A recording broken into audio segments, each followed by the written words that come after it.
वैष्णव जन तो तेने कहिए जे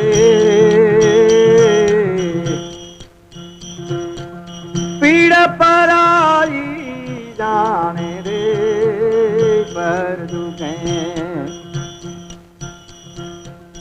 पर दुखे उपकार करे तो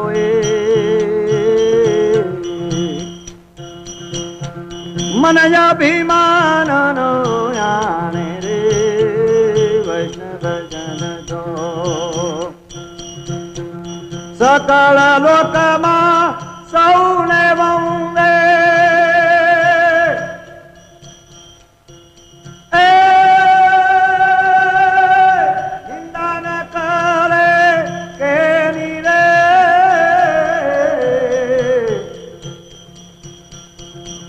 वाच काज मना निजल रागे धन धन जननी तेनी रे वैष्णव जन दो समदृष्टि ने कृष्ण त्यागी परस्त्री जैने मातरे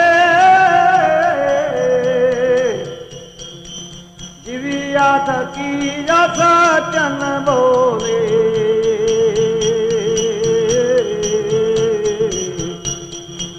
पर धन न जाले हाथ रे वैष्णव जन दो मोह माया व्यापे नहीं देने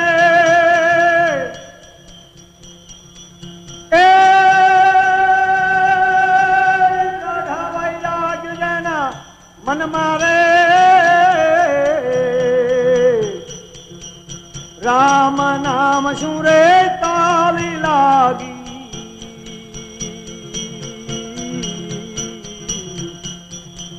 सकल तीरथ तेना तन मारे वैष्णव जन दो वन लोभी ने कपट रहित भे काम चौधरी वाया रे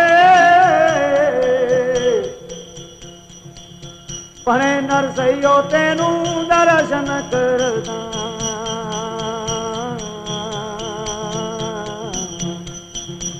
पूरा ये को तेर तारा रे वैष्णव जन दो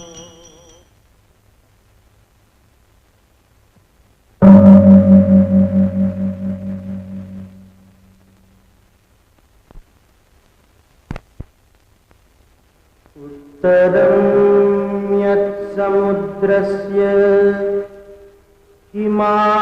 हिमाद्रेश्चैव दक्षिणम् वर्षं तद्भारतं नाम द्वारति यत्र सन्ततिः. The country that lies north of the ocean and south of the snowy mountains is called Bharatvarsha.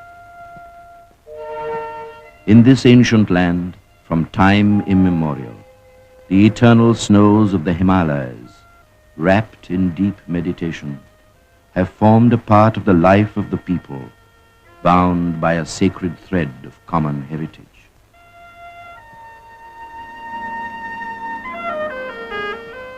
The plains are watered by 1,000 streams that mingle in the music of great rivers, linked up with India's civilization and culture, carrying fertility and wealth, spreading life and strength.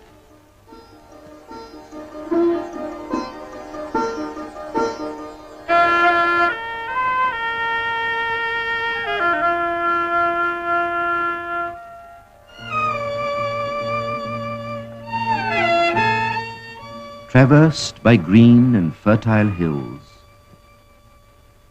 blossoming trees bright with orchard gleams, and fields of waving corn, touched by the golden rays in the east.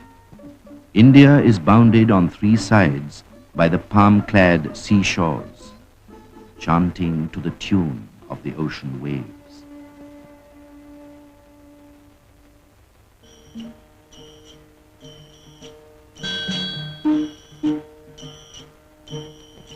On the west coast, the Sea of Oman splashes against the solid rocks of the city of Porbandar in Saurashtra. The houses are chiefly built of white and soft stone.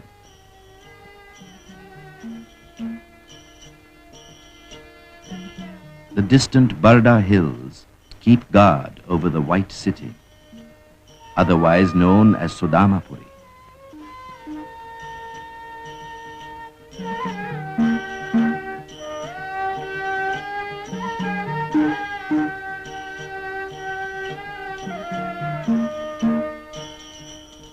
Porbandar has been mainly a commercial town. An enterprising and sturdy people have traded from remote antiquity with lands beyond the seas, Arabia and Africa. The town was the ancestral home of the Gandhis, who belonged to the Vaishnav cult.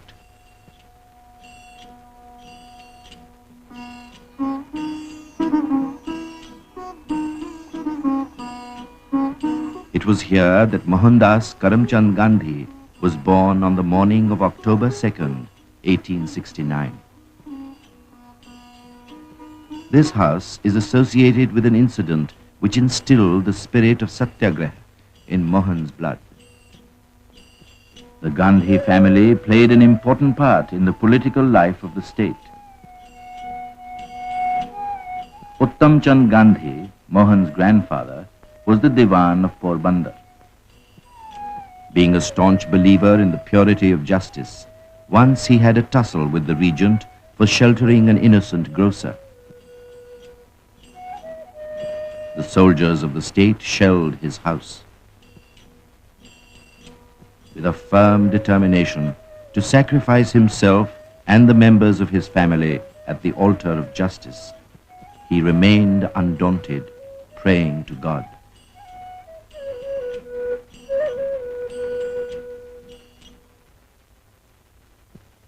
Karamchand Gandhi, Mohan's father, succeeded Uttam Chand as Diwan. Karamchand, like his father, was a man of principle and loved virtue more than wealth.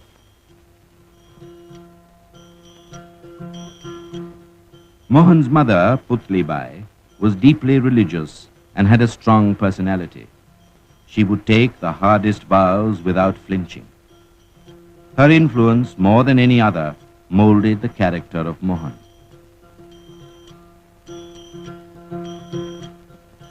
At the age of 6, Mohan was sent to school close to his house. As a student, he was mediocre but punctual. While he was very gentle and playful, he was obstinate. In this small room, his books and his lessons were his sole companions.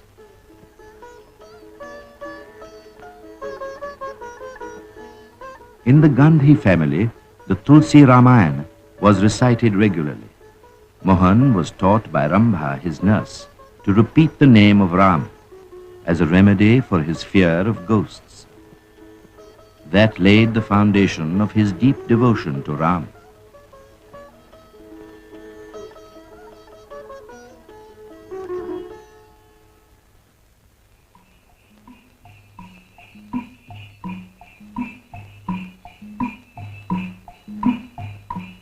Mohan was only 7 when his father left the service of the Porbandar state and moved with his family to Rajkot.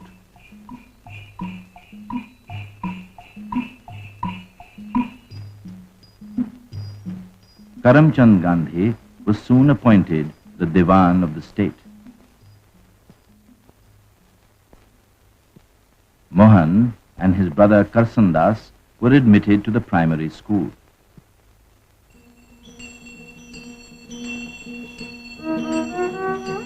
Once an itinerant showman came to their place. One of the pictures he showed was of Shravana, carrying his blind parents on a pilgrimage. The picture left on Mohan's mind an indelible impression of a son's devotion to his parents. Just about this time, he happened to see the play Harish Chandra, which inspired him to follow truth and go through all ordeals for its sake. Rajkot was one of the few towns in Saurashtra to have a high school. Young Mohan entered the Kathiawar High School when he was 12.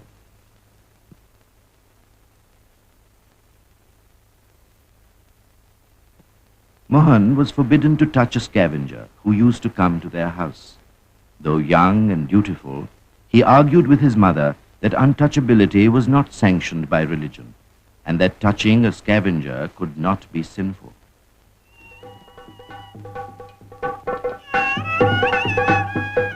At the early age of 13, Mohan was married to Kasturbai, of the same age, at Porbandar.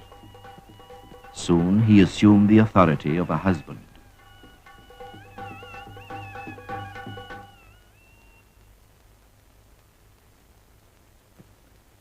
In 1887, Mohandas Gandhi passed the matriculation examination from the Ahmedabad Center and joined the Samaldas College at Bhavnagar. But at the end of the first term, he left the college to proceed to England to study law.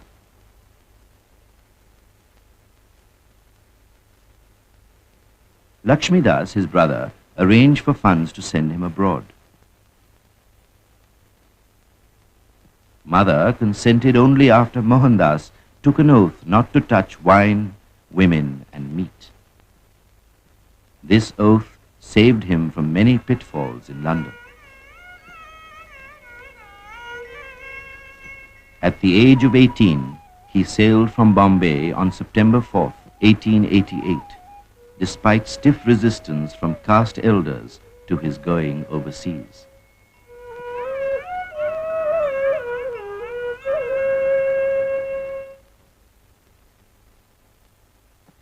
On his arrival in London, Mohandas found everything strange around him. He almost starved himself as he found the vegetarian food tasteless, yet he remained true to his vow.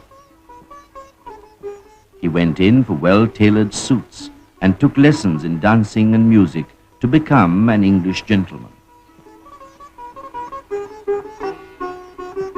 Mohandas Gandhi joined the Inner Temple to qualify as a barrister on November 6, 1888.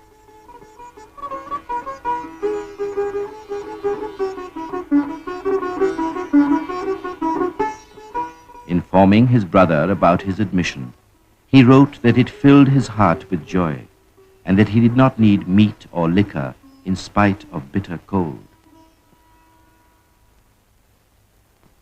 The aspirant, after being an English gentleman, chose to convert himself into a serious student and framed his own timetable to the minute. He invested much money in textbooks, studied them with unflagging interest, and he read Roman law in Latin.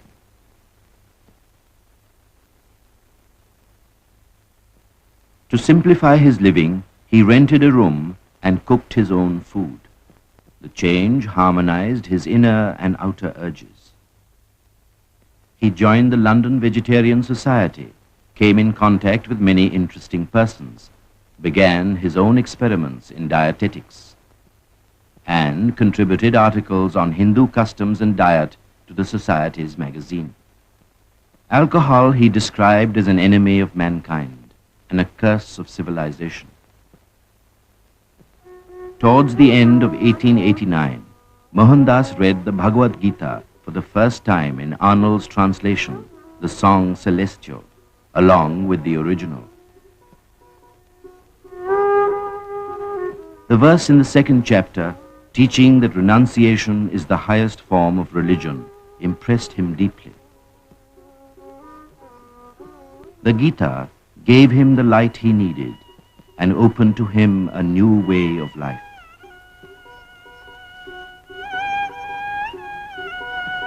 At the instance of a friend, Mohandas read the Bible. He liked the New Testament, and the Sermon on the Mount went straight to his heart. This reading whetted his appetite for studying the lives of great religious teachers, and he acquainted himself with the principal religions of the world. He first met Dadabhai Naoroji, the grand old man of India, during this period. He became a source of inspiration to young Mohandas. M.K. Gandhi passed his examination with credit and was called to the bar on June 10, 1891. His 3 years' stay in England was eventful, as those were the years of great intellectual activity and freedom of thought and speech.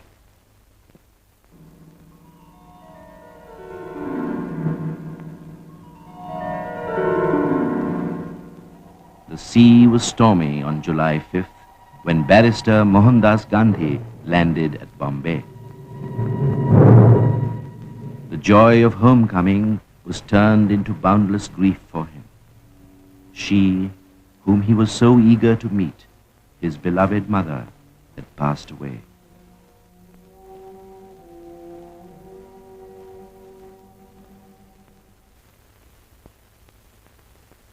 In Bombay, Gandhi came in contact with Raj Chandra, a merchant and a poet absorbed in godly pursuits. He captivated Gandhi and became his guide and spiritual refuge. To establish legal practice, gain experience of courts, and study Indian law, Barrister Gandhi applied for admission as an advocate to the Bombay High Court.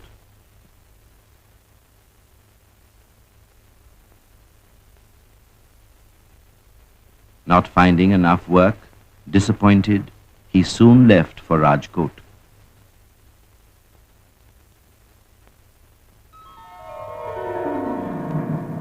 In April 1893, Gandhi set forth for South Africa to appear in a lawsuit on behalf of an Indian firm on a year's contract.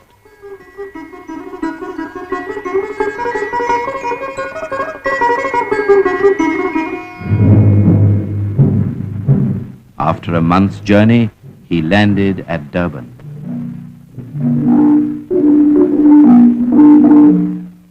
The racial discrimination in the society startled him and cut him to the quick.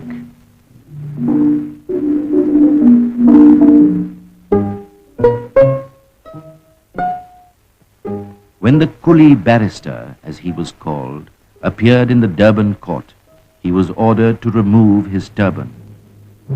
Gandhi felt insulted, demurred, and left. The press described him as an unwelcome visitor. As a victim of the color bar, he received thrashings and suffered grave insults, but yet he refused to sue the white assailants for personal grievances. During his stay in South Africa, the spiritual urge within him became a living force. He studied different faiths and practiced self-restraint. Tolstoy's "The Kingdom of God is Within You" overwhelmed him.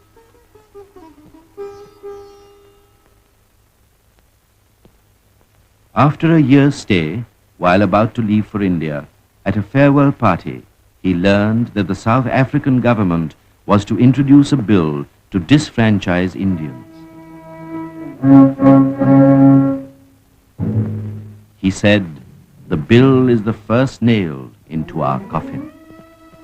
He took up the cause of his disinherited countrymen. Thus began the long battle against race prejudice. Gandhi subordinated his legal career to public work and drew up a petition, the first ever sent by Indians to a South African legislature, demanding the retention of the right to franchise. The agitation infused a new life into the community. South Africa became the land of his adoption. Along with his colleagues, Gandhi founded the Natal Indian Congress to remove the hardships of the Indians and to promote harmony between them and the Europeans. Then followed years of hard work and organizing, with all the force and energy at his command. He appealed to the higher sense of his adversaries and brought home to them that their treatment of the Indians was not in conformity with justice and morality. Gandhi's public activities went hand in hand with his spiritual progress. He read widely, about 80 books, which made him realize the infinite possibilities of universal love. He read the sayings of Zarathustra. The beauty of Hindu scriptures began to grow upon him. Irving's Life of Muhammad increased his admiration for the Prophet.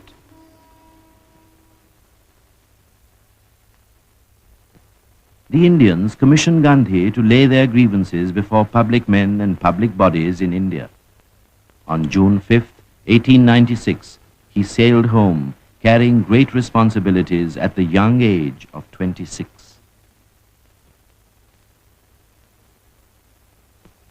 Gandhi visited the principal centers of political life in India.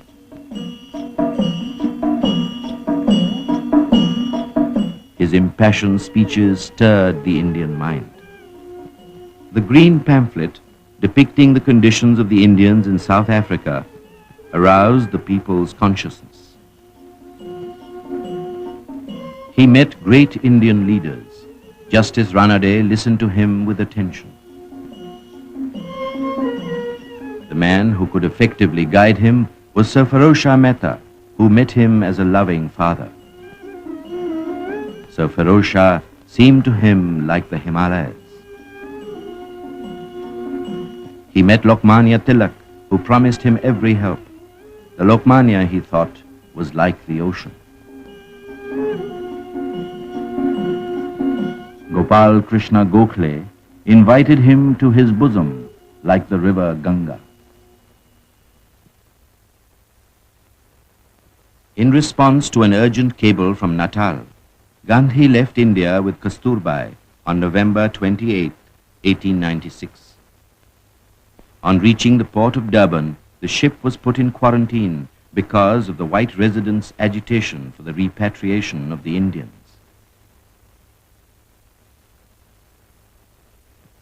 After 23 days of quarantine, when Gandhi landed, some European youngsters pelted him with stones, snatched away his turban, and kicked him. Even then, his heart did not arraign his assailants. Though he declined to prosecute them, the incident fanned the flame of prejudice against the Indians. Bills imposing stringent restrictions on Indian trade and immigration were introduced by the South African government. Gandhi sought help from leading men in India and England to create public opinion against the disabilities of the Indians in Natal.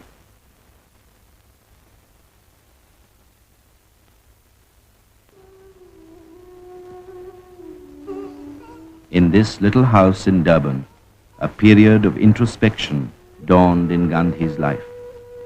He developed a passion for self-help and simplicity.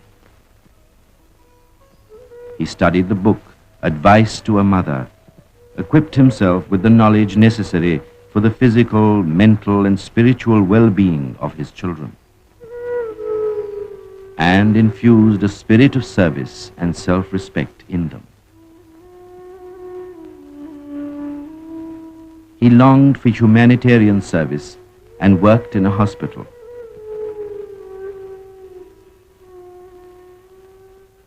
When a leper came to his door, Gandhi offered him shelter, dressed his wounds, and looked after him.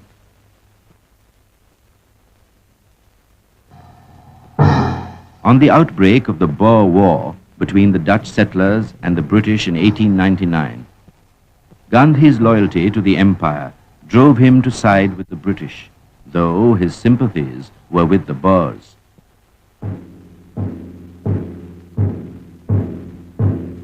He organized an Indian ambulance corps and left for the front.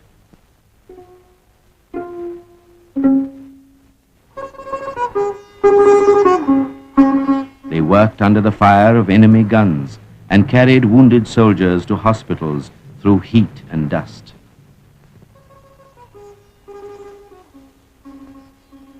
The humble work of the sons of the empire was applauded, and they were awarded the War Medal.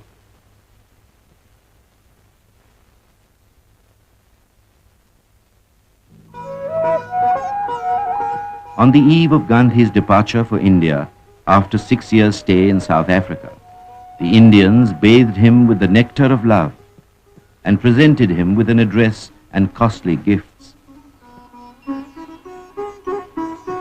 The gifts agitated him deeply.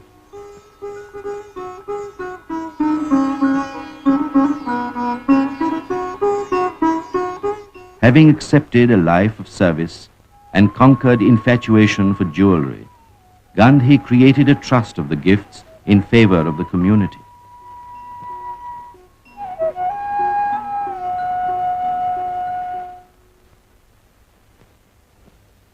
On his return to India in 1901, Gandhi reached Calcutta to pay his first visit to the Indian National Congress, moved a resolution on the conditions of the Indians in South Africa, and pleaded for India's active sympathy. There was no limit to insanitation in the Congress camp. He gave the volunteers object lessons in sweeping and scavenging. Before settling down, Gandhi made an extensive tour of India. To acquaint himself with the hardships of the passengers, he traveled third class.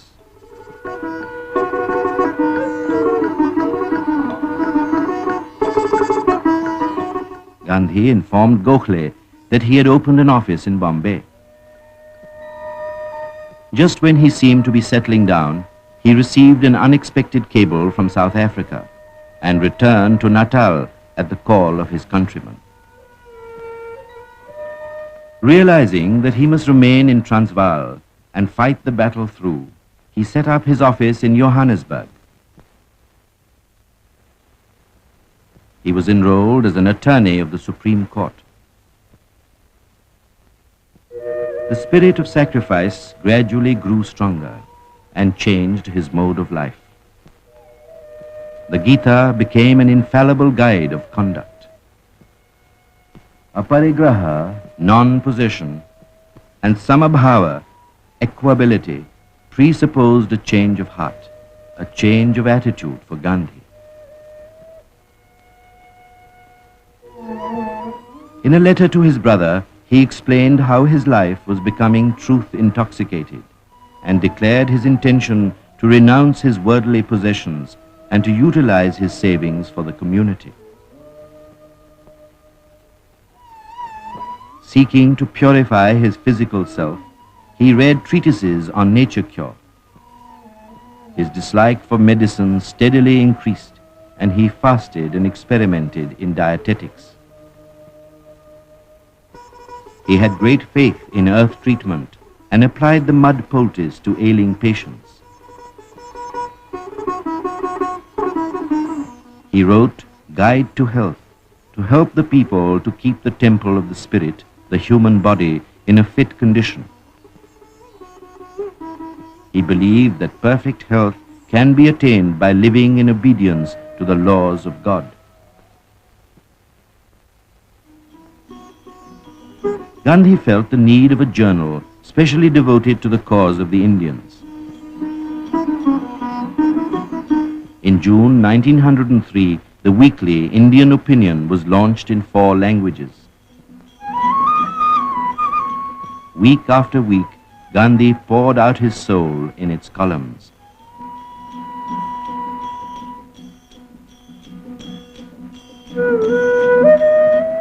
For him, the single aim of journalism was service of truth.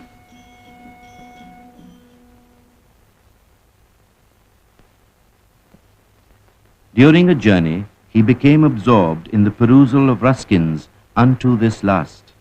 which teaches that men can be happy only if they obey the moral law. He discovered some of his deepest convictions reflected in the book, which brought about an instantaneous and practical transformation in his life. Later, he paraphrased the book, entitling it Sarvodaya, the welfare of all, and maintained that if every Indian stuck to truth, Swaraj will come of its own accord.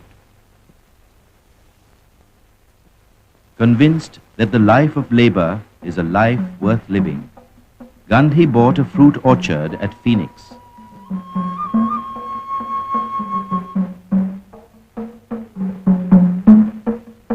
He formed a nucleus of a settlement which led a Spartan life.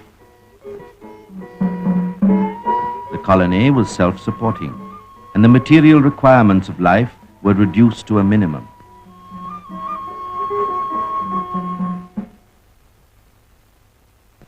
Indian opinion was printed at the farm. Settlers learned all aspects of press work.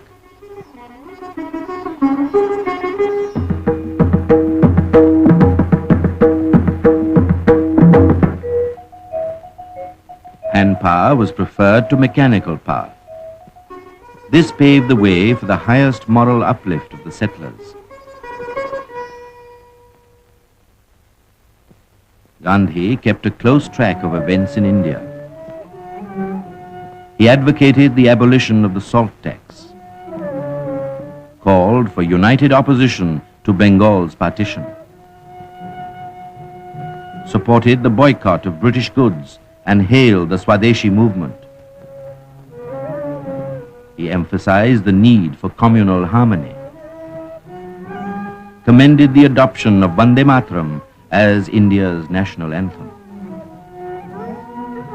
and of Hindustani as a common language for achieving nationhood. He supported the demand for home rule in the name of justice and humanity.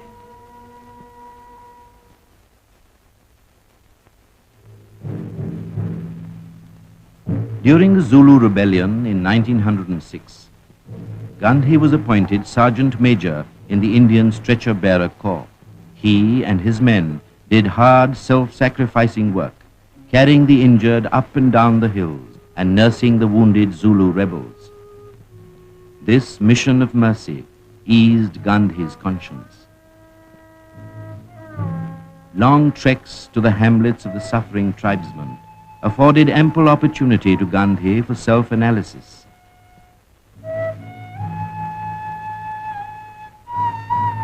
He clearly saw that an aspirant after a life devoted to service must accept poverty as a constant companion and observe celibacy, for one cannot follow both the flesh and the spirit. He sealed his brahmacharya with a vow for life.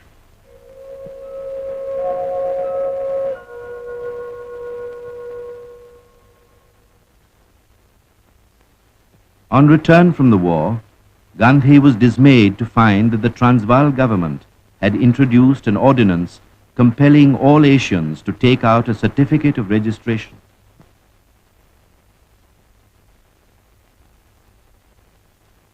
Condemning this black act, Gandhi observed that it was not merely abominable, but a crime against humanity. The Indian community was fiercely indignant. On September 11, 1906, Gandhi took the pledge at a mass meeting with God as witness. I shall die, but not submit to the anti-Asiatic law. Since that day, Gandhi's life story has mainly been the history of Satyagraha. Emphasizing the moral basis of the impending struggle, Gandhi gave a signal for the passive resistance movement.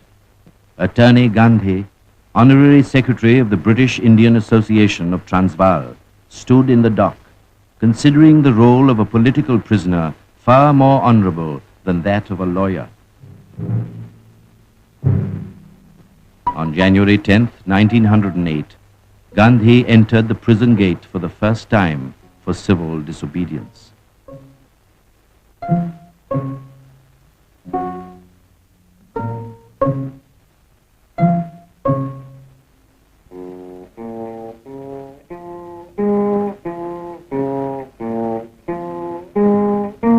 donned a convict's clothes and ate jail rations,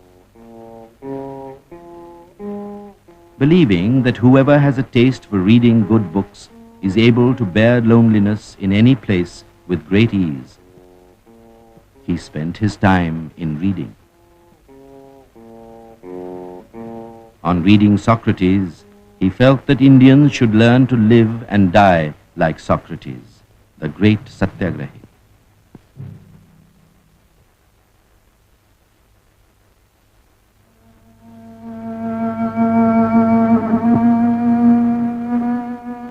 After about a fortnight, the prison gates were opened for Gandhi and his colleagues, consequent upon the Smuts-Gandhi settlement, which proposed the acceptance of voluntary registration by the Indians and the repeal of the Black Act by the government. The commencement of voluntary registration was signalized by a murderous attack upon Gandhi by a misguided countryman. To die by the hand of a brother was not a matter of sorrow for Gandhi, since death, he thought, was the appointed end of all life. True to his pledge to take out the first certificate, Gandhi gave his fingerprints from the sick bed. General Smuts played foul and did not repeal the Black Act. The Indian community was thrown into a turmoil. The struggle was resumed with a bonfire of certificates, and the resolve to court wholesale imprisonment was a challenge to the government. The fearless fighters had full faith in the righteousness of their cause and in God. The movement was in full swing. Gandhi was sentenced to 2 months' hard labor. "Suffering is our remedy. Victory is certain," was his message for the people.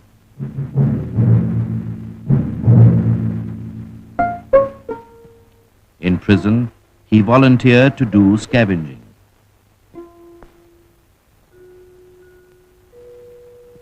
On hearing the news of his wife's illness, Gandhi wrote to her, "I am very much grieved, but I am not in a position to nurse you. I have offered my all to the Satyagraha struggle.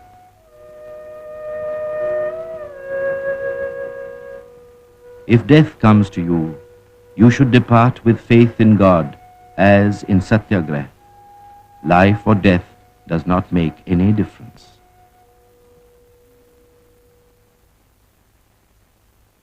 The struggle continued with unabated vigor.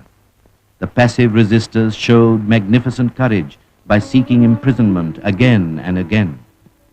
On February 25, 1909, Gandhi was re-imprisoned. He read a great deal in prison. Like Thoreau, Gandhi did not feel for a moment confined, and the prison walls seemed a great waste of stone and mortar. He was convinced that a government which is evil has no room for good men and women except in its prisons, for the real road to ultimate happiness and freedom lay in resisting unjust laws and undergoing suffering in the interest of one's country. In a letter from prison to his son, Gandhi emphasized the importance of chastity, poverty, and hard work, for education to him did not mean knowledge of letters, but character building and knowledge of duty.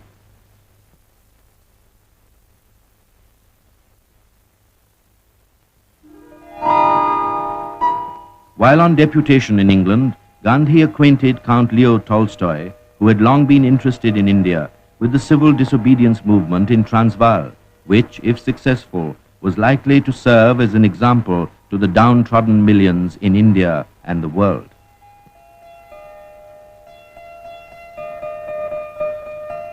He also sent him a copy of the first biography of him written by Reverend Doak. In his reply to Gandhi, Tolstoy expressed the liveliest sympathy for the fight between gentleness and brutality, between humility and love on one side and conceit and violence on the other.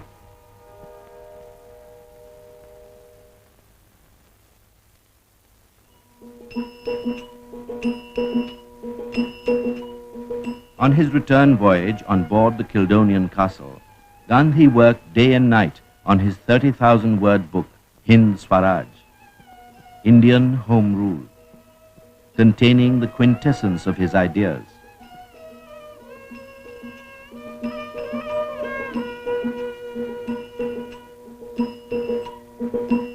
When the right hand was exhausted, he wrote with his left hand.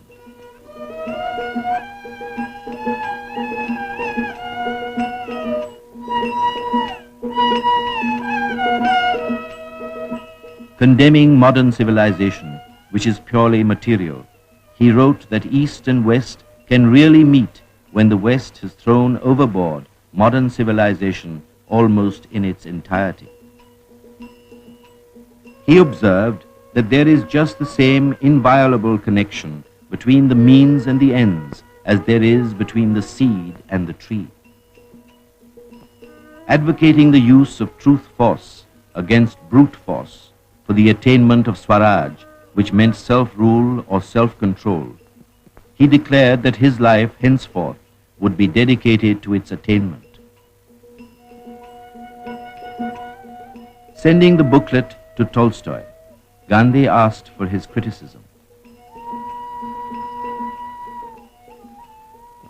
Tolstoy thought the question treated in the book was of the greatest importance for the whole of humanity.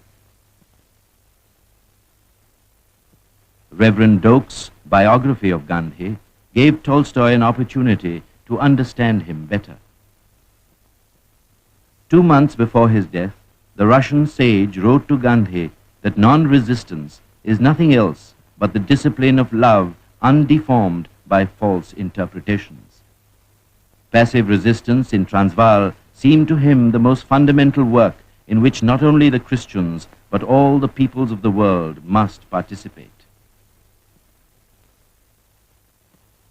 Gandhi's dream of developing a community of Satyagrahis, living a new and simple life in rural surroundings, took final shape on a farm near Johannesburg named after Tolstoy. Gandhi espoused poverty, made further changes in his mode of living, and maintained a regular diary of his daily activities and expenses.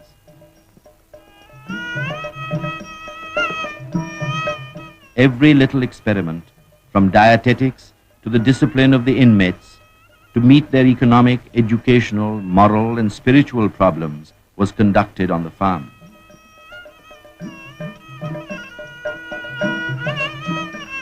The inmates imbibed the lesson of mutual service, courtesy, and industry.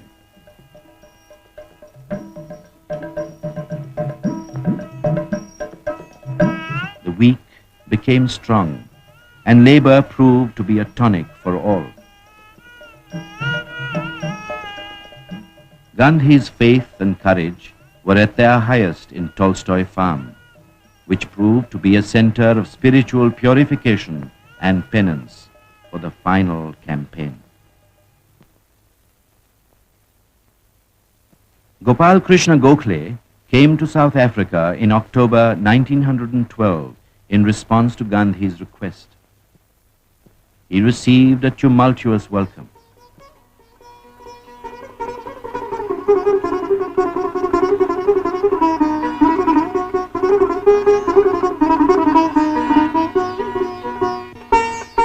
From the moment of his landing, Gandhi acted as his secretary and personal attendant.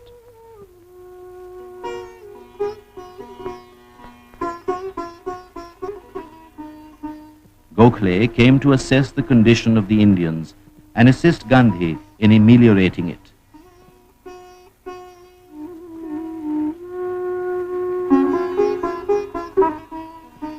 His message to the Indians was, if you have to resume your struggle, the civilized world will wish you success.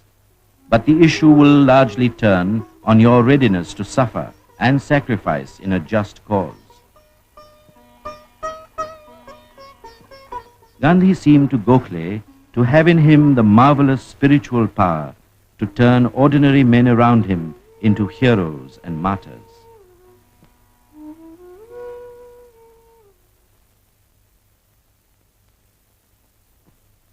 On the passing of the Immigration Bill, a fresh grievance arose, and Gandhi said, "Once more into the breach, my friends." In October 1913, hundreds of Indians, men and women with children in their arms, thronged Newcastle to march to Transvaal as a protest against the £3 tax levied on their freedom. They possessed no worldly goods. They had only the sky as their roof.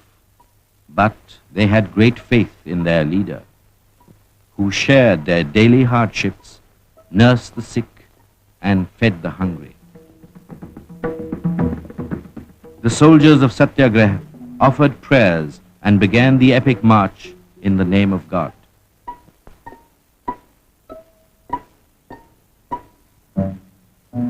Gandhi was arrested 3 times in 4 days, but the march continued, proclaiming the grim tenacity and the stern determination of the marchers.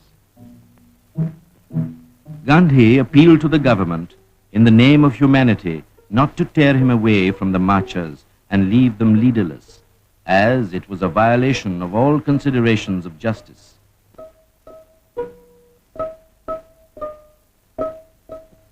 Gandhi was sentenced to 12 months' rigorous imprisonment on 4 counts.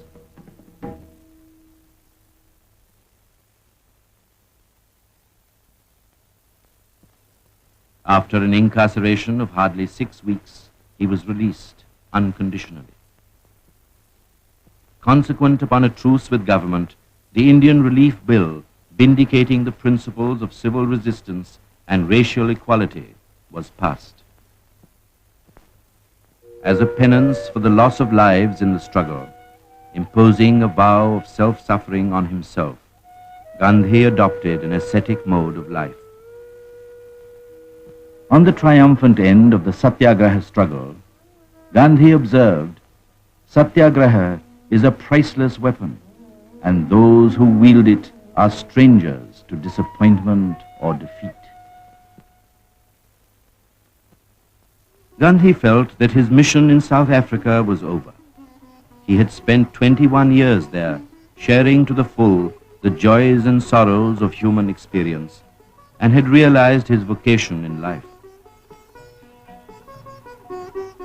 He sailed for England on July 18, 1914, along with Kasturbai, on his way back to India. War was declared on August 4th. Gandhi reached London on August 6th. Instead of turning England's need into an opportunity for pressing Indian demands, Gandhi offered his services to the empire and once again organized an ambulance corps.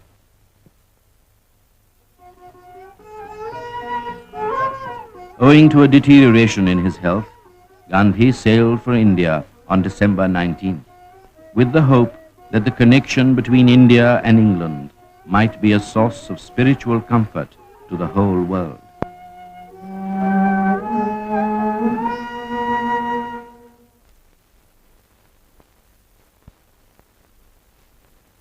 Gandhi and Kasturbai were given an imposing reception at the quay when they landed at Bombay on January 9, 1915.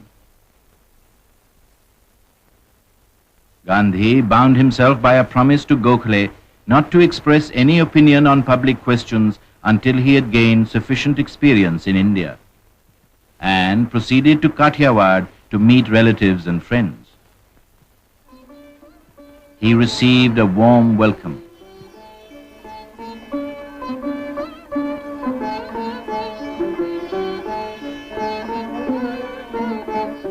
People spontaneously addressed him as Mahatma, the great soul.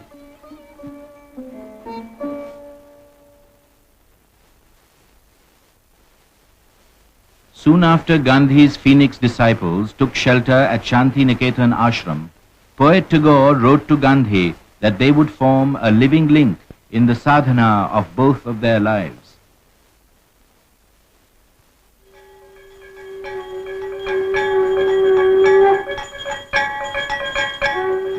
On their arrival at Shantiniketan to meet the Phoenix family, Gandhi and Kasturbai were honored in the traditional manner.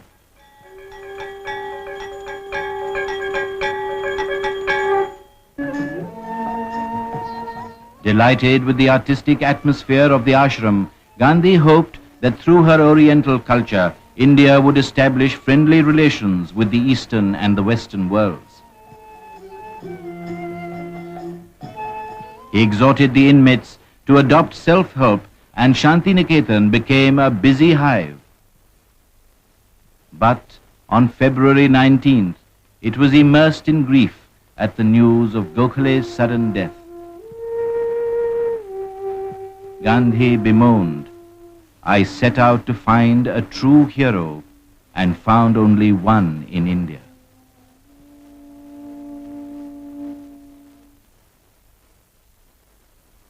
The Kumbh fair at Hardwar attracted many pilgrims.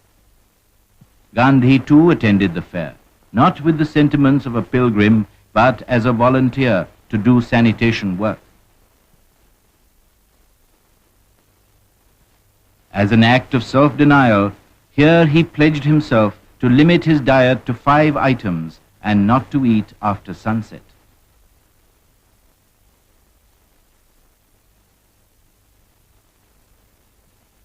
Seeking his own hermitage in an atmosphere of renunciation and service, Gandhi founded the Satyagraha ashram at Kochrab near Ahmedabad on May 25th.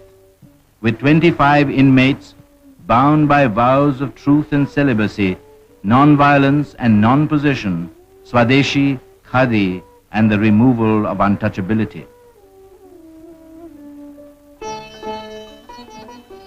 Soon, difficulty arose over the use of the well on the admission of an untouchable family as inmates of the ashram. Gandhi was put to the test, but gradually the storm passed away.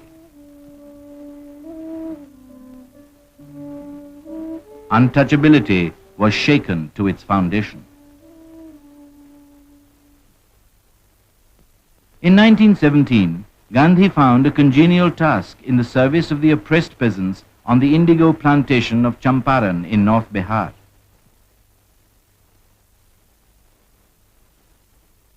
His arrival for investigation into their grievances roused new hopes in the peasants, and they thronged to him to tell their woes. On being served with a quit order, Gandhi refused to comply with it out of a sense of public responsibility and expressed his determination to proceed with the inquiry. At his trial for disobedience, Gandhi said, "I have entered the country for rendering humanitarian and national service in obedience to the higher law of conscience," and pleaded guilty.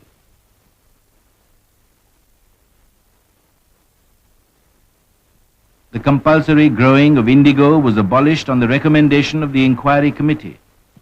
The century-old stain of indigo was washed away, and the country had its first object lesson in individual civil disobedience.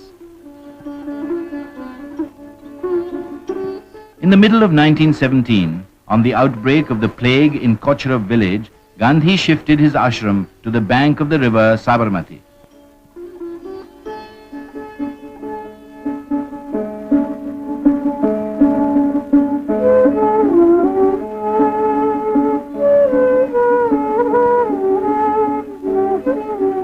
Amidst the neem and tamarind trees was situated Gandhi's bare hut, Hirday Kunj, along with the simple dwellings of the inmates.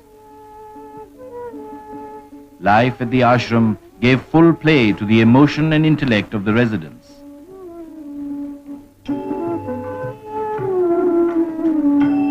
There were gardens to till and cows to tend.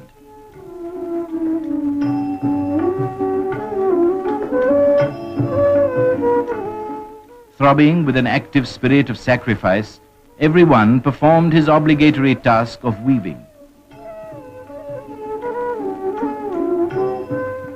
As evening fell, the inmates congregated to pay their respect to the different faiths of the world at the sanctuary. The four directions were its walls, and the canopy of the sky its dome. The sermons of Gandhi and the hymns of the Gita created a spirit of peace and love. In this community, where work was prayer and prayer love, Gandhi's personality was fully reflected.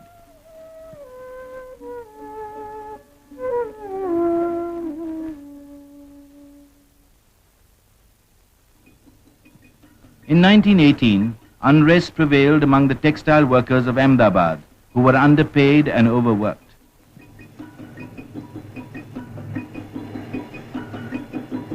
Gandhi espoused their cause, conducted a peaceful strike, and exhorted the workers to abide by their pledge never to resort to violence.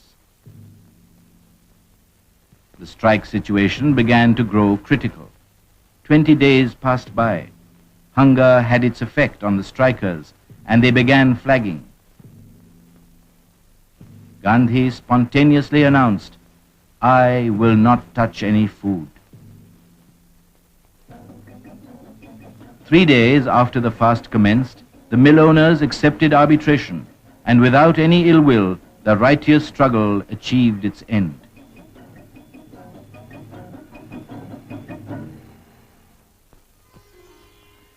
Gandhi expressed his views with fervor, advocating Swadeshi in language, dress, and thinking. The inhuman destruction of the ancient art of hand spinning was corroding his heart.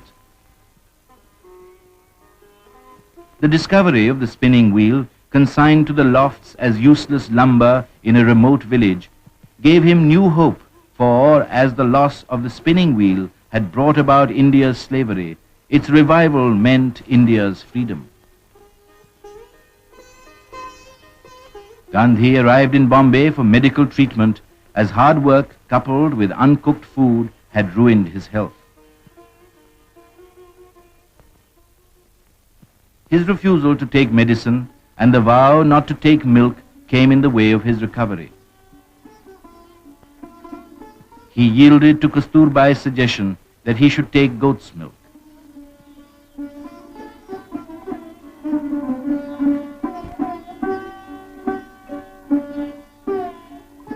During the convalescent period at Mani Bhavan, he learnt and practiced spinning, and the wheel hummed merrily in his room, spinning peace, goodwill, and love in every revolution.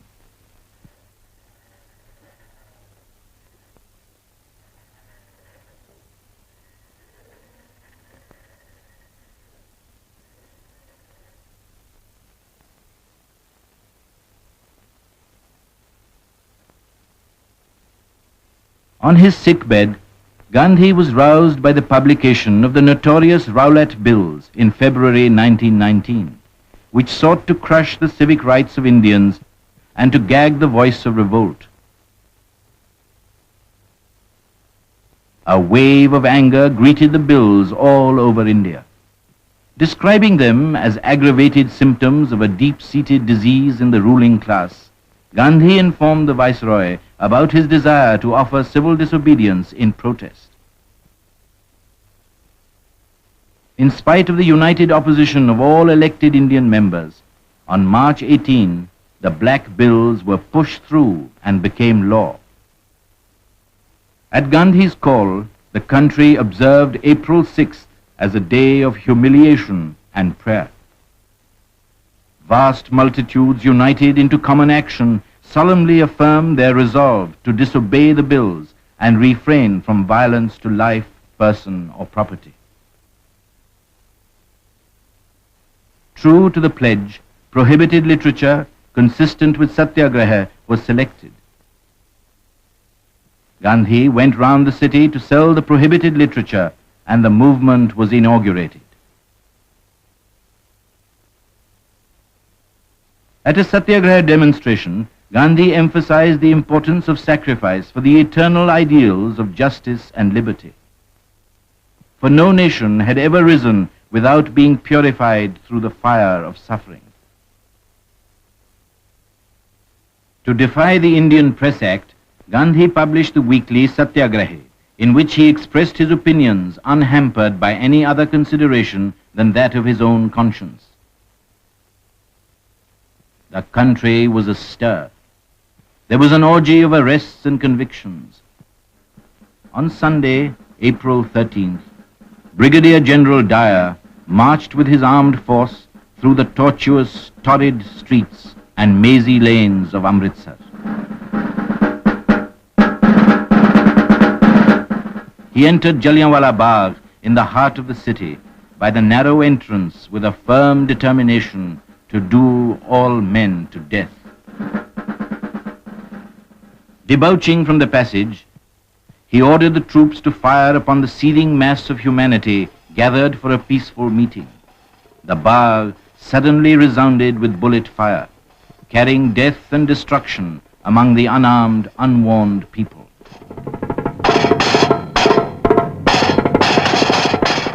The firing continued till the ammunition was exhausted, killing 375 and injuring over 1,000 helpless men and women. And when all was over, heaps of wounded lay near this wall.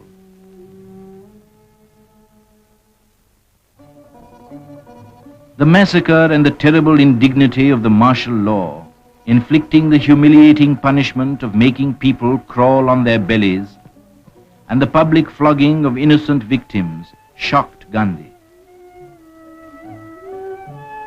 When the terror-stricken people indulged in violence, it suddenly dawned on him that it was a Himalayan miscalculation on his part to have called upon his countrymen to launch the civil disobedience movement prematurely, and he suspended the Satyagraha on April 18.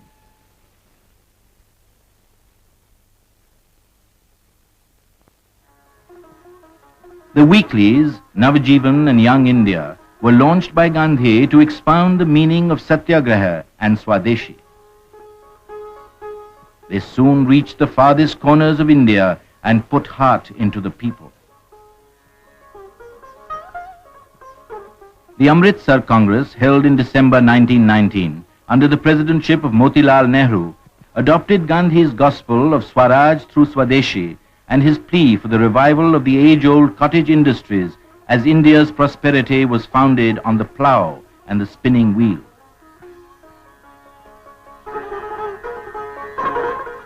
The slogan, Mahatma Gandhi ki Jai, began to dominate the Indian political horizon, and the national movement took a new shape and developed a new orientation.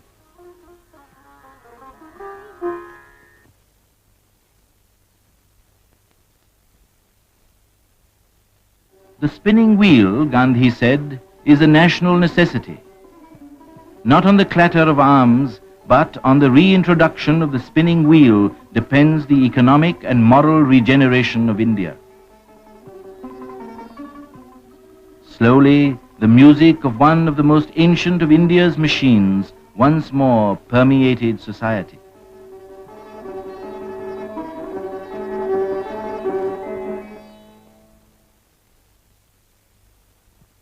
In April 1920, when poet Tagore visited Ahmedabad to attend the Gujarati Literary Conference, Gandhi greeted him with deference and affection and appealed to the people to donate generously for the poet's Vishwa Bharti.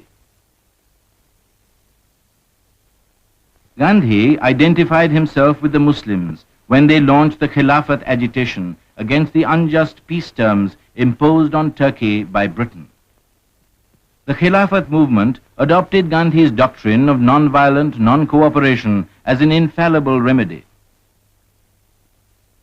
In pursuance of the resolve, Gandhi reiterated that non-cooperation would be inaugurated on the 1st of August.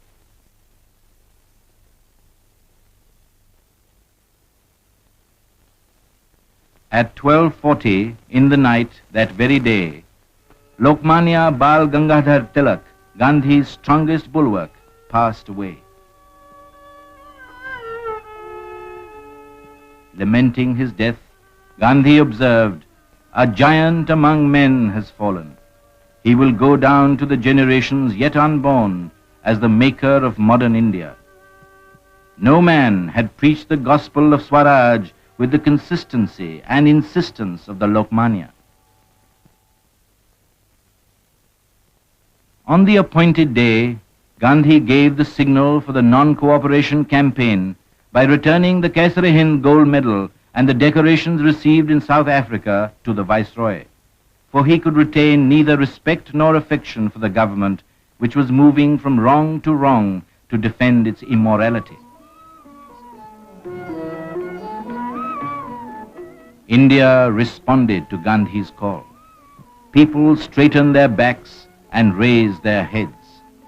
Schools and colleges were emptied and the courts abandoned.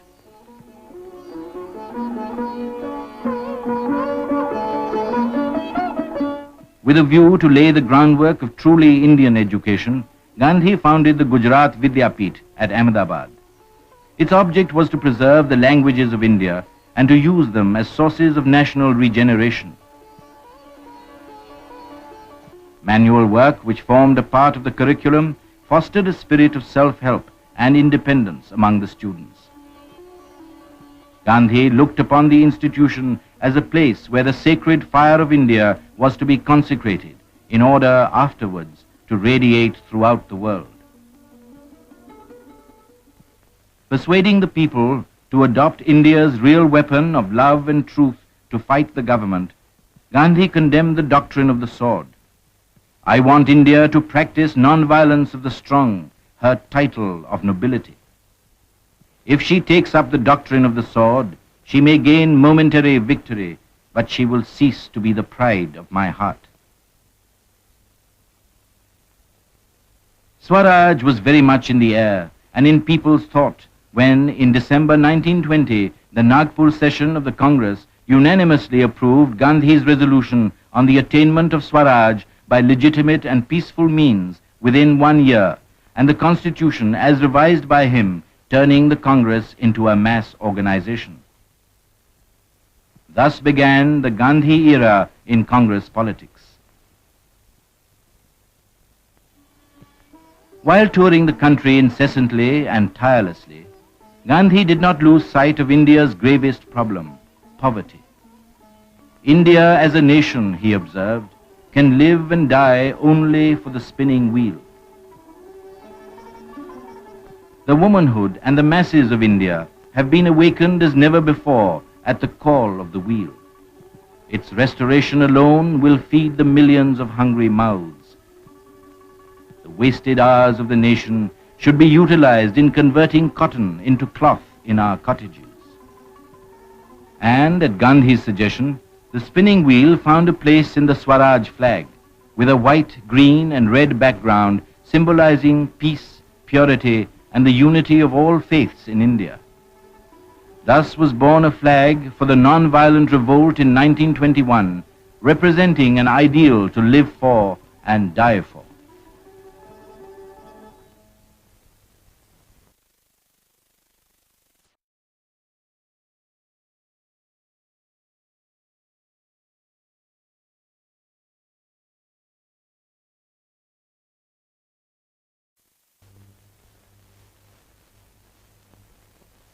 Swaraj and Swadeshi ran parallel on Gandhi's schedule.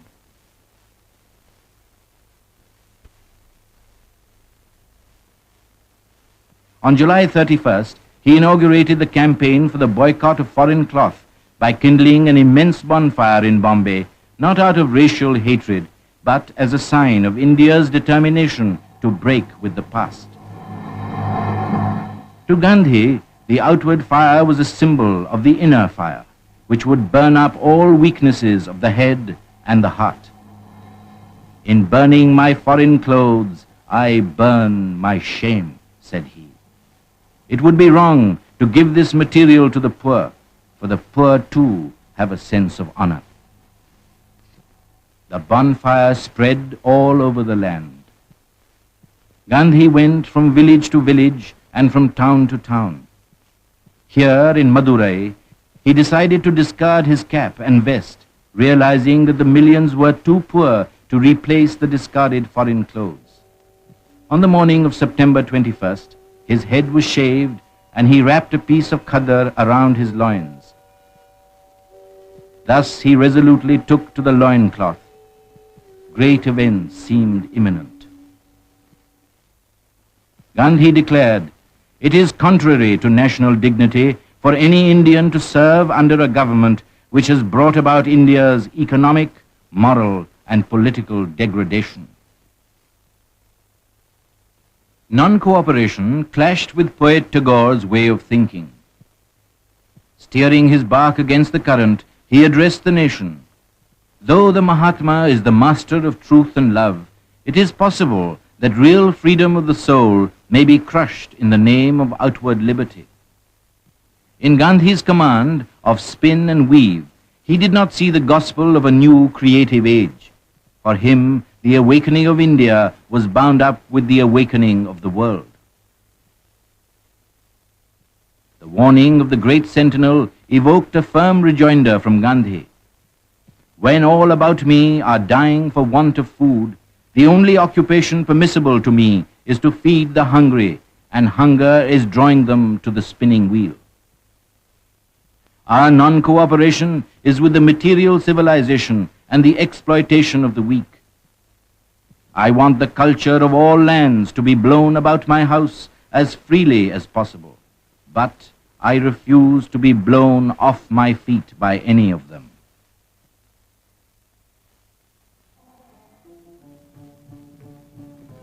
The revolution seemed to be smoldering everywhere, ready to burst into flames when the Indian National Congress met at Ahmedabad in December 1921.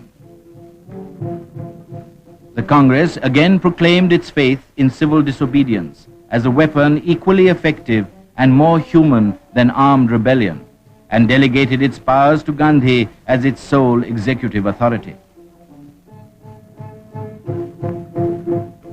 Gandhi informed the Viceroy that Bardoli Taluka in Gujarat was to be the first unit of non-violent mass revolt. But on February 5, 1922, on the outbreak of violence at Chauri Chaura in the district of Gorakhpur, taking the sins of the people upon himself, Gandhi made a confession. God spoke clearly through Chauri Chaura. Mob violence, even in answer to grave provocation, is a bad augury. He suspended the intended mass civil disobedience in Bardoli and imposed on himself a 5-day fast as a penance.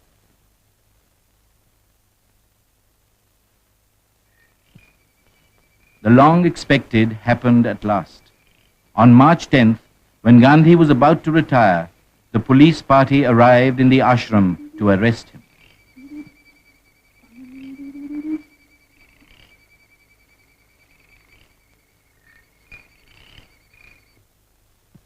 Feeling happy and gratified at his arrest, he equipped himself with his barest necessities. The ashram inmates joined in his last prayer and bowed to him. Blessing them, Gandhi took their leave.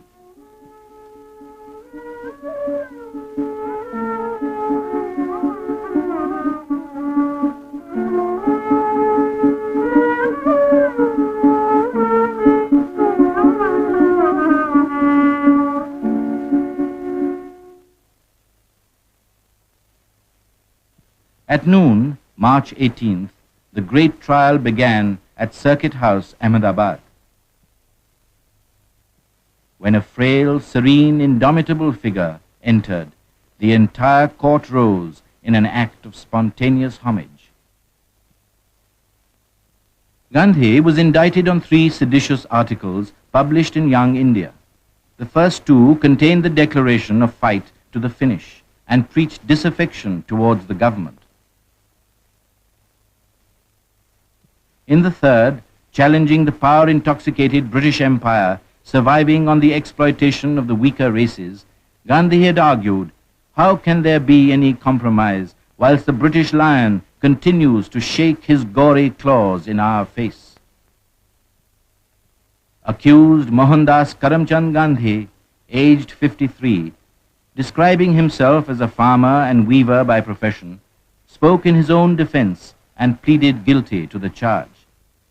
I hold it to be a virtue to be disaffected towards a government which in its totality has done more harm to India than any other system.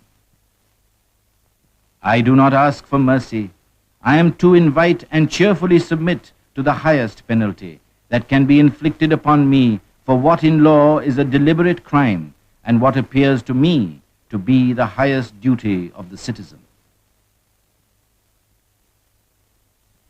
The most epic event of modern times ended quickly. Gandhi was sentenced to 6 years' simple imprisonment.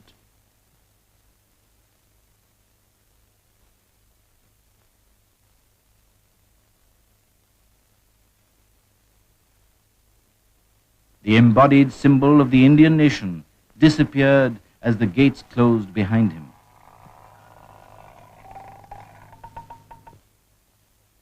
Peace, non-violence, self-suffering was the message which vibrated from the prison walls. This was the prison meant for Gandhi's long rest. Gandhi saw that the prison system was almost devoid of humanity. He was kept in solitary confinement.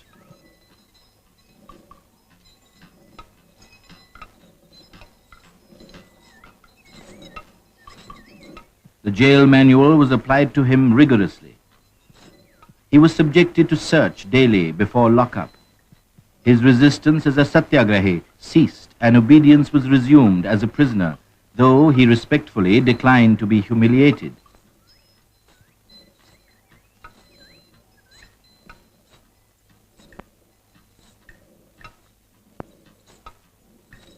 Gandhi mapped out a program of studies to finish which 6 years were not enough.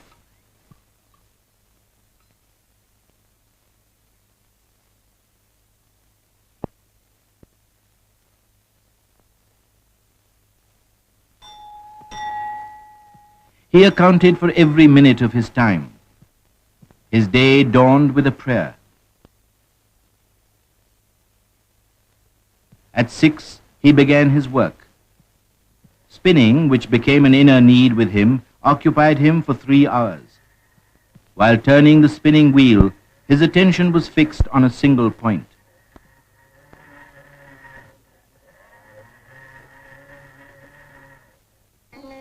Believing that every spinner should learn to card, he engaged himself in carding for an hour.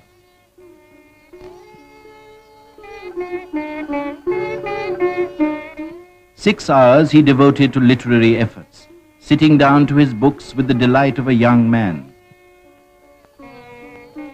He read extensively on religion and literature.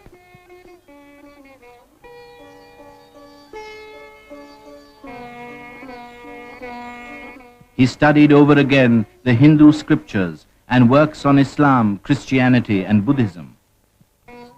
He also read on social and natural sciences.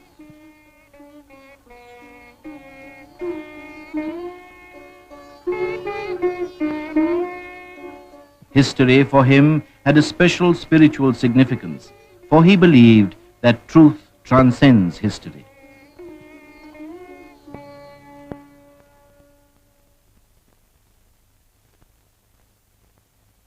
In prison, Gandhi was as happy as a bird.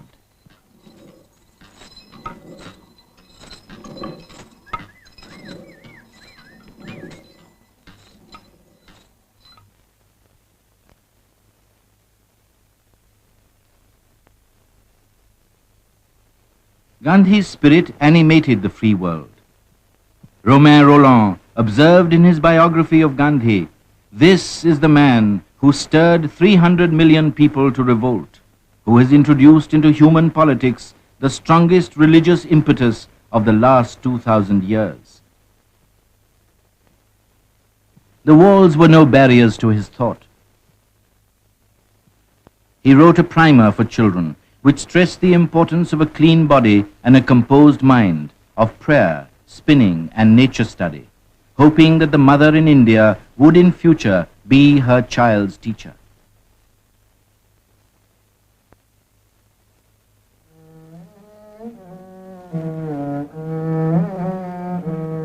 22 months of the prison life had an adverse effect on Gandhi's health.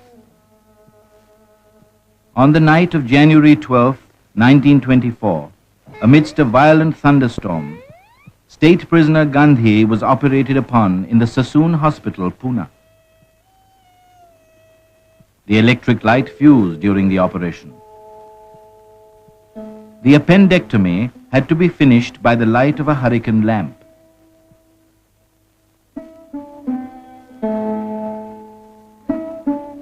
Gandhi thanked his surgeon, Colonel Maddock, profusely, and they became warm friends. The prisoner under guard began picking up unexpectedly fast. On February 4th, the government remitted the unexpired portion of Gandhi's sentence and released him unconditionally. His reaction was, "My release has brought me no relief."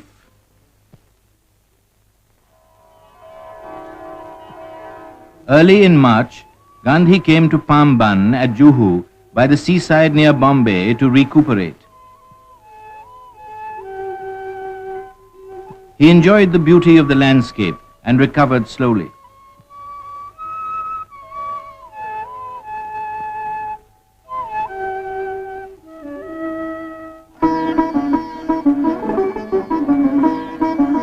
While convalescing, Gandhi resumed editorial charge of his weeklies after 2 years. "I had hoped for release by an act of a Swaraj parliament," he wrote, "but that was not to be. We have yet to attain freedom. I have no new program. My faith in the old is just as bright as ever." It soon became obvious to Gandhi that the only question before the country was that of Hindu-Muslim unity, which was both necessary and natural. The triumph of communalism over national interest weighed heavily on his body and mind.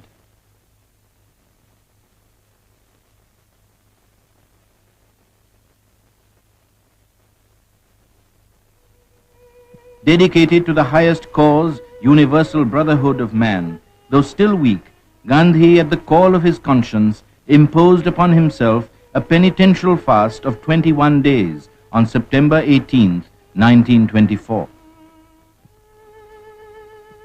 The attention of the nation was focused on Maulana Muhammad Ali's house in Delhi, for the stake was one man's life and the price the nation's freedom. Gandhi appealed to end the quarrel, which was a disgrace to religion and humanity. Faith in oneself is faith in God. If we have that faith, we shall cease to fear one another.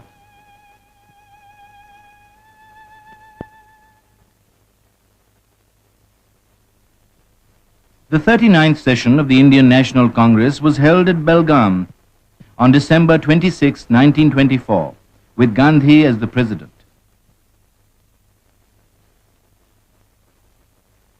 He induced the Congress to accept the spinning franchise, making labor in the form of a contribution of self-spun yarn as an alternative to 4-anna membership.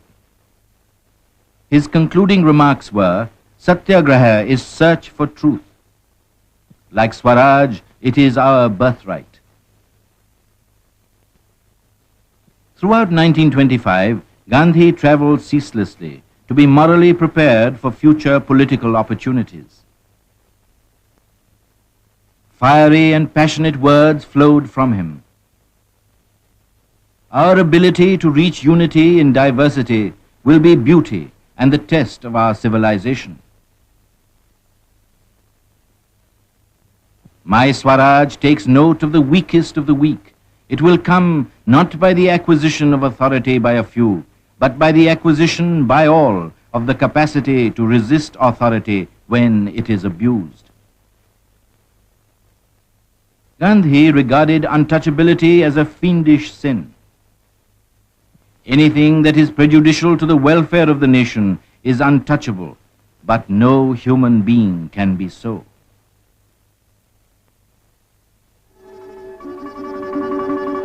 The spinning wheel was presented to the nation for giving occupation to the millions who have been reduced to pauperism. Charkha is intended to realize the essential and living oneness of interest among India's myriads. It is criminal to displace the hand labor by the introduction of power-driven spindles. If India was really to prosper in her villages and not in her cities, the spinning wheel was the only instrument of its prosperity and freedom.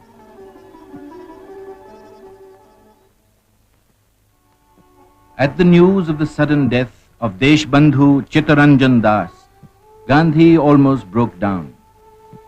India has lost a jewel, but we must regain it by gaining Swaraj.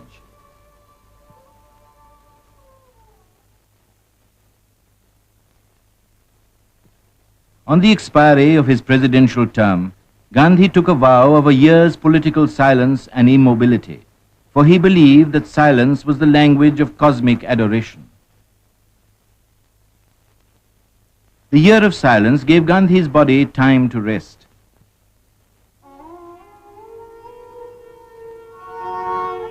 He devoted more time to the inmates of his ashram and kept in touch with the people through his journals, trying to awaken and strengthen the nation from within by advocating social reforms.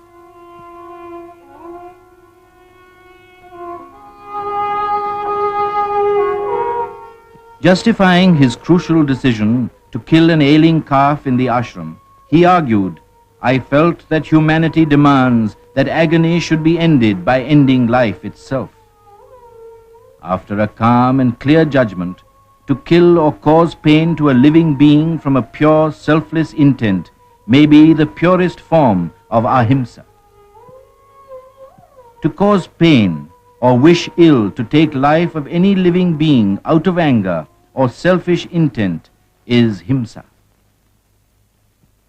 He gave discourses on the New Testament, the Gita and the Ramayana.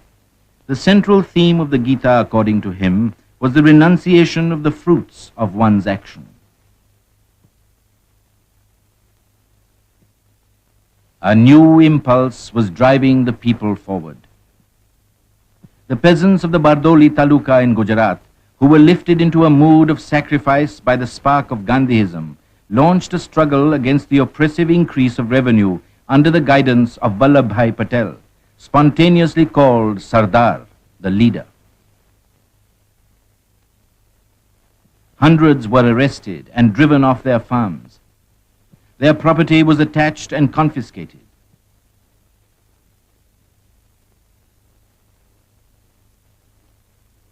Gandhi gave consolation. Those who have stout hearts and hands need never fear loss of belongings. They will have lost their positions but kept their honor. People driven by the nationalist spirit that was awakened in the country greeted the Simon Commission with black flags and angry shouts of "Go back." The Commission was touring India in connection with constitutional reforms. The repressive measures of the government failed to frighten the people. In an anti-Simon demonstration in Punjab, the veteran leader Lala Lajpat Rai was struck on the chest. He died soon afterwards. Gandhi's tribute was, "Men like Lalaji cannot die so long as the sun shines in the Indian sky."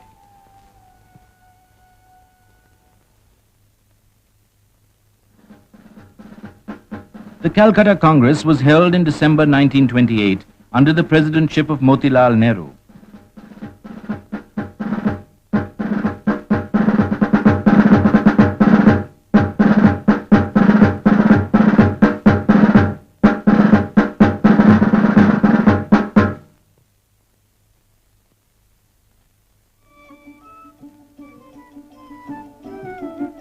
A revolutionary spirit was aroused in the youth of the country. A controversy raged around dominion status and independence.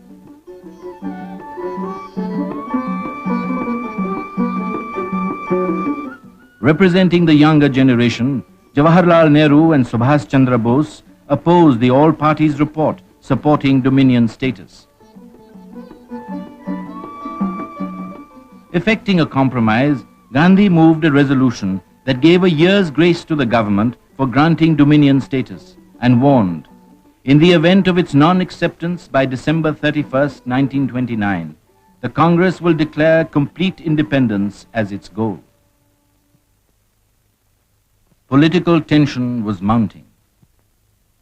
A rude awakening came on April 8th when Bhagat Singh and Batukeshwar Dutt dropped 2 bombs in the Central Assembly as a protest on behalf of those who had no other means left to give expression to their heart-rending agony.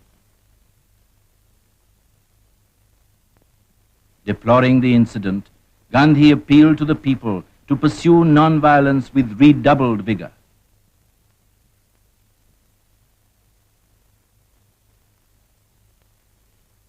Gandhi's epoch-making autobiography, His Experiments with Truth till 1920, appeared in 2 volumes.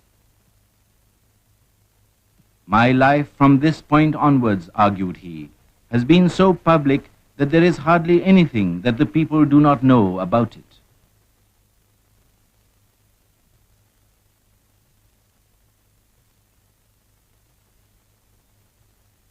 Gandhi hailed the young president-elect of the Congress. Jawaharlal is pure as the crystal. He is truthful beyond suspicion. He has, by his bravery, determination, application, integrity and grit, captivated the imagination of the youth of the land. The nation is safe in his hands. The year of grace was coming to an end. The 45th session of the Indian National Congress met on the banks of the Ravi on the outskirts of Lahore. Motilal Nehru handed over charge of the Congress presidentship to Jawaharlal. Son followed father and declared himself a socialist and a republican. Independence for him meant complete freedom from British domination and British imperialism. The overflowing enthusiasm was for a symbol and an ideal. The atmosphere was surcharged with the gravity of the occasion.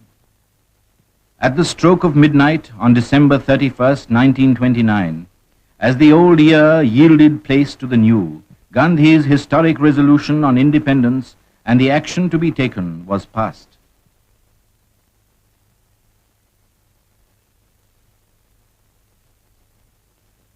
The flag of Indian independence was unfurled amidst deafening shouts of Inqilab Zindabad, long live revolution. India's cry for independence resounded all over the world. To give a start to the campaign, January 26, 1930 was observed as Independence Day. The vast multitudes all over the country solemnly pledged, "We believe that it is the inalienable right of the Indian people, as of any other people, to have freedom. We hold it to be a crime against man and God to submit any longer to a rule that has caused disaster to our country."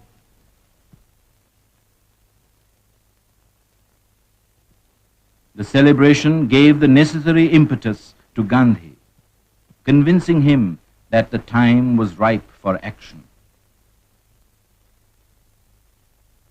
He published an 11-point manifesto stressing that total prohibition, reduction of the land revenue and the military expenditure, and the abolition of the salt tax were the vital needs of the people. Next to air and water, salt is perhaps the greatest necessity of life, wrote Gandhi. In a letter to the Viceroy, he announced his intention, "If my letter makes no appeal to your heart, on the 11th day of this month, I shall proceed to disregard the provisions of the salt law. As the independence movement is essentially for the poorest in the land, the beginning will be made with this evil." On receiving a no from the Viceroy, Gandhi exclaimed, "On bended knees I asked for bread, and I received stone instead."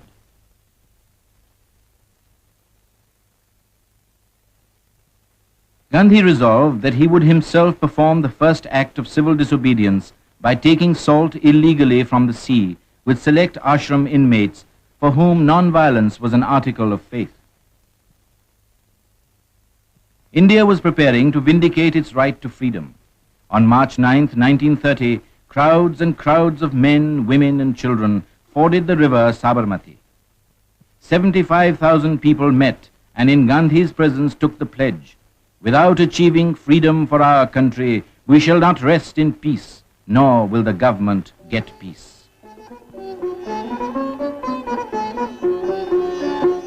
Gandhi devoted all his time and energy to an intensive preparation of the ashram for the final conflict at the appointed hour.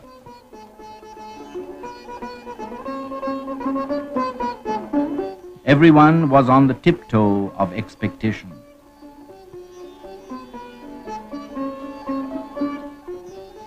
On the eve of the historic Salt March, Gandhi touched the tender chords of the people's hearts when he said, "These may be the last words of my life on the sacred banks of the Sabarmati.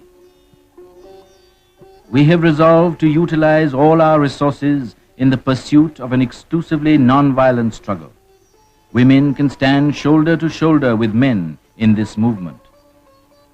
Hoping that the stream of civil resistors would flow unbroken, he gave instruction, "After I have broken the law wherever possible, civil disobedience of salt laws should be started by manufacturing, purchasing, and selling contraband salt. May God keep off all obstacles from the path in the struggle that begins tomorrow."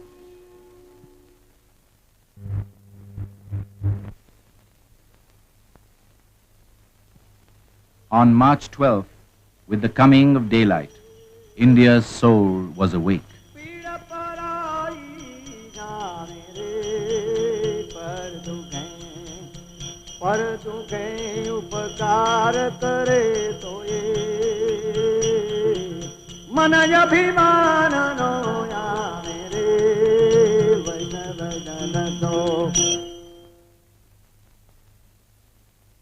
More and more eager and throbbing crowds collected. Prayers having been sung, the pilgrim was ready to make the great beginning of the great movement. The long-awaited hour arrived, and he was there.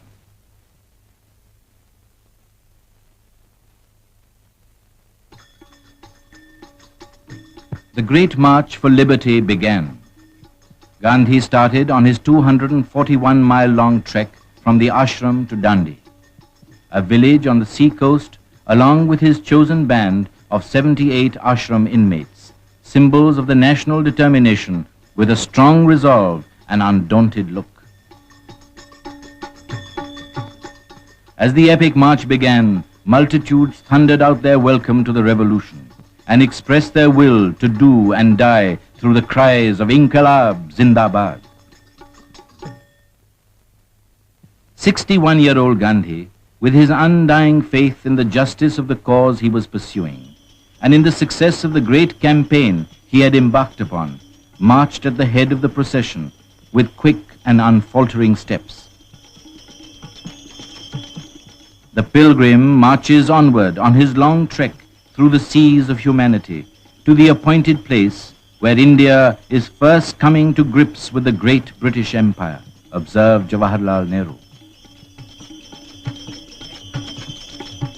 Staff in hand, he goes along the dusty roads of Gujarat, clear-eyed and firm of step, with his faithful band trudging along behind him.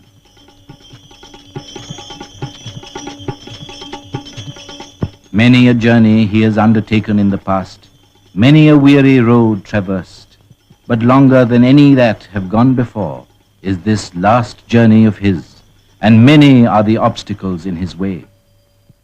But the fire of great resolve is in him, and surpassing love of his countrymen.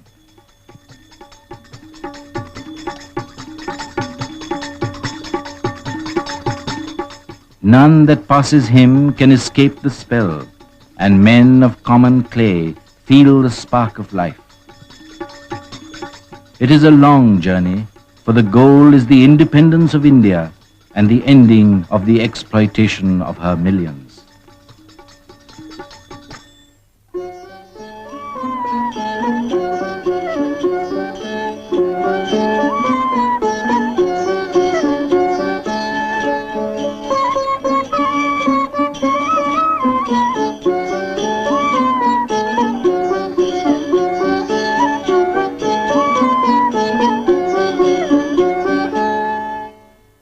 The soldiers of freedom marched all along the distance of 13 miles to Aslali, the first halt.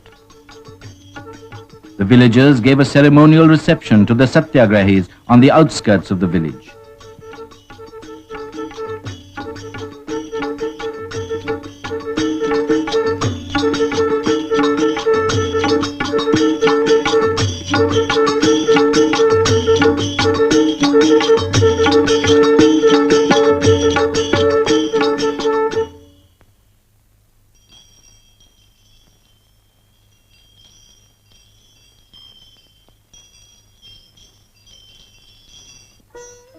After the day's march through heat and dust, Gandhi and his followers entered the village Dharamshala for the night's rest.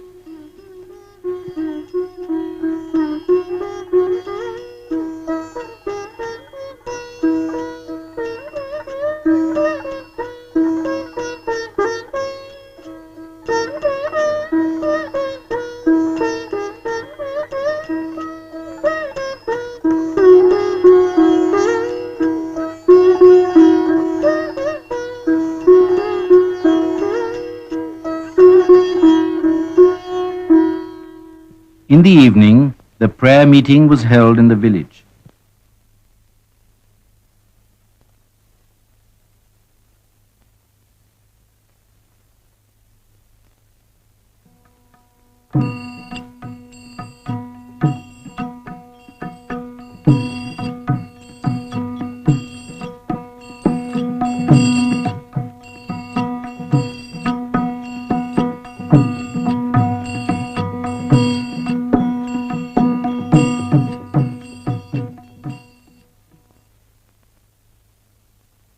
Gandhi explained his mission.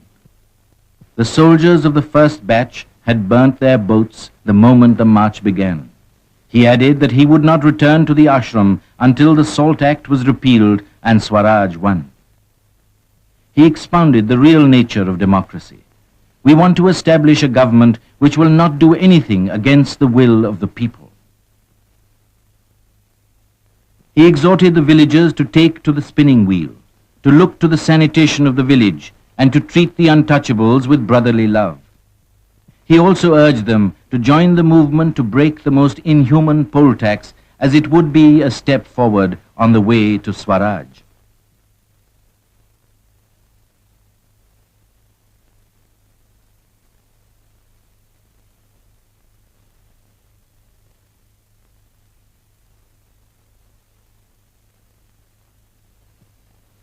Next morning, the people of Aslali saw Gandhi stride away with his pilgrim band to the next stage in the journey to the sea.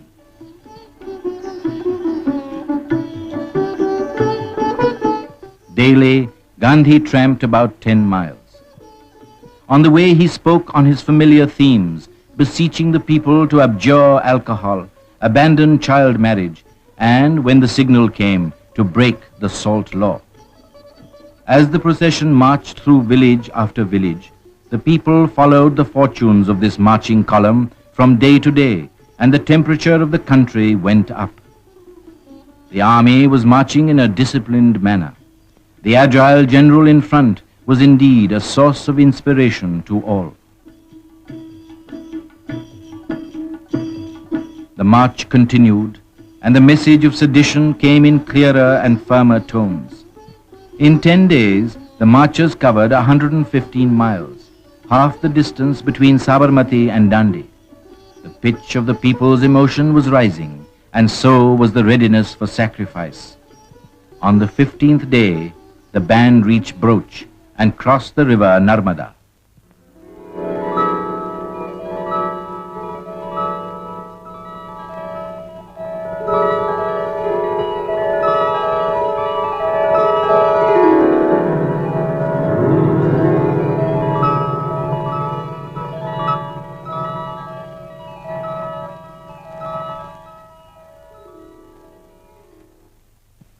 April came.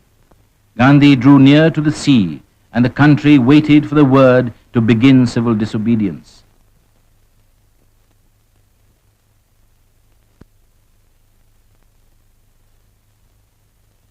Gandhi conducted his daily prayer meetings and spoke at all the halting places. seeking the people's cooperation for the righteous struggle, he observed, Satyagraha cannot succeed without a spirit of purity and self-sacrifice.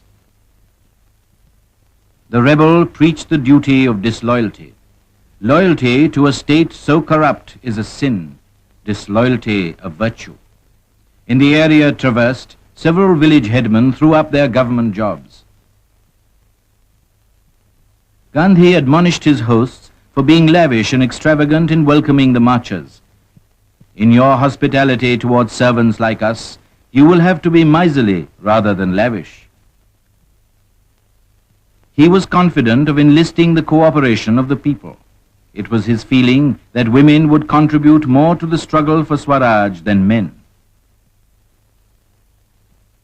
Gandhi voiced his firm determination to win Swaraj. Either I shall return with what I want, or my dead body will float in the ocean.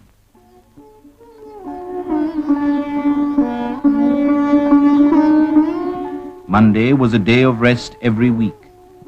Gandhi insisted on the ashram routine being followed by every one of the pilgrims, especially in three essentials: prayer, spinning, and writing the daily diary.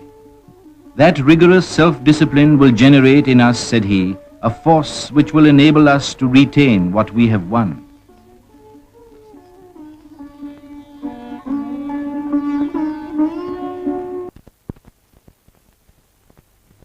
Truth was once again on the march.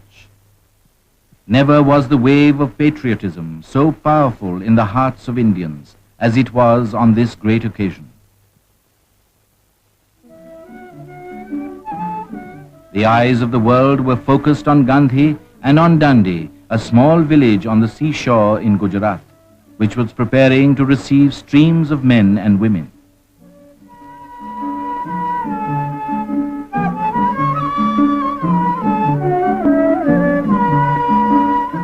Dandi, the destination of the great march, was in sight.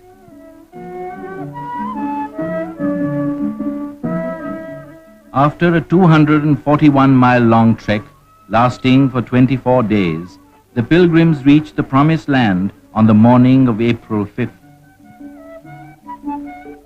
Sarojini Naidu received Gandhi and his followers on the outskirts of the village. On reaching Dandi, Gandhi felt greatly relieved. God be thanked for what may be termed the happy ending of the first stage in this, for me at least, the final struggle for freedom. Gandhi arrived at his seaside resort for rest.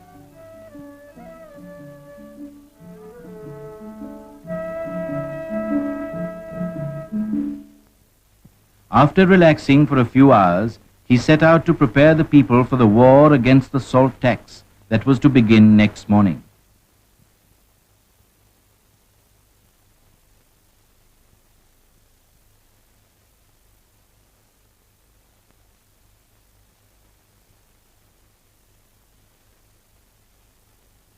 Addressing the eager crowds gathered under the banyan tree, Gandhi reaffirmed his decision to break the salt law. God willing, I expect with my companions to commence actual civil disobedience tomorrow morning. 6th April has been to us, since its culmination in the Jallianwala massacre, a day for penance and purification. I am positive that the greater the purification, the speedier will be the glorious end for which the millions of Indians, consciously or unconsciously, are striving. He issued a warning. Those who fear the government will leave. Only those who are prepared for jail going and for receiving bullets should accompany me tomorrow morning. May God always be with us.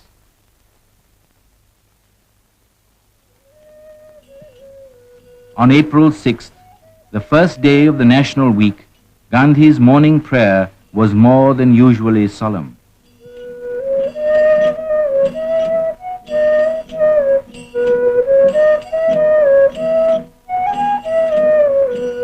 He gave final instructions for the struggle and nominated Abbas Tayyabji and after him Sarojini Naidu as his successors.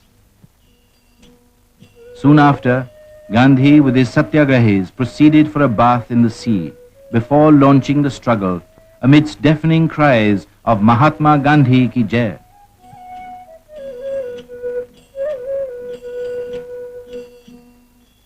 The leaders and his followers bathed in the sea.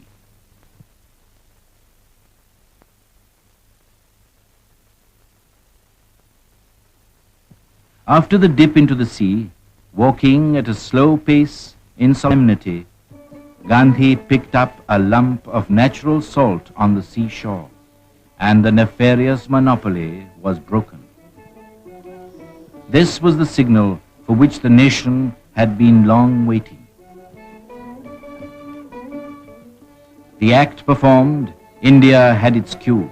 It seemed as though a spring had been suddenly released all over the country.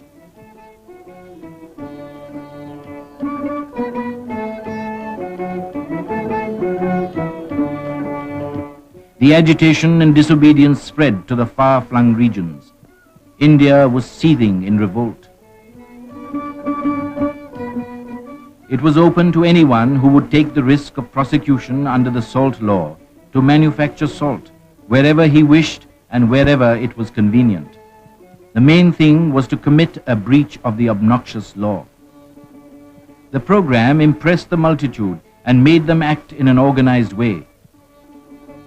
In town and villages, everywhere within reach of the sea, salt manufacture was the action of the day. Due to the abounding enthusiasm of the people, this program spread like a prairie fire. Most striking was the part of women in the national struggle. In the hour of trial, they came out in large numbers from the seclusion of their homes and threw themselves into the struggle. Gandhi observed, in this non-violent warfare, women's contribution should be much greater than men's. To call women the weaker sex is a libel. It is man's injustice to women. If non-violence is the law of our being, the future is with woman.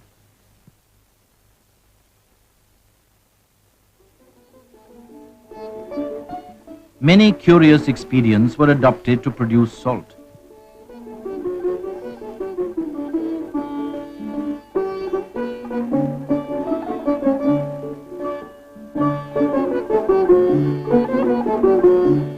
It was waved about in triumph and often auctioned for fancy prices.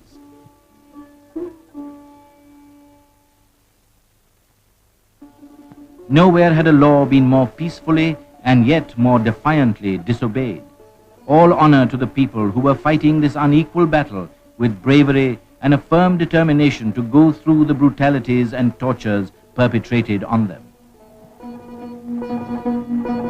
There were numerous prosecutions, more numerous arrests, far more numerous detentions, forcible seizures of salt, and brutal and savage assaults on the people.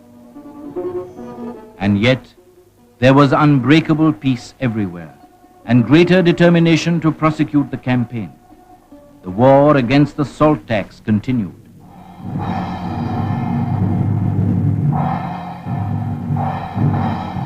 On the 13th of April ended the most glorious of all the national weeks since 1919. Leaders were being removed from the midst of the people. On the arrest of Jawaharlal Nehru, the Congress president, Gandhi observed, "It is an affront offered to the whole nation." The arch offender was kept free, and his activities continued unabated. Day after day, he went to the surrounding villages and delivered the message of disobedience. This Indian empire was conceived in immorality. Let us therefore pray and work for the destruction of this demonstrably immoral system with the national creed of non-violence. Sisters should picket liquor shops, opium dens, and foreign cloth shops. For who can make a more effective appeal to the heart than women? Foreign cloth undermines the economic foundations of the nation and throws millions out of employment. So, young and old in every home should play the takli and spin. Testing time seems to be coming faster than I had expected. We must accustom ourselves to standing unmoved in the face of cavalry or baton charges or bullets.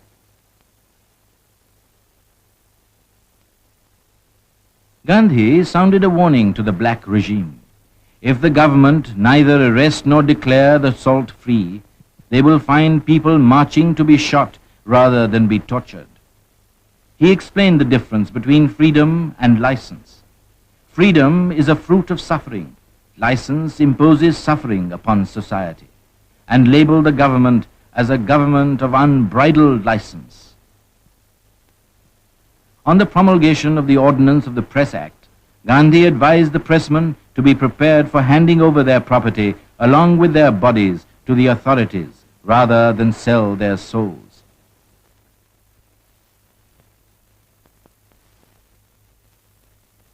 In a mango grove at Karadi, a village near Dandi, Gandhi set up his camp. He sensed that the time had come for greater acts of rebellion. In a draft letter to the Viceroy, he announced his intention to raid the Dharasana salt depot. It would be cowardly on my part not to invite you to disclose to the full the leonine paws of authority and to give the victims an opportunity for greater and greater suffering. Success is the certain result of suffering of the extremist character, voluntarily undergone.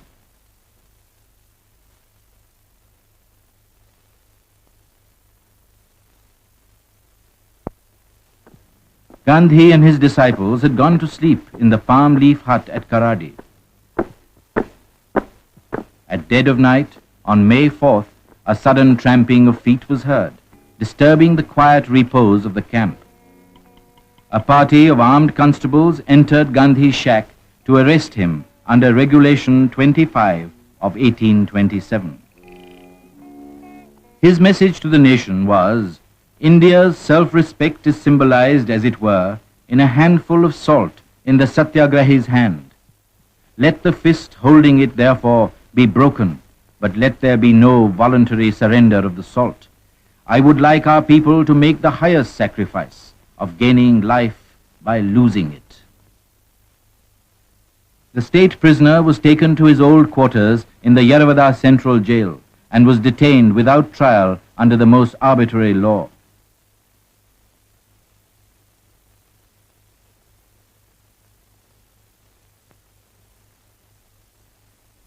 Men, women, and children of all communities and classes in India joined together and proclaimed their determination to win liberty or to die. India waged a relentless struggle, facing hardship cheerfully on the path of high purpose and noble endeavor. It was in this readiness to suffer that the moral power of this movement resided. Massive raids on salt pans and depots were organized. True soldiers of India, without care of fame or reward, labored unceasingly and peacefully. Civil disobedience everywhere was answered with firing and barbarous lathi charges. Those struck down fell sprawling. Government measures became more and more intense and brutal. The non-violent Satyagrahis showed marvelous endurance and discipline. Thousands courted imprisonment and suffered all manner of privations. Here was India being governed forcibly under an absolute dictatorship. The bureaucracy were for more and more ruthless measures. Every kind of civil liberty was suppressed. With various repressive ordinances following each other in quick succession, grew the opportunities of breaking them. Presses were seized and news bulletins appeared in cyclostyle to break the law of sedition.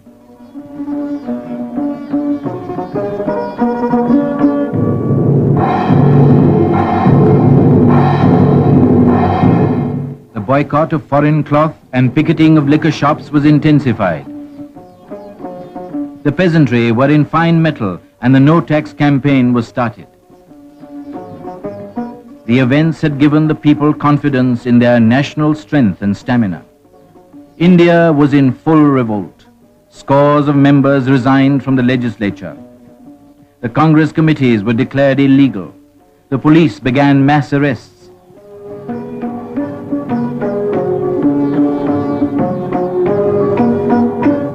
The leadership of the campaign passed from one person to another in quick succession. India became a vast prison house, and yet the government failed to bend the people. Hundreds laid down their lives at the altar of freedom. It was a grueling battle, and it went on for months.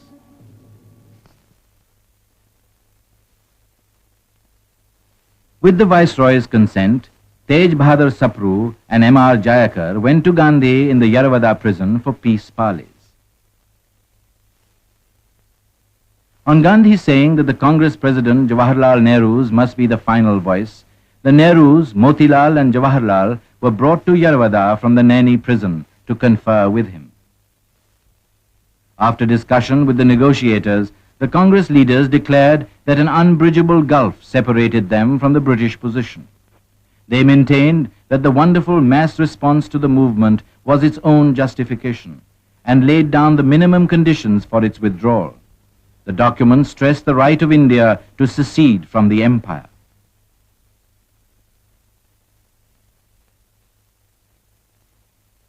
On his unconditional release on January 26, 1931, the anniversary of Independence Day, Gandhi remarked, "I am hankering after peace, if it can be had with honor," and hurried to Allahabad, the home of Motilal Nehru, who was mortally ill.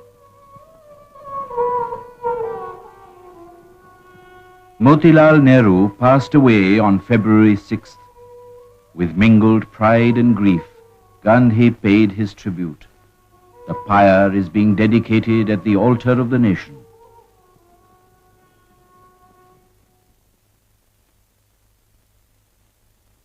A crucial meeting of the Congress Working Committee held at Anand Bhavan, Allahabad, expressed its abiding faith in civil disobedience and passed Gandhi's resolution laying down conditions for a truce, demanding general political amnesty and immediate cessation of repression.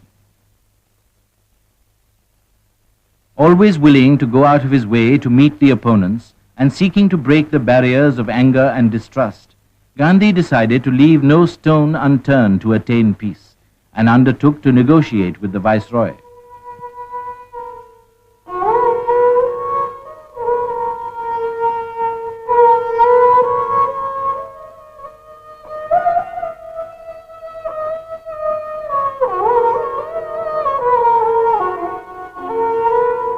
He came to Delhi for an interview with Lord Irwin and stayed at Dr. Ansari's house. On February 17th, the half-naked fakir, as Winston Churchill called Gandhi, went to the Viceroy's house to parley with the representative of the King Emperor.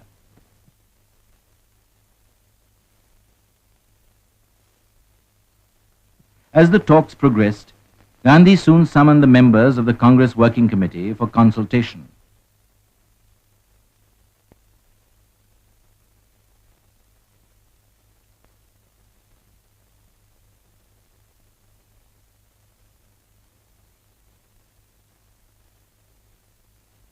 On his return from the Viceroy's house, he used to explain every point that arose in the discussion to the members of the Working Committee, which was constantly in session.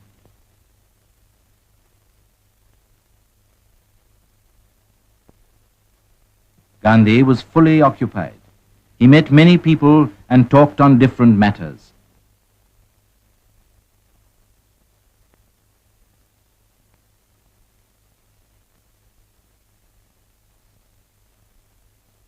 He appealed to the sense of service in women and asked them to join him and share his aspiration of making the spirit of service permeate the atmosphere by becoming humble servants of the country.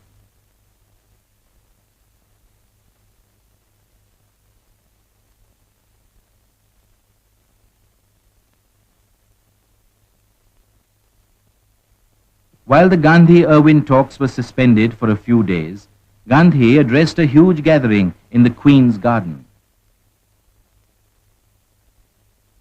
I may say this much, that these talks have been conducted in a most friendly manner and with much sweetness. What will be the result, I cannot say. The result is in the hands of God. It is His will that will prevail. The people's duty is to continue to do what India expects of them.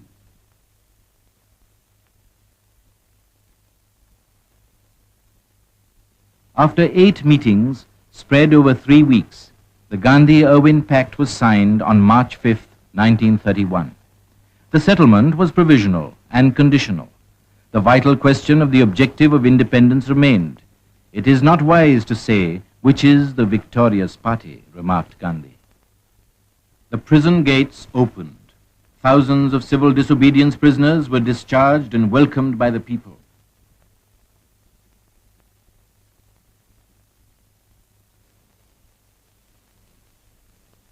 On Gandhi's first entry into the city of Ahmedabad, after the historic march to Dandi 12 months ago, people were drawn to him as towards a magnet. They waited for hours on the river sands to hear one who was the quintessence of their conscious and subconscious will.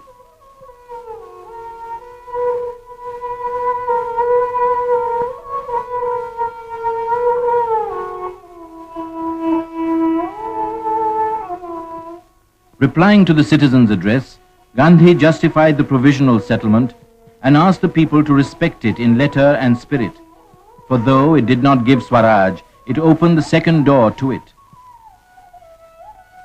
He advised the people to achieve communal unity, eradicate the drink evil, banish foreign cloth, and produce khaddar, which would not only help them in increasing their power, but also in securing complete independence. For the children, his message was, the history of the world speaks loudly about the actions of children. So I expect much from you in the struggle ahead.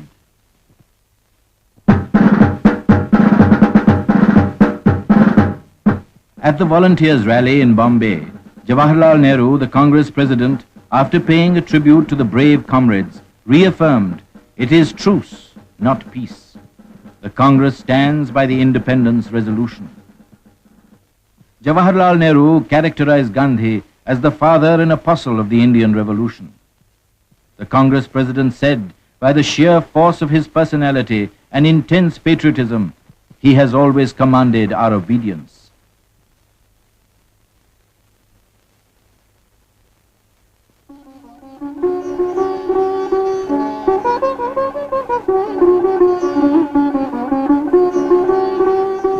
In the third week of March, Gandhi and his colleagues were given a reception, the like of which Bombay had seldom witnessed.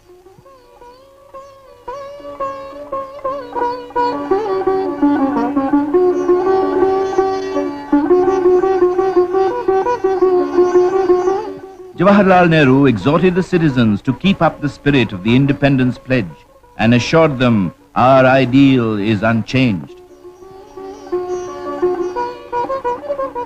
Gandhi stressed the importance of compromise. A new age has now begun.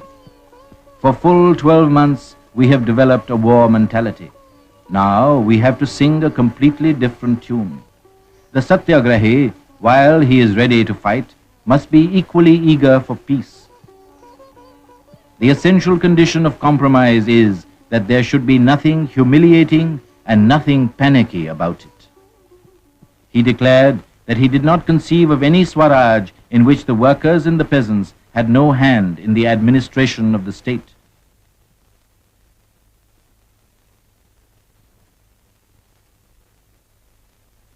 Congratulating the workers at a Khadi center, Gandhi stressed the importance of constructive work as a preparation for Swaraj. Gandhi held the Congress volunteers and their work in esteem and asked them to be prepared both for peace and war, and said that he would not accept any scheme of Swaraj which did not contain the substance of independence. Let us carry on the process of self-purification with greater faith so that we may grow in strength day by day.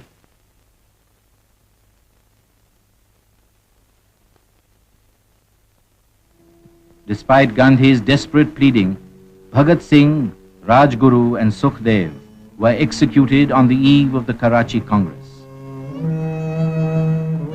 Gandhi felt that the execution of the three patriots had increased the nation's power to win freedom. The Karachi Congress, convened under the shadow of Bhagat Singh's execution, truly represented the temper of the country at the moment. As Gandhi arrived, the demonstrators greeted him with black flags and shouts of "Down with Gandhiism" and "Long live Bhagat Singh." Gandhi received them sweetly and smilingly accepted the black flowers, and their indignation completely subsided.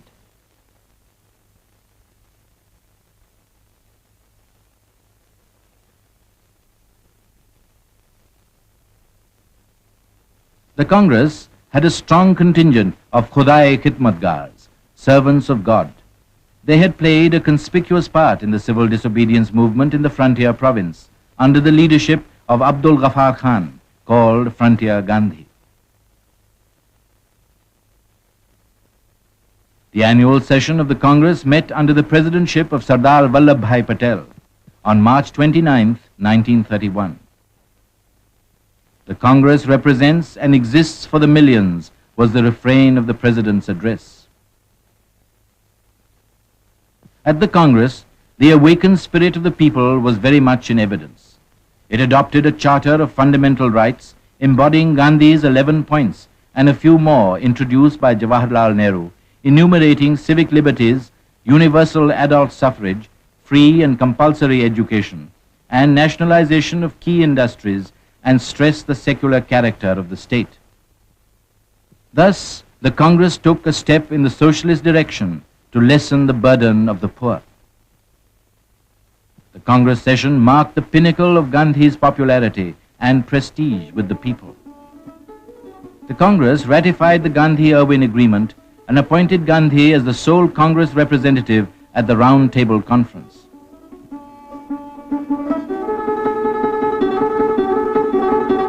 Gandhi said that his death could not kill Gandhiism, which was the cult of non-violence and love, and appealed to young men to come out and embrace his creed. Gandhi was confident that God's covenant, that those who tread on the straight and narrow path shall never come to grief, would inspire the people with faith and hope, and that the poor man's Swaraj would soon come through the chosen path of truth and non-violence. Purn Swaraj is not a pious wish today. It is the incessant yearning of the soul of the nation. I aspire for Ramaraj, or government of peace and love.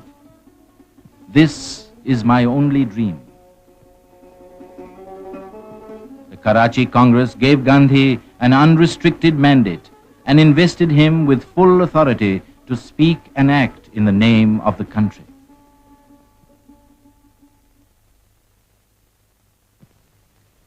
Gandhi had awakened the nation from the slumber of centuries and endowed it with the courage and determination to be free. The colors of the national flag were changed at Gandhi's instance. White, green, and red were replaced by saffron, standing for courage and sacrifice, white for truth and peace, green for faith and strength. The spinning wheel represented the hope of the masses.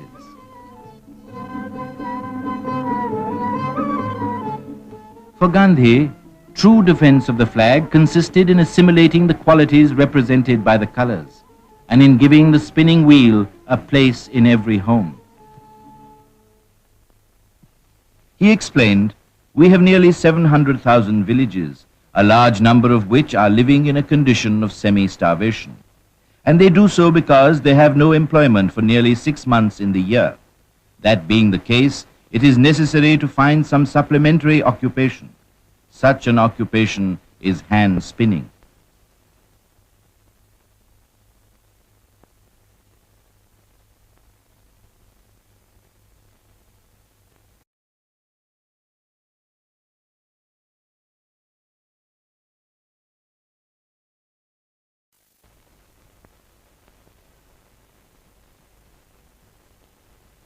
In an interview commenting on the efficacy of Satyagraha, Gandhi said, "The Satyagraha movement is nothing but a movement for promoting goodwill amongst those against whom we seem to be fighting. Therefore, I have no misgiving as to the ultimate result." In reply to a question regarding his dress in England, Gandhi observed, "I shall certainly not be found in European dress, and if the weather permitted, I should present myself exactly as I am today."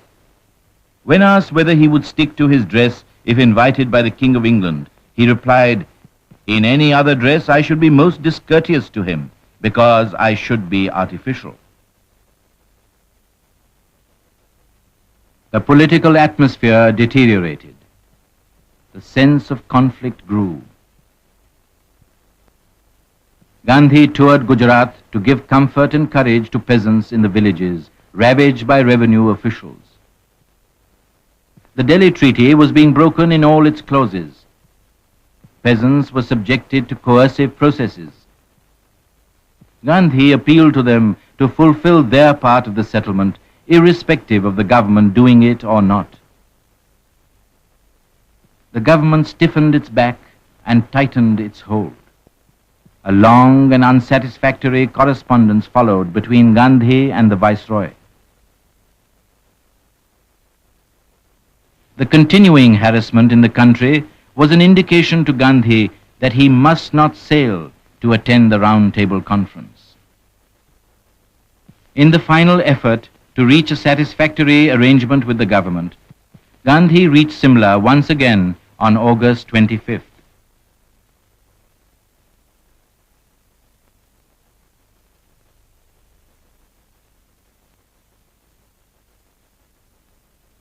On August 27th, his principal demand was conceded. The Delhi settlement of March 5th remained operative. The obstacle being removed, he hurried to fulfill his obligation.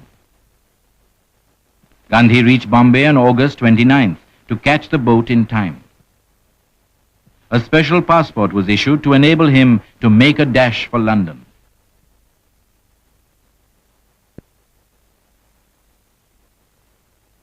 Despite rain, men, women and children, eager to catch a farewell glimpse of Gandhi, thronged to listen to his parting message.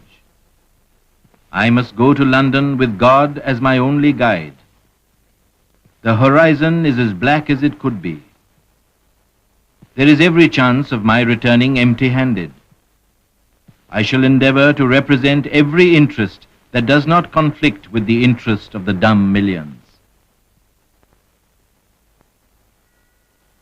SS Rajputana was ready to sail. The wharf was alive with people.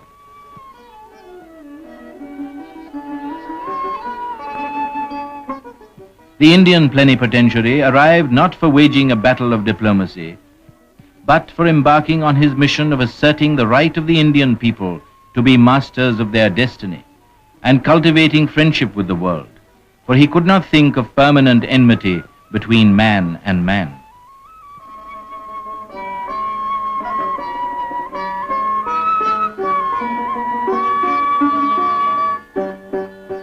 Accompanying Gandhi were two fellow delegates, Sarojini Naidu and Madan Mohan Malaviya.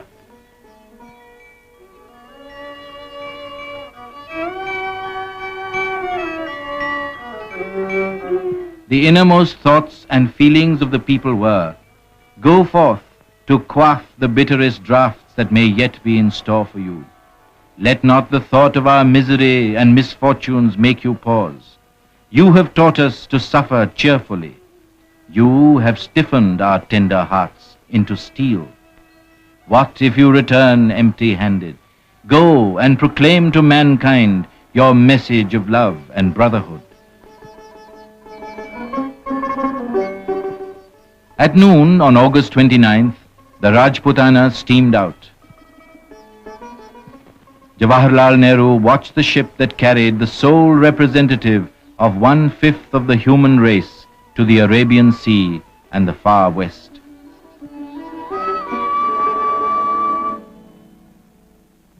As Gandhi was drawing away from the shores, his thoughts were focused on India. "I shall work for an India in which the poorest shall feel that it is their country, in whose making they have an effective voice, an India in which there shall be no high class and low class of people, an India in which all communities shall live in perfect harmony. This was the India of Gandhi's dreams. Gandhi was in the best of spirits during the voyage. Riding the pitching seas like a veteran mariner, he selected for himself a corner on the second-class deck, where he spent most of the day and the whole of the night under the canopy of the starlit sky.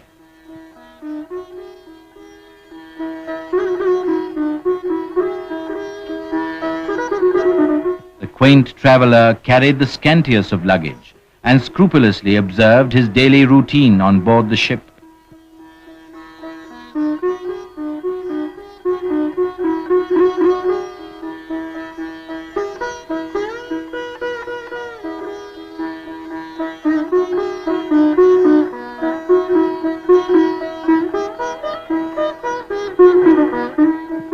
To Gandhi, spinning was a sacrament. He felt that every time he drew a thread on the wheel, he was coming nearer to the poorest of the poor and through them to God. He said, "It is a symbol not of commercial war, but of commercial peace. For every revolution of the wheel spins peace, goodwill, and love. The spinning wheel is for India's starving millions the symbol of salvation."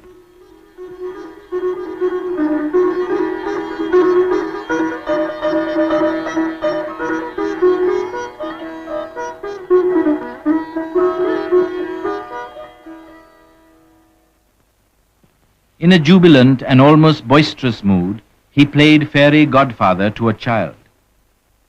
He never felt so happy as in the company of the little bird, and the child was happy and hilarious in his company. "Children are my life," said he.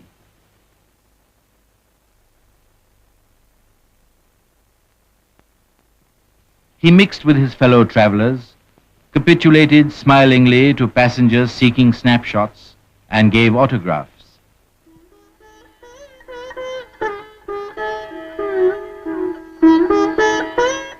The voyage provided him with much needed rest. He heeded only to the promptings of goddess sleep and slumbered deeply.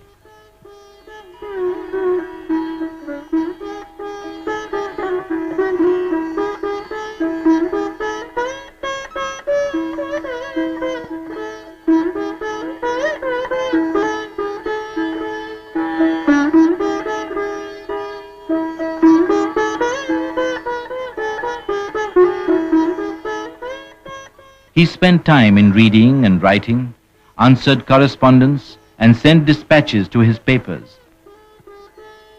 As the right hand suffered from writer's cramp, he wrote with his left hand.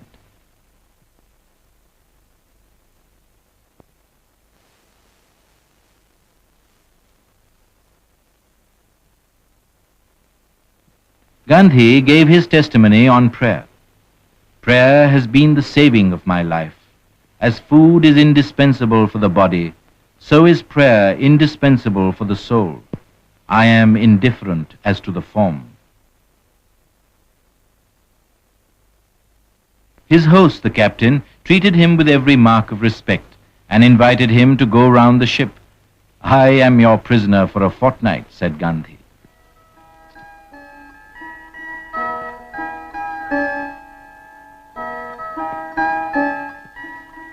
He was conducted to the captain's bridge.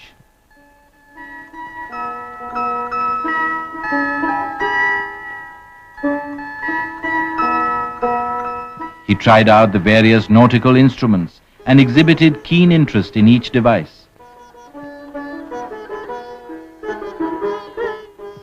It was time for the life jacket drill, and Gandhi readily participated in it.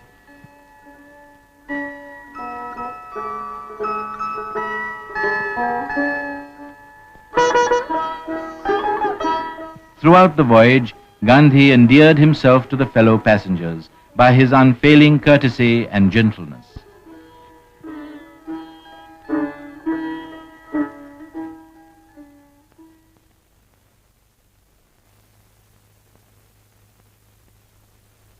After a weary voyage of 1,660 miles, daylight broke over the rock-crested shores of Aden. Gandhi steered the Rajputana into the first port of call. "I hope I do not capsize the boat," he remarked, as he turned the wheel.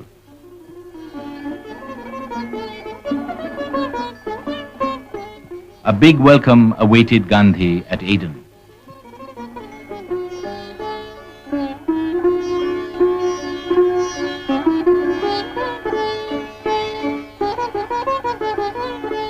He arrived at the citizens' meeting to receive an address of welcome and a purse.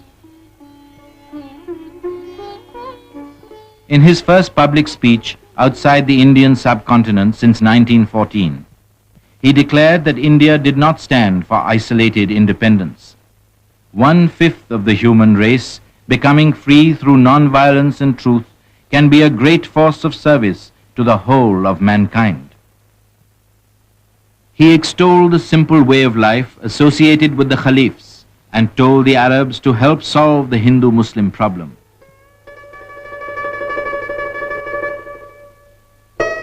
As the ship was gliding through the Suez, messages of welcome from the Egyptians poured in. On crossing the Egyptian waters, Madame Zaghlul Pasha sent the great leader of Great India her best wishes for the success of the Indian cause. In the name of Egypt, Mustafa Nahas Pasha, president of the Wafd party fighting for Egyptian independence, greeted the great leader Mahatma Gandhi and wished him success in his quest. Gandhi thanked them and reciprocated kind wishes for the independence of Egypt.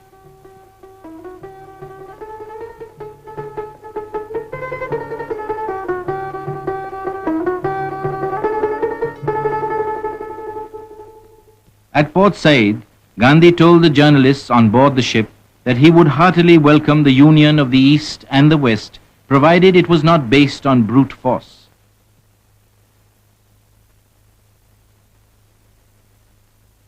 On the ship, Gandhi gave discourses on non-violence.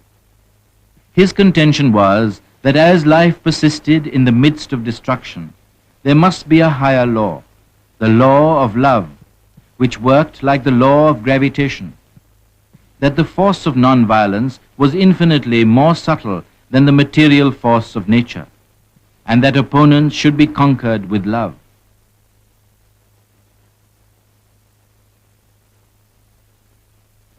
Gandhi had in his loyal secretary Mahadev Desai an assistant who not merely relieved him of much of his routine work, but put his keen intellect and tireless capacity for work at his disposal. Mahadev's devotion to Gandhi was complete, and Gandhi's affection for him deep and unbounded.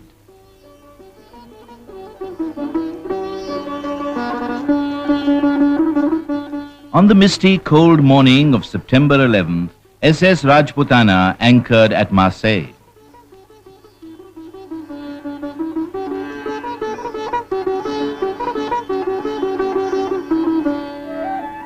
Madeleine Roland greeted Gandhi on behalf of her ailing brother, Romain Roland, with a message, "The better Europe is with you." The world press was represented to cover Gandhi's arrival. "I shall do everything at the spur of the moment, depending on my inner voice, which means God will guide me," he told the journalists.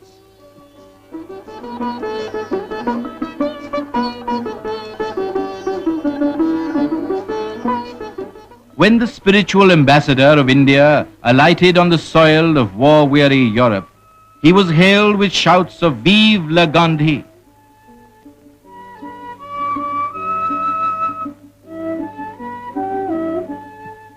Gandhi expounded the message of non-violence to the students of Marseille, saying that it was a weapon not of the weak, but of the strong.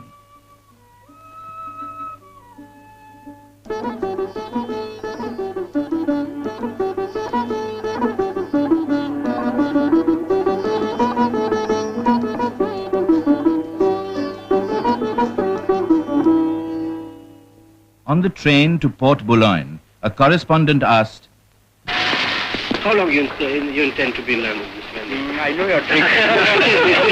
Why don't you want to say just a few words?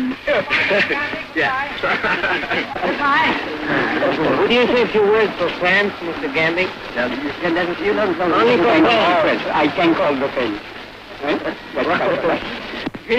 Finish now. That's lovely. Huh? Goodbye.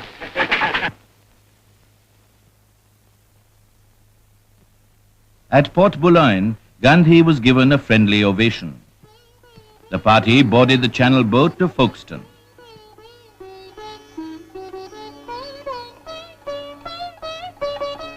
While the boat steamed along, the temperature began to drop, and yet Gandhi had wrapped himself only in a shawl. To the marveling pressman, Gandhi's explanation was, "My dress is the symbol of my mission."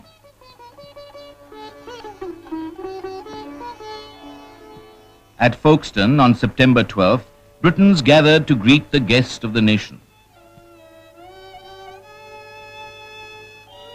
Gandhi landed on British soil with thoughts of the hard task ahead. "I am here to vindicate the honor of India and to uphold truth as I see it, for I believe it is the keystone of life."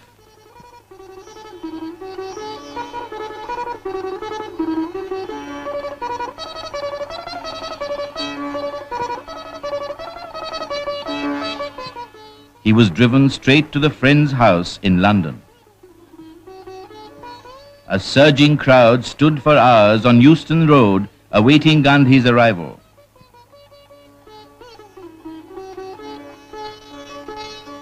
All facets of public life were represented at the Quaker Center to welcome him as an instrument of the synthesis of politics and religion. Explaining his mission, Gandhi said he had come absolutely in a spirit of cooperation and to strive for an agreed solution between India and Britain.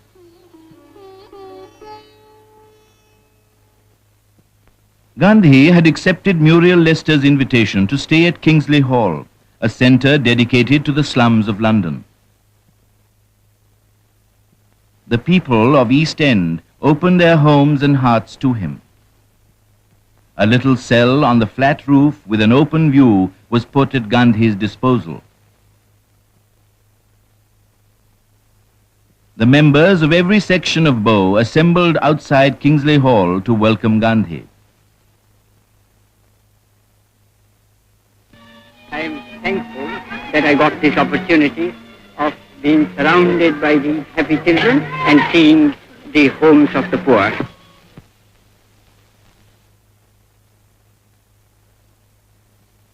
He was soon at home among the workers.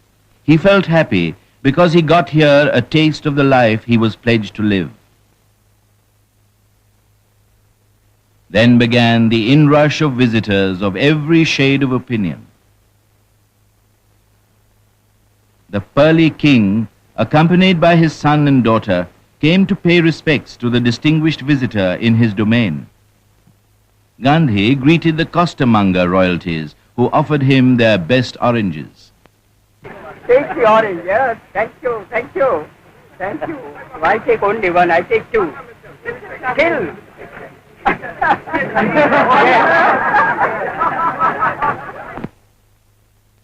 In his first ever broadcast talk, Gandhi told the American people from Kingsley Hall, "The world is sick unto death of blood spilling. Perhaps it will be the privilege of the ancient land of India to show the way out." At the Federal Structure Committee of the Round Table Conference held at St. James's Palace, the voice of resurgent India spoke through Gandhi. The goal of absolute independence remains intact. Gandhi stressed the need of adult suffrage and racial equality and advocated an honorable partnership between India and Britain. "The nation that does not control its defense forces and external policy," asserted Gandhi, "is hardly a responsible nation." He struck a note of warning. A nation of 350 million people needs simply a will of its own to say no and that nation is today learning to say no.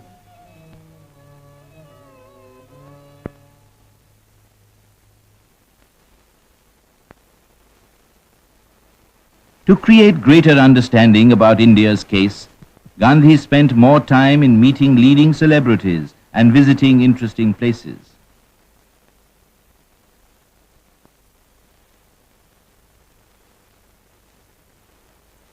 He met Charles Chaplin, of whom, curiously enough, he had not heard.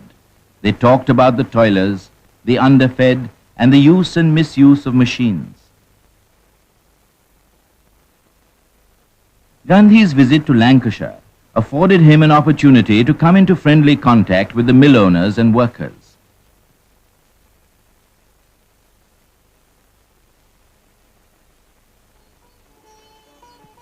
In this centre of the British textile industry, the Mayor of Darwin welcomed the most uncompromising advocate of the boycott of foreign cloth.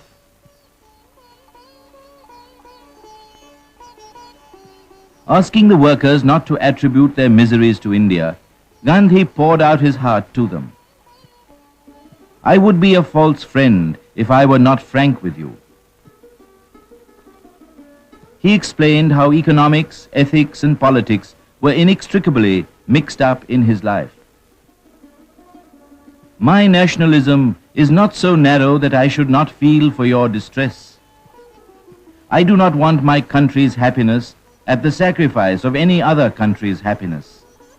You have 3 million unemployed, but we have nearly 300 million unemployed and underemployed for half the year. Your average unemployment dole is 70 shillings. Our average income is 7 shillings and sixpence a month. If India could revive the living corpses by putting life and food into them in the shape of work, it will help the world. He pointedly asked the operatives, do you want Lancashire's prosperity to be built upon the ruin of the Indian artisan? Their spontaneous reaction was, we know each other now.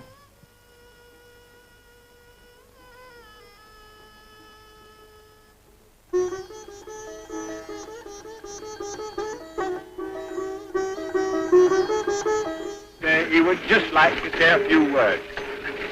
I'd like to love them. You are going to tell the other children that I love you all as my own children. That's all I want to say.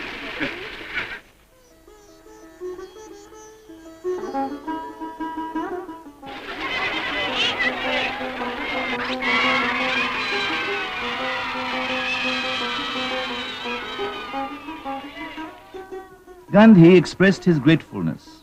I shall treasure the memory of these days to the end of my earthly existence.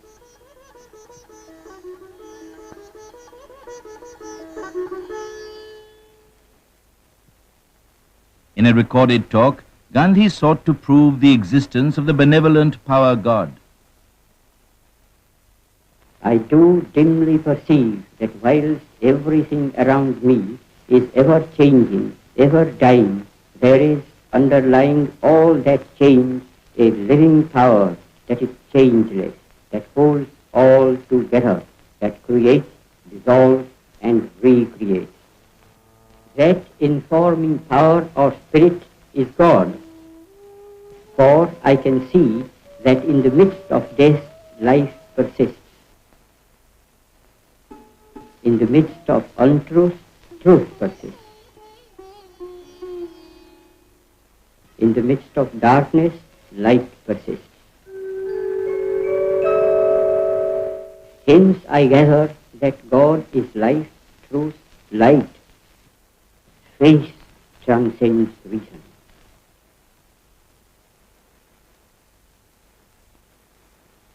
Being His Majesty's guest, Gandhi felt morally bound to accept the invitation to attend his reception.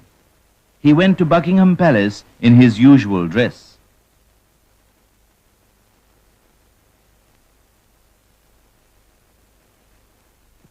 The Round Table Conference was completely abortive. Every divisive tendency in India was encouraged. The conference concluded on December 1st.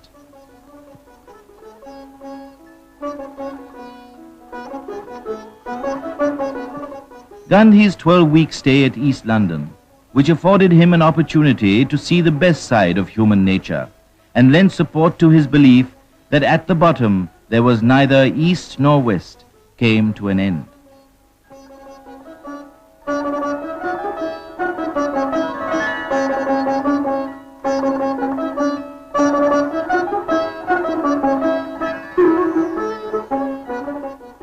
After planting a tree in front of Kingsley Hall, his parting message was, "Whatever the result of the mission that brought me to London, I know that I shall carry with me the pleasantest memories of my stay in the midst of the poor people of East London."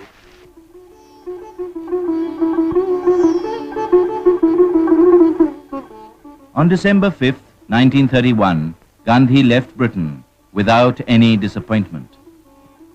I carry with me the pleasantest recollections of many happy friendships formed. The call from India was peremptory. Gandhi boarded the Channel boat to the French coast on the way home, leaving behind seeds of goodwill and mutual understanding.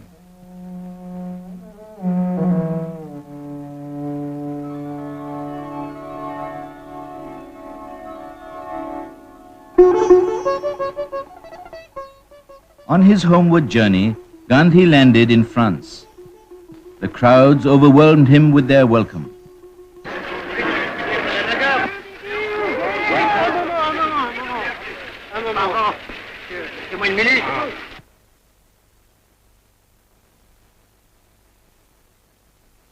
During his one-day sojourn in Paris, Gandhi spoke to an attentive audience. "I know that we have to go through still more suffering to vindicate our position.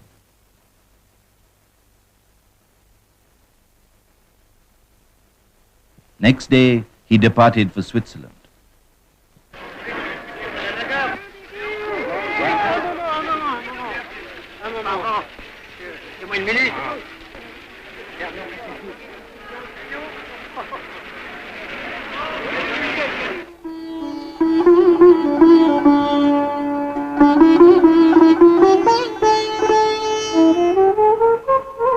Gandhi came to Geneva to spend a few days with Romain Rolland, the sage of Villeneuve.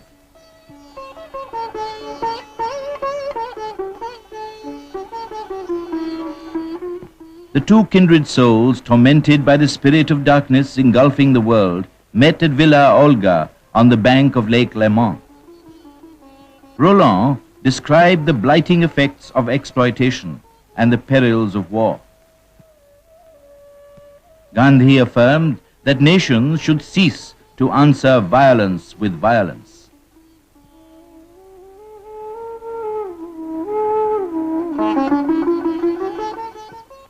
Gandhi's routine of taking early morning walks continued despite the severe December cold.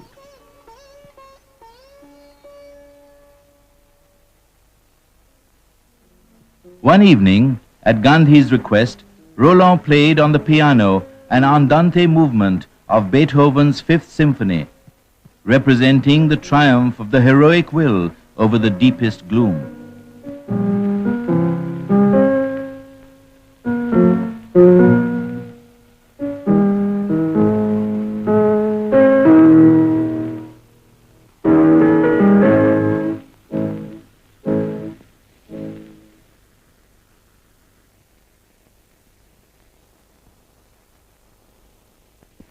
At a meeting in Geneva, he pointed out, "My speeches at the Round Table Conference have all officially reported.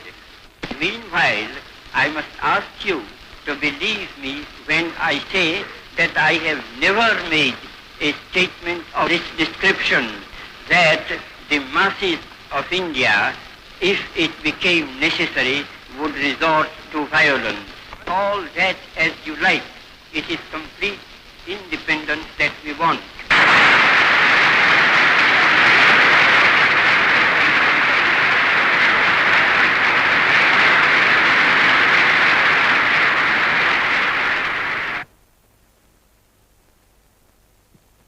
God, Gandhi said at Lausanne, is an eternal principle. That is why I say that truth is God and the way to him is through love.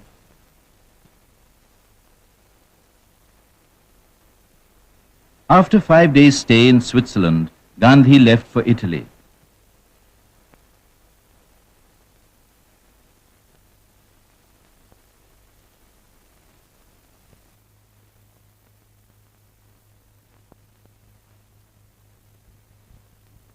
At Rome, Gandhi was cheered by enormous crowds.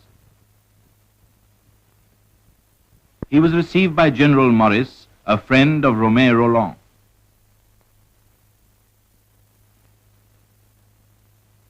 The movie tones grunted, journalists struggled, but Gandhi had decided not to make public statements.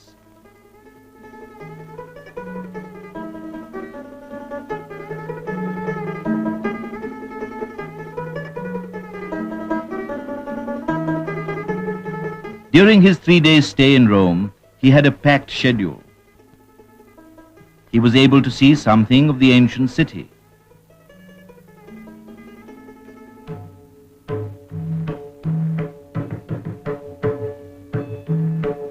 He made a hurried round of the Roman ruins.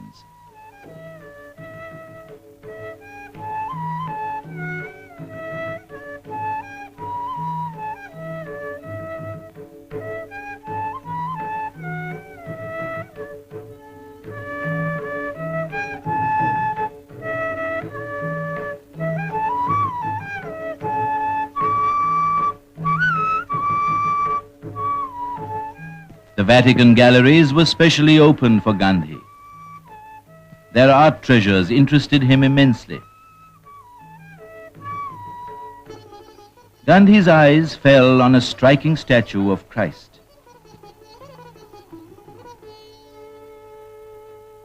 He went up to it and stood in deep contemplation.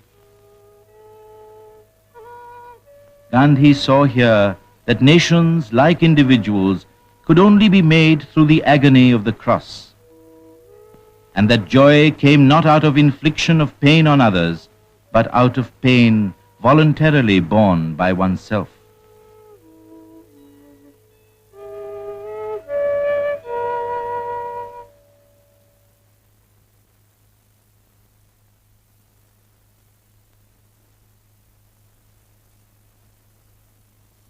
Gandhi was shown a military exercise and drill by little boys known as Balila.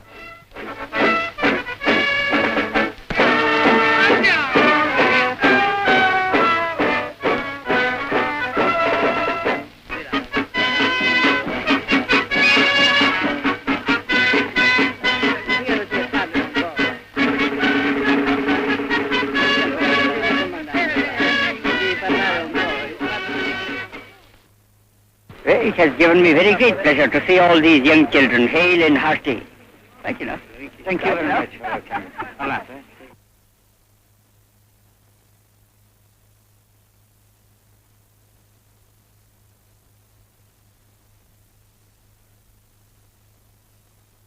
On December 14th, Gandhi boarded SS Pilsner at Brindisi en route to India. After his experience in England, it was clear to him that the true battleground was not London, it was India. But in ignorance of the situation at home, he reiterated that he would try every means to avoid another fiery ordeal.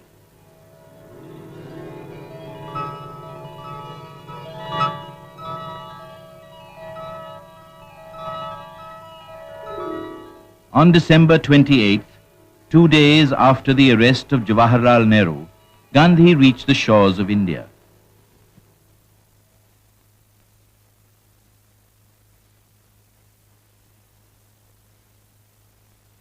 Though he had returned empty-handed, he had not compromised the honor of his country. A great ovation awaited him.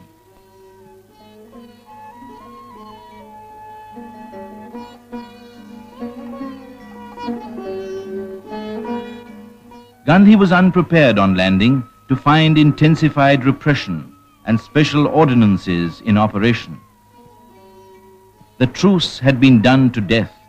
The die seemed to be cast.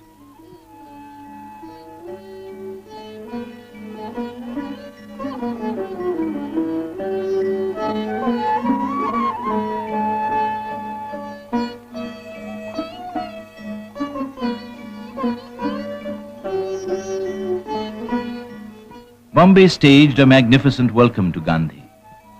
Thousands turned out en masse to greet him.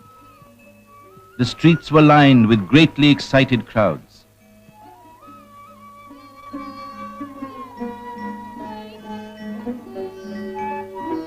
National flags fluttered everywhere, and banners and arches adorned the whole of the long route to Mani Bhavan.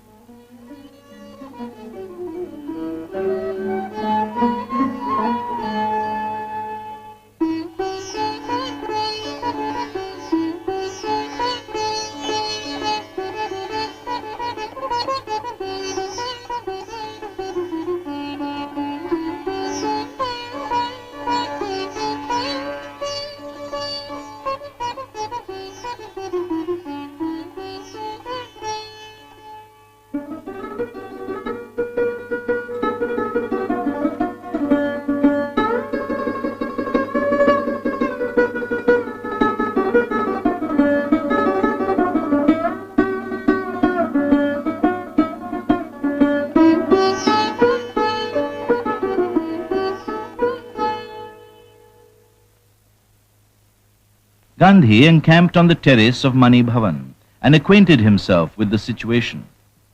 He found things blacker than he had imagined. That evening, people flocked to Azad Maidan to listen to Gandhi. A vast concourse of humanity stretched far beyond the Maidan.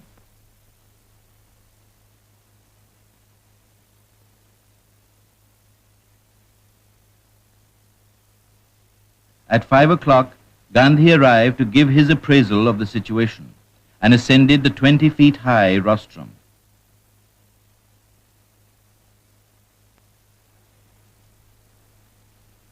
In reply to the demonstration of tumultuous welcome, Gandhi condemned the attempt of government to unman a whole race. He emphasized his eagerness to cooperate with the government, though he was ready for a struggle if necessary. If a fight is inevitable, he asserted, I would expect every son of the soil to contribute his might. I would not flinch from sacrificing even 1,000,000 lives for India's liberty. He exhorted the people to get rid of the fear of death and adhere to non-violence. He made an impassioned plea for raising the level of the untouchables, realizing that without it, freedom would be futile.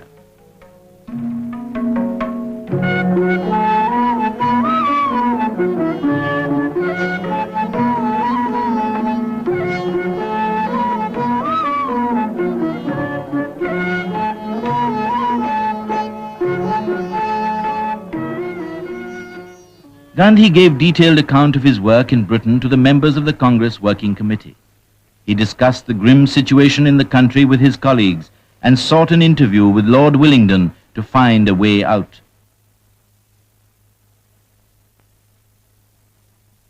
On receiving a stiff reply from the Viceroy, Gandhi had no choice left but to resort to civil disobedience. He prepared to go to jail.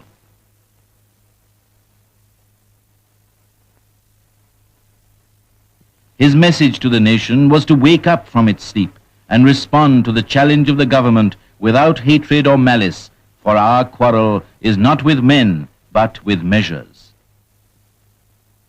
To poet Tagore he wrote, I want you to give your best to the sacrificial fire that is being lighted. The government instantly struck back, and when the whole nation was asleep, Gandhi was put under arrest at 3 a.m. on Monday, January 4th, his weekly day of silence in the tent on the terrace of Mani Bhavan. After the prayers, he was taken away and was once again interned in the Yeravada jail during the pleasure of the government. India was numbed by repression. It was a conflict of two historical forces. The jails began to be filled with civil disobedience prisoners. Their idealism and pride led them to fetters. It was a tribute to the national movement.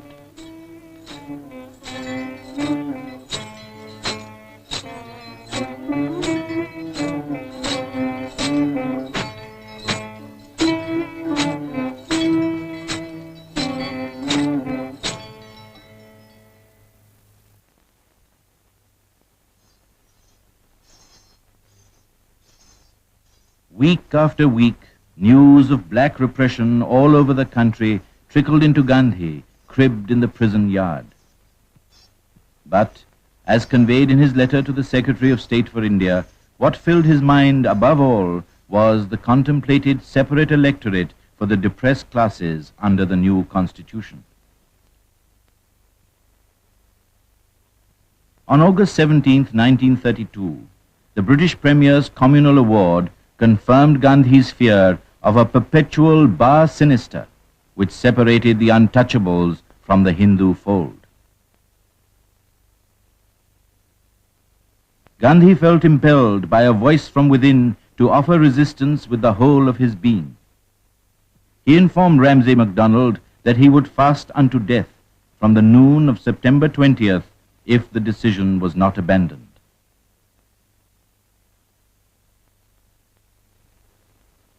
In the early morning of September 20th, Gandhi wrote to Tagore, "I enter the fiery gate at noon. Your blessing will sustain me in the midst of the storm I am about to enter."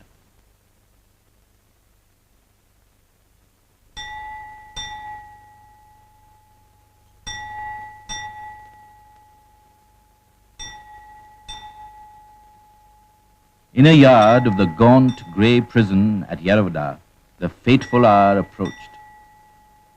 The jail bell struck 12, and with the last stroke, Gandhi commenced his vow of extreme self-sacrifice.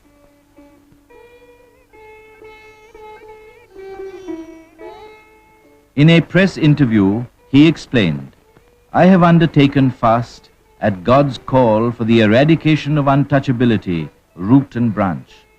My fight is against the impure in humanity. To do away with all those social inequalities between man and man," exhorted poet Tagore, "let us join the Mahatma in his noble task of removing the burden of ages upon those who have been stigmatized for the accident of their birth." There were spontaneous demonstrations of love and grief. People suffered from poignant pain and anxiety. Millions offered prayers and fasted, and demanded complete removal of all religious and social disabilities of the depressed classes. Gandhi's fast renovated the dream of achieving India's national solidarity. Irrational curbs cramping national life showed signs of tottering. Temples after temples were open to the untouchables. They could now draw water from public wells. What social reformers could not do for decades was thus achieved in a few days.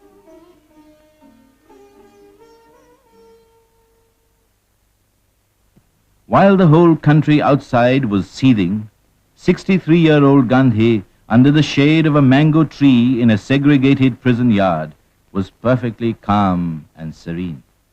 His condition was steadily worsening and his vitality ebbing. Before this stupendous self-sacrifice, all differences were forgotten. On the 5th day of the fast, the caste Hindus and the depressed class leaders, in consultation with Gandhi, signed the pact accepting joint electorates. The Yeravada Pact nullified the British Premier's decision. Gandhi broke his fast of 6 days and 5 hours.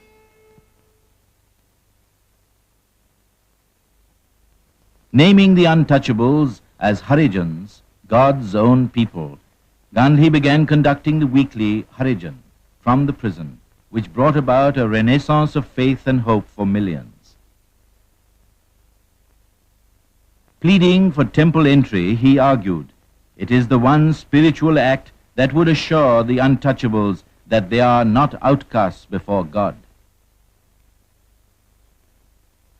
In response to a peremptory call from within, Gandhi decided to undertake 21 days purificatory fast from May 8th for gaining greater watchfulness in connection with the Harijan cause.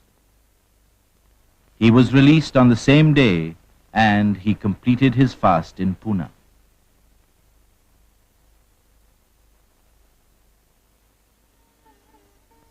On July 31st, Gandhi disbanded the 18-year-old Sabarmati Ashram as a gesture of sympathy with those who had lost property in the freedom struggle. He made it over to the Harijan cause and shifted his headquarters to Wardha, the geographical center of India.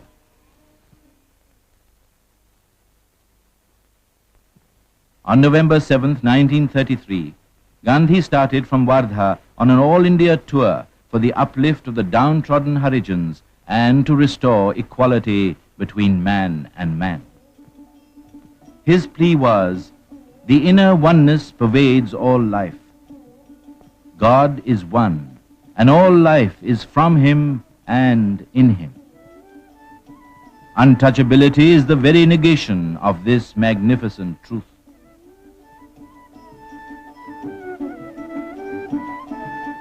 Gandhi was on the move, addressing meetings, opening wells and temples for the Harijans.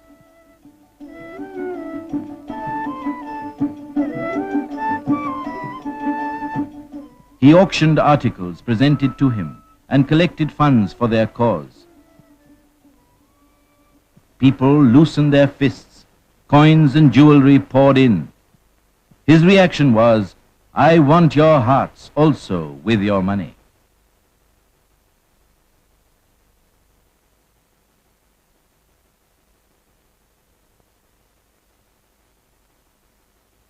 Gandhi had one mission before him, the eradication of untouchability.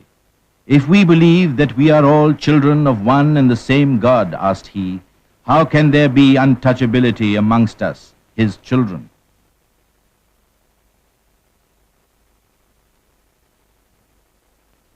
He organized village sanitation on a rational basis and exhorted the Harijans to give up eating carrion and drinking liquor. He lightened their miseries and restored their self-respect.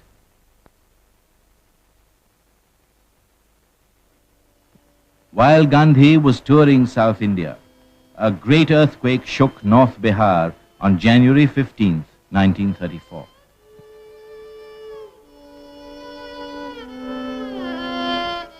Giving expression to his belief that physical calamities are related to men's morals, Gandhi observed, with me, the connection between the cosmic phenomena and human fate is a living faith that draws me near to God.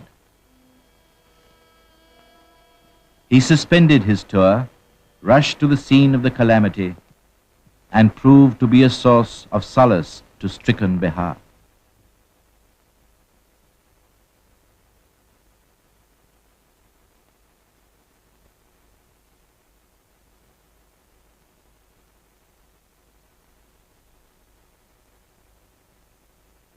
Gandhi renounced the use of conveyance for the Harijan tour in Orissa for cultivating more intimate contact with the villagers who he wanted should awake, arise, and realize the sin they had inherited and harbored.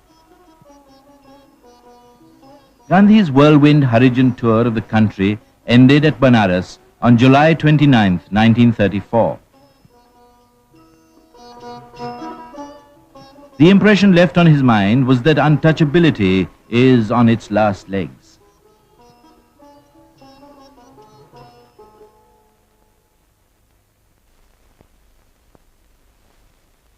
The outstanding event of the 49th session of the Congress, held under the presidentship of Rajendra Prasad at Abdul Ghaffar Nagar, Bombay, was Gandhi's retirement from the Congress for having failed to persuade it to change its creed from peaceful and legitimate to truthful and non-violent methods.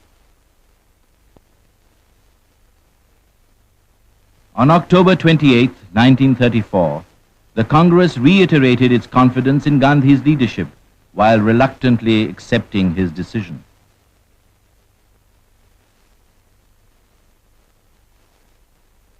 Gandhi justified his physical severance from the Congress. For me to dominate the Congress in spite of fundamental differences is almost a species of violence which I must refrain from. No leader can give a good account of himself if his lead is not faithfully, ungrudgingly, and intelligently followed. Henceforward, my interest in the Congress will be confined to watching from a distance, enforcement of principles for which it stands. I would love to serve the Congress in my own humble manner, whether I am in or outside it.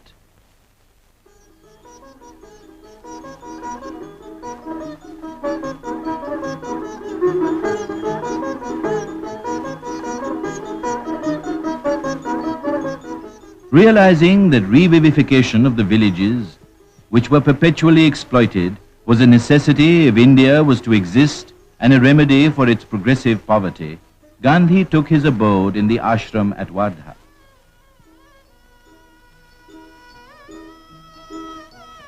For him, Khadi was the sun of the village solar system and the various village industries its planets. We should, he argued, identify ourselves with the poor villagers, live as they live, help them to produce what we need, and make full use of the local raw material, local talent, and local tools.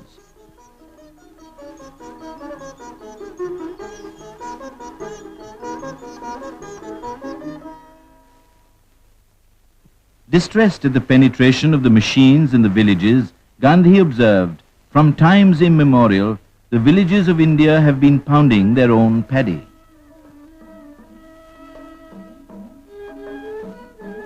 Unpolished rice and hand-ground whole wheat flour, apart from being nutritious, also provide employment in the rural areas.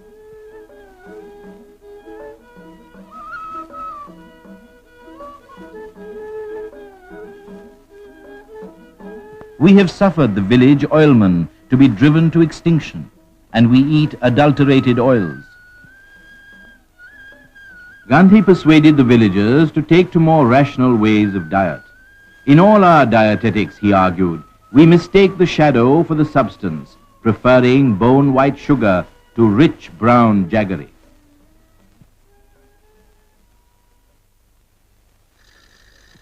His plea was that mechanization is good where hands are too few, but an evil where there are more hands than are required for the work, as is the case in India.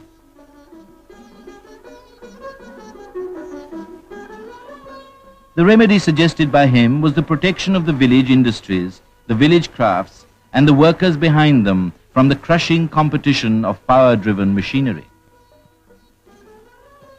Gandhi believed that if the village perishes, India will perish. Persuading the villagers not to turn open, healthy spaces into breeding grounds for disease, Gandhi suggested burying of the night soil as the most economic method of its disposal. When mixed with refuse, it can be turned into golden manure.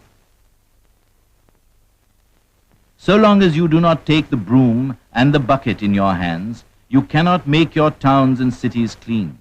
And cleanliness is not only next to godliness, it promotes health.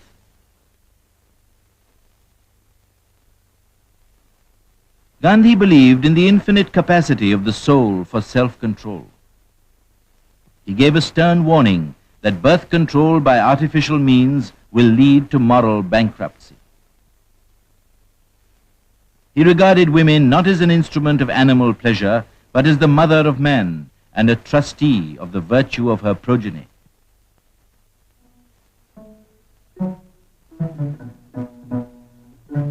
Non-violence, which was at the root of all his activities, was not confined only to India. Mussolini's attack on Abyssinia disturbed Gandhi. He appealed against the wave of darkness that was about to sweep the whole world. If the recognized leaders of mankind, who have control over the energies of destruction, were wholly to renounce their use with full knowledge of the implications, permanent peace can be obtained. Non-violence, to be a creed, has to be all-pervasive. It is my unshakable belief that India's destiny is to deliver the message of non-violence to mankind.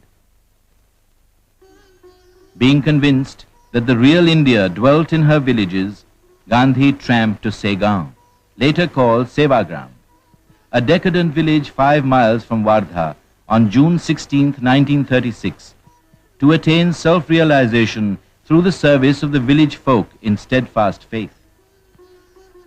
He reached his destination, lived in a one-room mud hut, and was soon at work.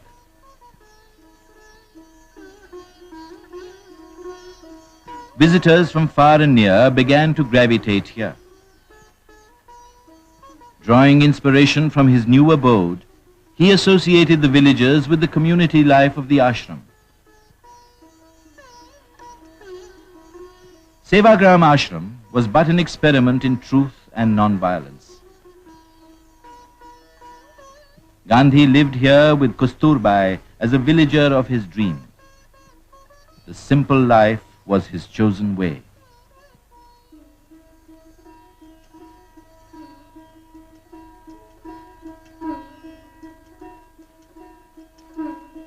Here Gandhi lived and worked, beginning his day before dawn, never missing his prayers.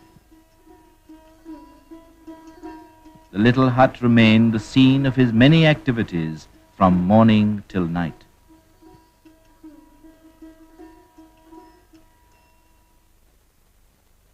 He spun for hours and carded his cotton. The greatest of my activity is charkha. I hold it to be the best part of my service, social, political, and spiritual.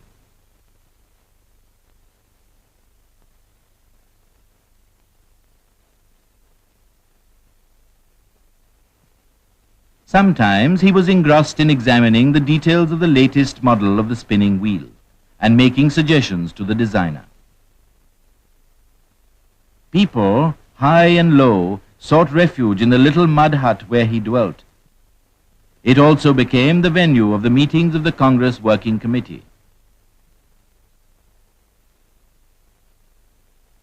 He did justice to all items, grave or gay, important or unimportant, for nothing was too trivial for him. He looked into every detail himself, visited the ailing inmates who were treated according to his method of nature cure. Among the patients was a leper, a profound Sanskrit scholar. Who will look after him if I don't, thought Gandhi, and gave daily massage to him. He determined the patient's diet and made a scientific study of the leprosy germs to evaluate his progress.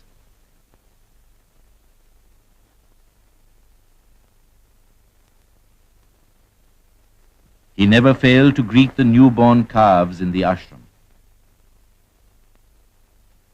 Lying with a mud poultice on his abdomen was a part of his permanent treatment for blood pressure prescribed by himself.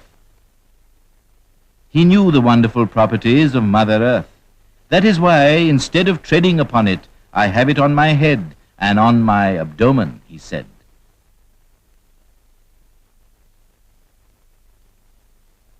It was his infinite faith in God that gave him the patience of a Job and his unfailing good humor. The morning and the evening constitutionals were as much a part of Gandhi's regular routine as the prayers.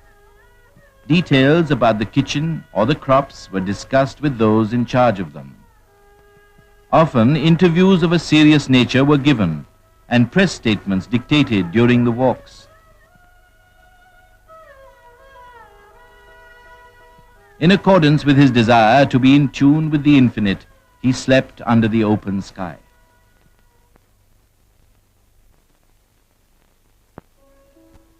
To promote contact with the villagers, the first village session of the Congress, according to Gandhi's conception, was held at Fezpur under the presidency of Jawaharlal Nehru in December 1936.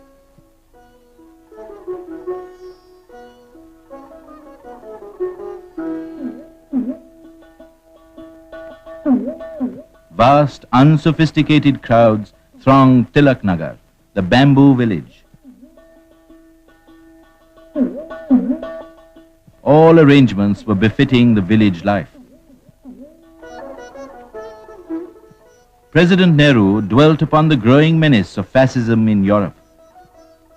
He hoped the logic of events would lead to socialism for India's economic ills.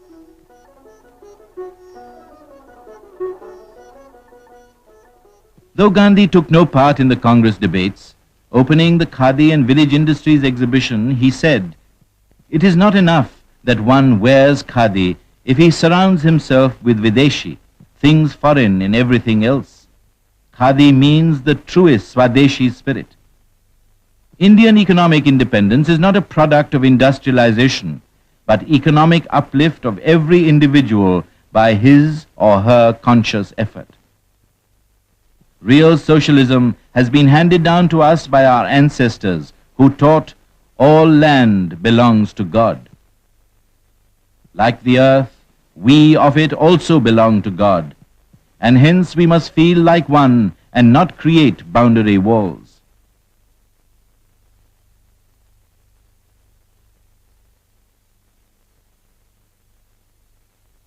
Gandhi realized that in the long run, the future depended on the village school.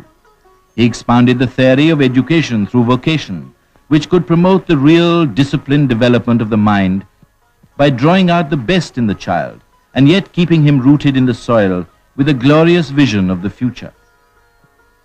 He wanted education to be based on village occupations and easily accessible to all.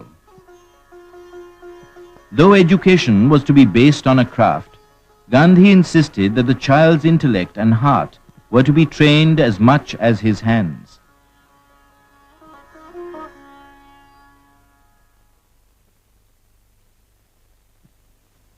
Gandhi, in his retirement from the Congress, was no less a force than when active. His advice on political affairs was constantly sought.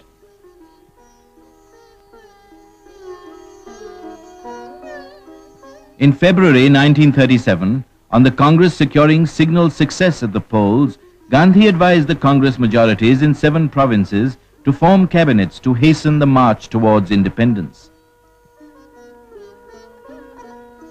Office acceptance created a new ferment that began to leaven the dough of national life. Gandhi wrote, "The offices have to be held lightly, not tightly." He insisted that ministers dare not live in a style and in a manner out of all correspondence with their electors, and exhorted them to eradicate red tape and to conduct themselves with ability, integrity, and impartiality. For Gandhi, office acceptance had a special meaning for progressive amelioration of the toiling millions. He stressed the need of immediate enforcement of prohibition, removal of untouchability, free and compulsory primary education, conversion of jails into reformatories, and tax-free salt for the poor.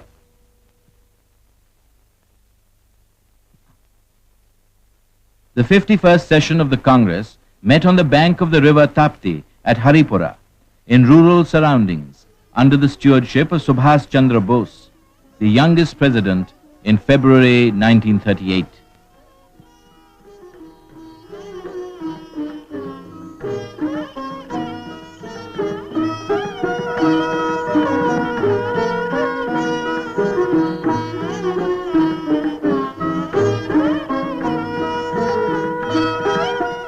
At the Khadi and Village Industries exhibition, Gandhi observed, "Khadi has been conceived as the foundation and the image of Ahimsa. A real Khadi wearer will not utter untruth, will harbor no violence, no deceit, no impurity. Do what you do for the sake of India, If you wear khadi for my sake, you will burn khadi on the day you burn my dead body. But if you have fully understood the message of khadi, it will long outlive me.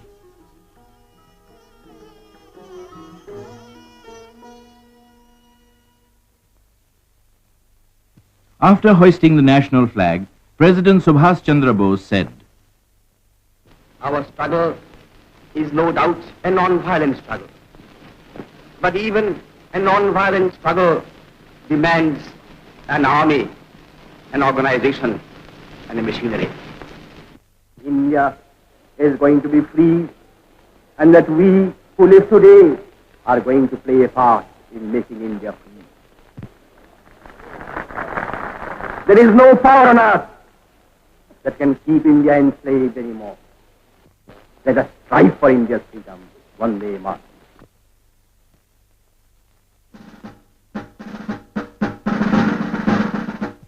President Bose and the members of the working committee arrived at the open session of the Haripura Congress.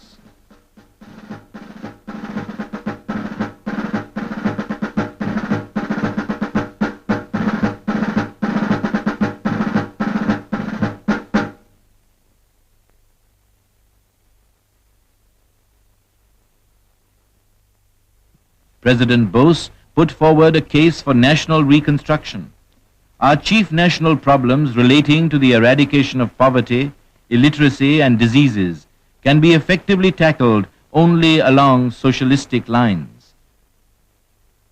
The state, on the advice of a planning commission, will have to adopt a comprehensive scheme for gradually socializing our entire agricultural and industrial system in the spheres of both production and distribution.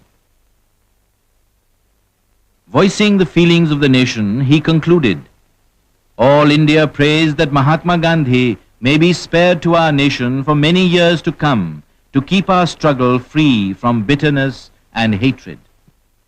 We need him for the cause of humanity."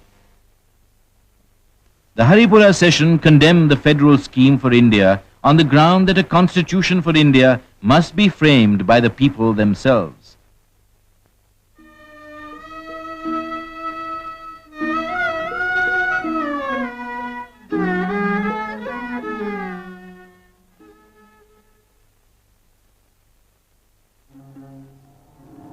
In September 1938 came the moral catastrophe of Munich.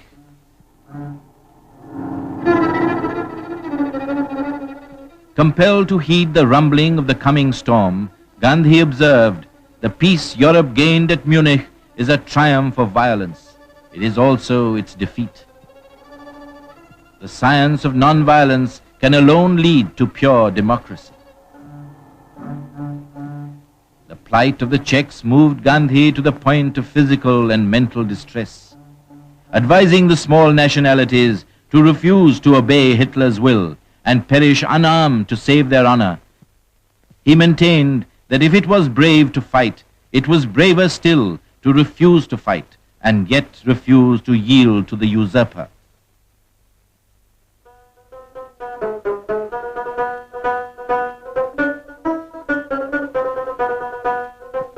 Soon after the Munich crisis, Gandhi traversed the whole of the northwest frontier province with Abdul Ghaffar Khan. The Pathans, old and young, received Gandhi with joy.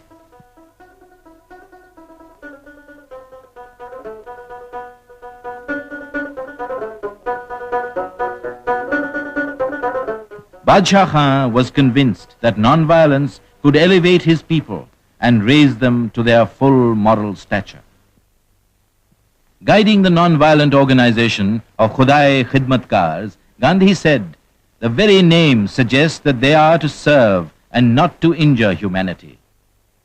Non-violence is not a mere passive quality. It is the mightiest force God has endowed man with. As a person who relied upon the use of force would have to undergo military training, so will a soldier of peace have to go through a definite training." Gandhi rounded off his tour by a visit to the remains of the Buddhist monastery at Takshashila, which reverberated with the ancient maxim, "Let man conquer anger with non-anger."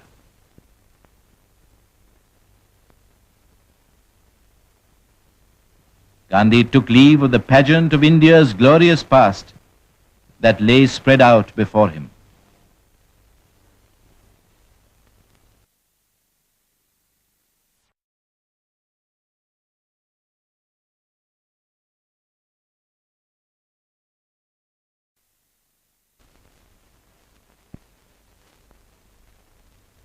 With the rise of anti-Semitism in Germany, Gandhi advised the persecuted Jews to bravely claim Germany as their home, for he was sure that religious resistance against the godless fury of a dehumanized man would bring forth the inner strength and joy given to them by Jehovah.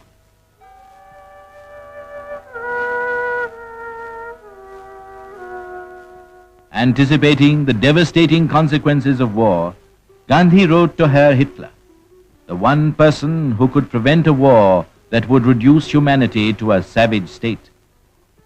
Must you pay this price for an object, however worthy it may appear to you? Will you listen to the appeal of one who has deliberately shunned the method of war? He asked.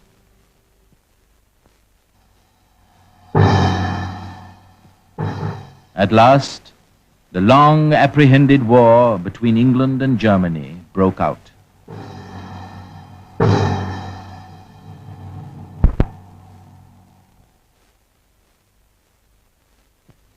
Flouting Indian opinion, the British government declared India a belligerent country and promulgated ordinances which affected the Indian people vitally. After his talks with the Viceroy at Simla, Gandhi made it clear that his sympathies were with the Allies from the purely humanitarian standpoint. He appealed to British statesmen to open a new chapter for all those who were held under imperial bondage.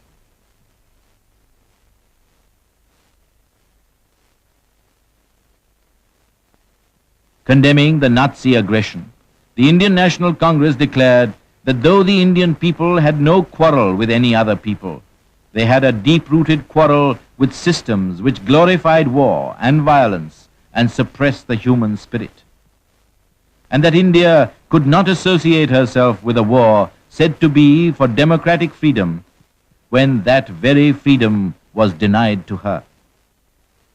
It invited the British government to declare its war aims in unequivocal terms and added, "A free and democratic India will gladly associate herself with other free nations for the advancement of humanity."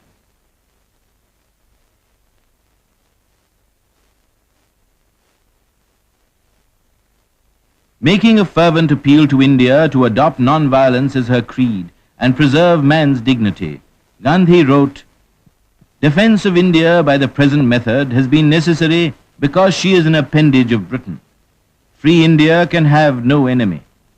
It is better for India to discard violence altogether, even for defending her borders.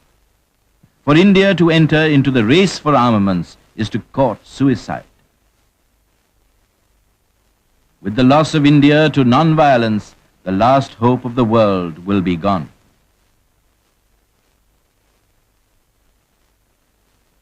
With the British government's rejection of nationalist opinion, Gandhi was convinced that its old policy of divide and rule was to continue.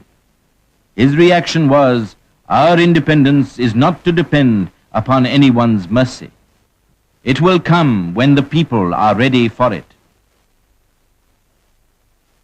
The Congress declared that Indian freedom could not exist within the orbit of imperialism and asked its ministries to resign in protest.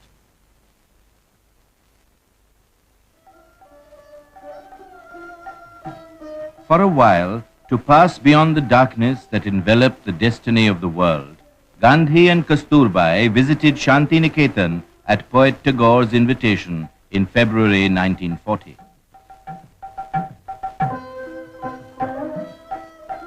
The two apostles of India's regeneration met.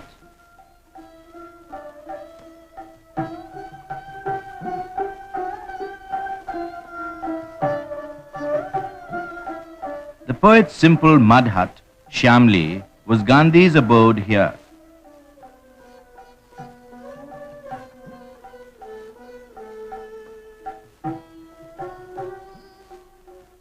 Notwithstanding his ill health, Tagore came to the mango grove to express his love and reverence for Gandhi.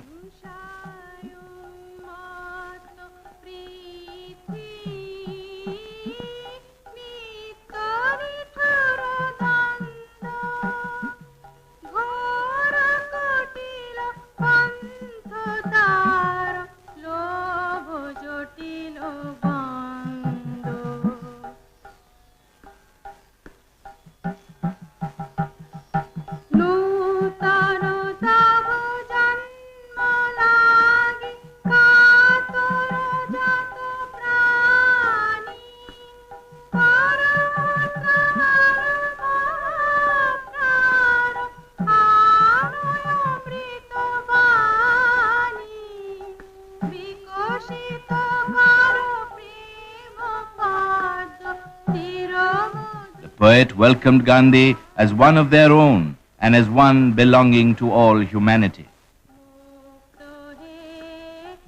In a spirit of deep respect, Gandhi replied, "Shanti Niketan will never cease to grow so long as Gurudev's spirit broods over it."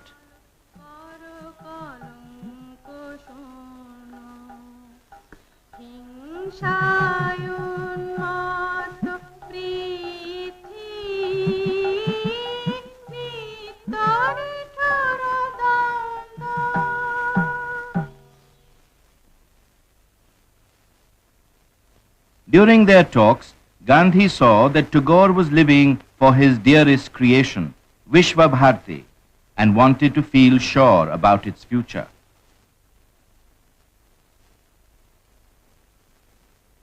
As they parted, Tagore handed over to Gandhi his impassioned appeal. Vishwa Bharati is like a vessel which is carrying the cargo of my life's best treasure. Accept this institution under your protection.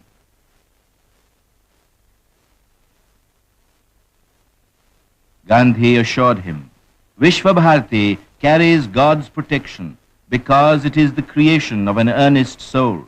You may depend upon my doing all for its permanence.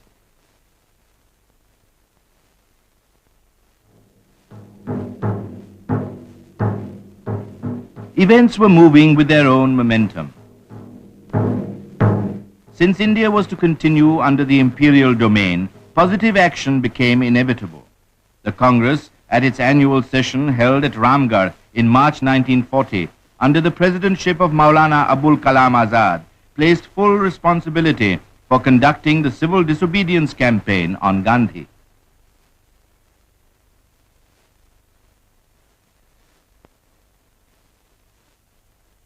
Stressing the need of discipline, Gandhi said, "The essence of Satyagraha is not to shout slogans, but to carry out in letter and spirit the word of your chosen general." Gandhi commended his 13-fold constructive program. In the fulfillment of it lay the non-violent attainment of Swaraj, based on the solid foundation of social justice and economic equality, enabling each individual to have the wherewithal to supply all his primary needs. Correlating economics and ethics, Gandhi advocated the Upanishadic message of enjoying wealth by renouncing it for the common good. He enunciated the theory of trusteeship to transform the acquisitive society into an egalitarian one.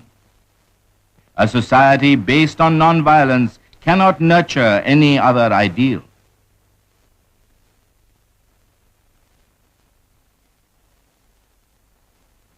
Reluctant to carry the policy of non-embarrassment to the point of self-extinction, Gandhi decided to launch individual Satyagraha as a moral protest against war. He chose to keep himself out and selected Vinoba Bhave as the first Satyagrahi to preach publicly non-cooperation in the war effort.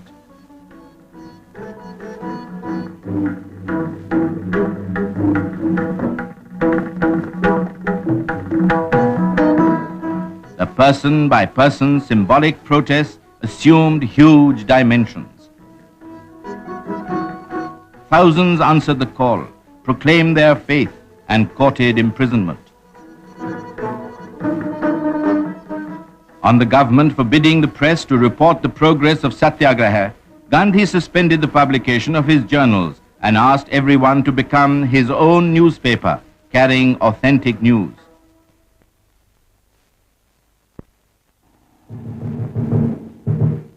The theater of the war came nearer India.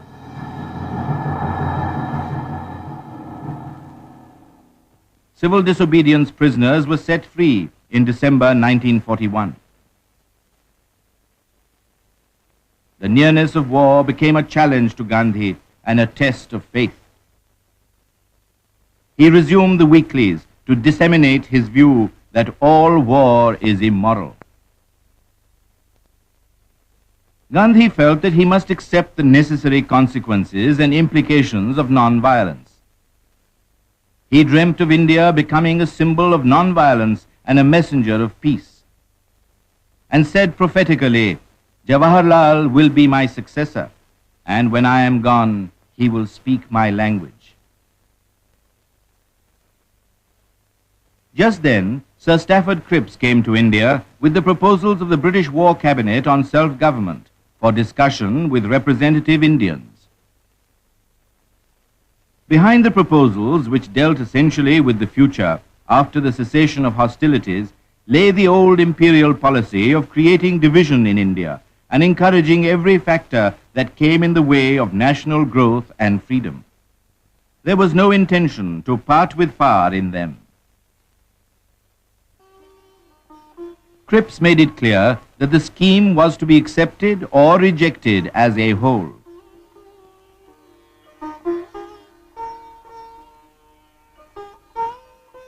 He began a series of negotiations with the leaders of all political parties.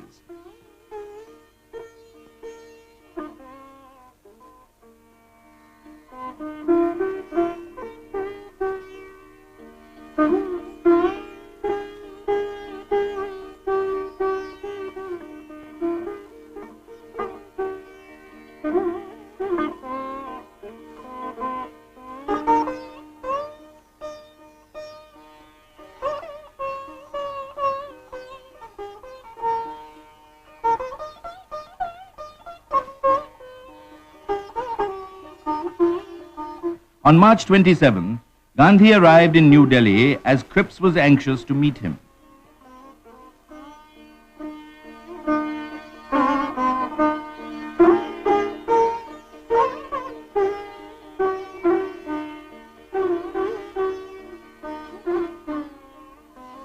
Strongly disapproving the indefinite and innumerable partitions involved in the proposals, Gandhi asked, "Why did you come if this is what you have to offer?"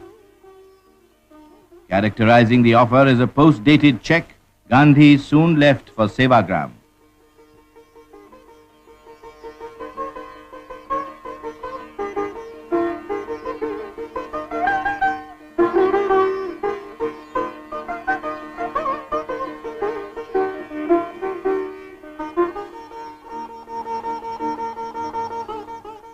The proposals were rejected by every single party and group in India.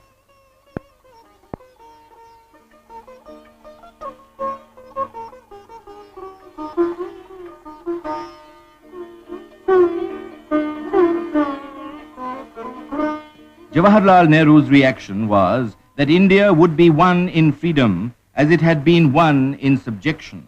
He said, "The clock of destiny is ticking away, and war and danger hover over the world.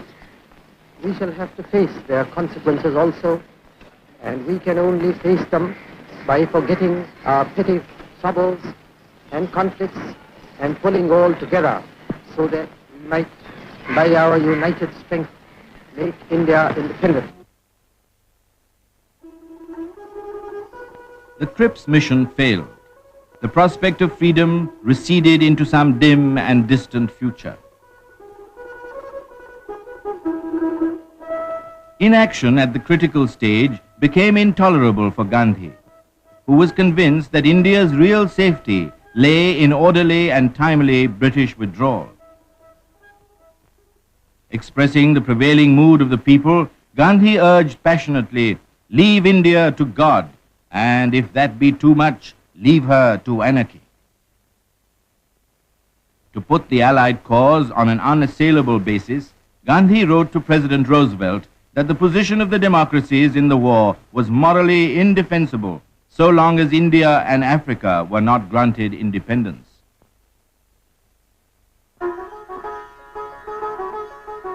India stood in peril of invasion.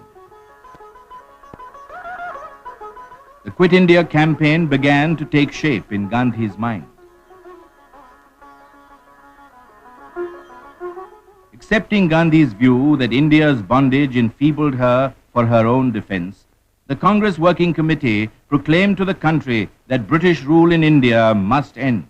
Only the glow of freedom would enable the people's united will to resist aggression.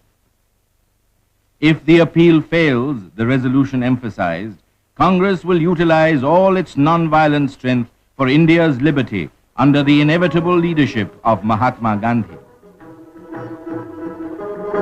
The leaders assembled in Bombay on the eve of the All India Congress Committee meeting, which had been summoned to endorse the Quit India resolution.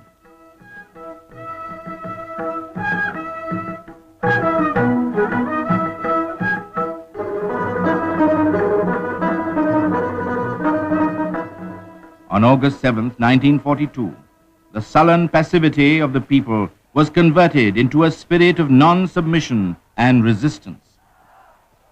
They assembled at the Gawalia Tank Maidan and awaited the final call for India's deliverance.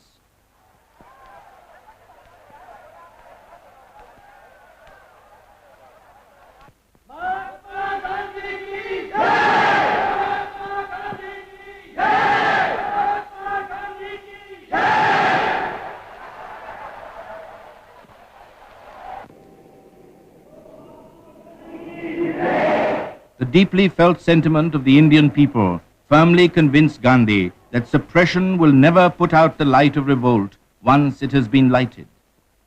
He came there to guide at the crucial hour with ill will towards none.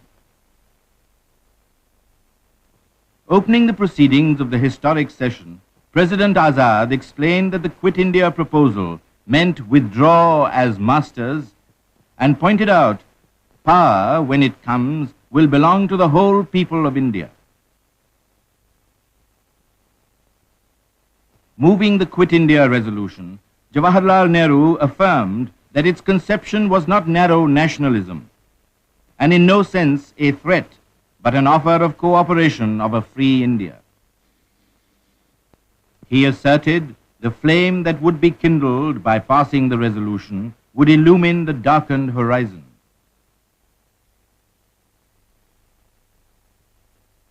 Seconding the resolution, Sardar Patel declared, to rouse the people to a supreme effort, it must dawn on them that this is a people's war.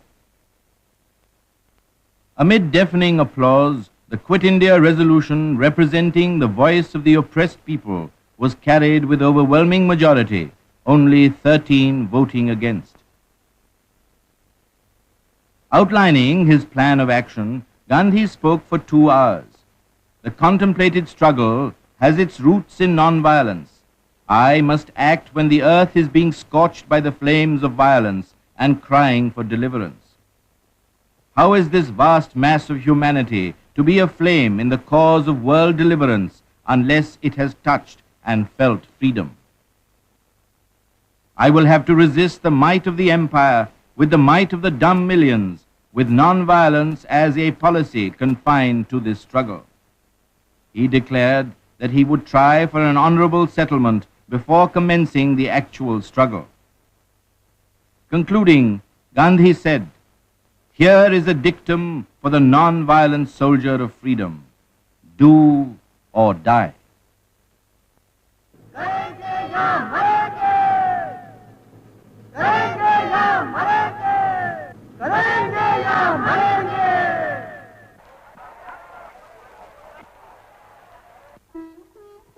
A few hours later, in the early morning of August 9th, Gandhi was removed from the scene of action and immured along with his party behind the barbed wire isolation of the Aga Khan Palace detention camp at Pune.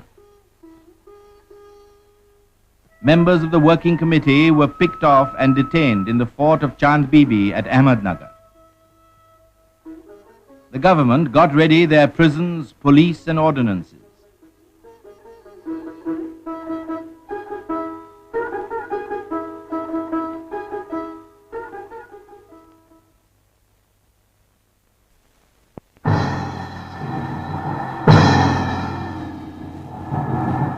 India's national pride rose in revolt. Patriotic urge to action moved the people. It was a spontaneous mass upheaval. The temper of the people rose, and so did the temper of the alien government.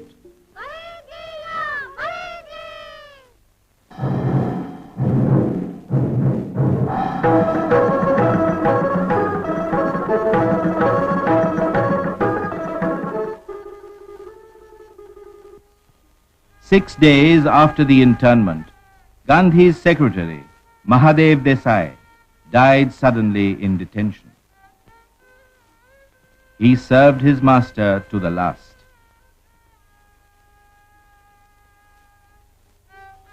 In a corner of the detention grounds, performing the last rites, Gandhi said, "This sacrifice cannot but hasten the day of India's deliverance." In his exhaustive correspondence with the Viceroy, Detenu Gandhi asked, "Is the demand for independence, legitimate at all times, a challenge that could only be met by immediate repression instead of patient reasoning with the demanding party?" He blamed the government for letting loose an avalanche of leonine violence to suppress a popular movement avowedly non-violent. There was no vestige of acceptance of Gandhi's reasoning. Seeking soothing balm for his pain, Gandhi decided to crucify the flesh by fasting.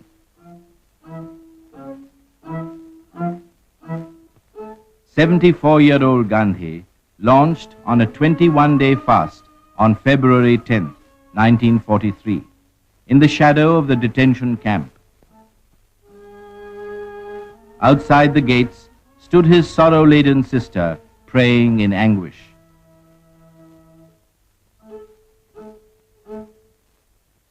As days passed into weeks, he grew weaker. His strength had almost ebbed out, but he was able to pull through the great ordeal.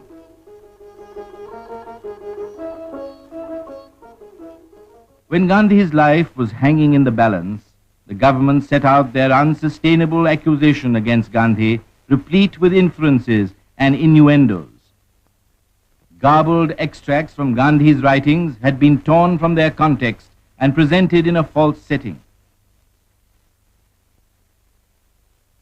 Gandhi replied seriatim to the indictment.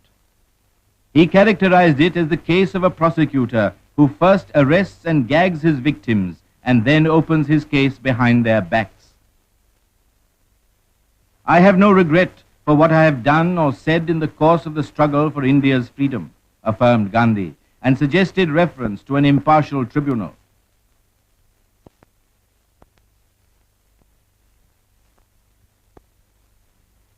In detention, Gandhi spent some time teaching his 74-year-old wife.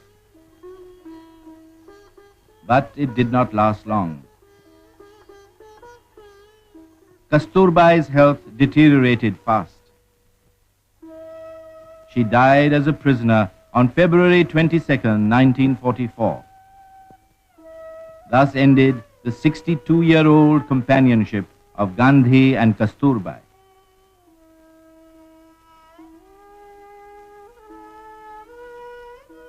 Gandhi's constant companion in all his life struggle was cremated under his very eyes.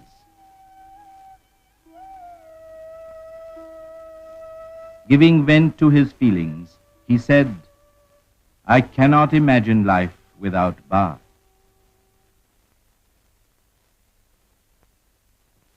A famine of vast dimension overtook the people. Starvation stalked the land.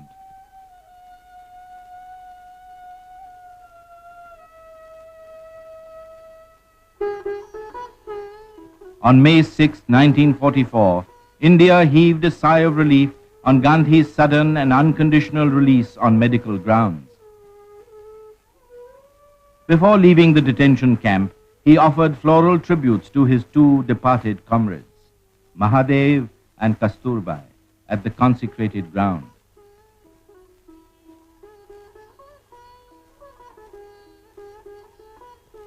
After 21 months of incarceration, Gandhi passed out of the barbed wire. An arduous journey lay ahead.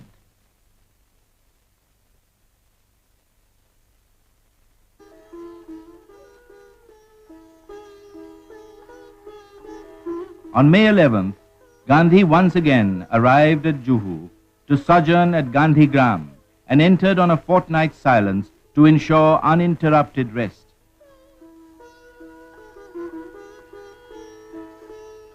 The sea breeze brought him some relief and enabled him to build his broken body.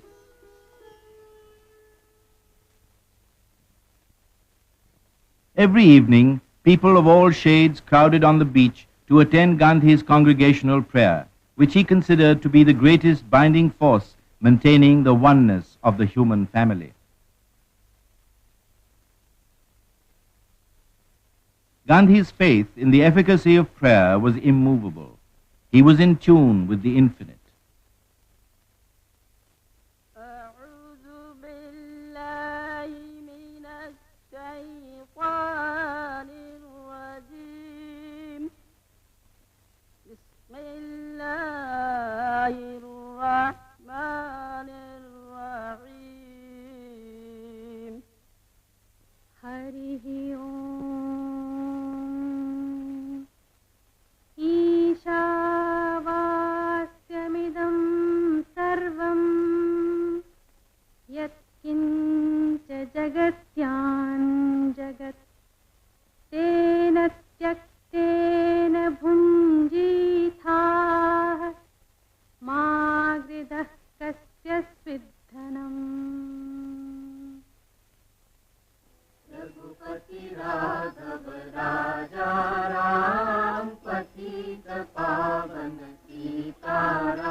At a special request, Gandhi gave autographs in 10 scripts: Devanagari, Roman, Gujarati, Persian, Tamil, Kannada, Malayalam, Telugu, Bengali, and Oriya. "If only I had the time," he remarked. "I have energy enough to learn more Indian languages."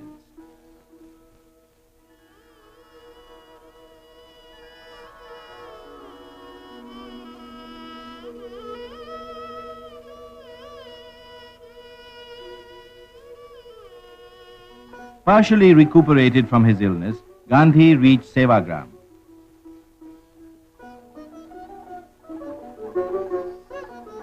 In an interview, he said that the exploited races would not feel the glow of the Allied victory. He asked, "Must rivers of blood flow for such an empty victory?"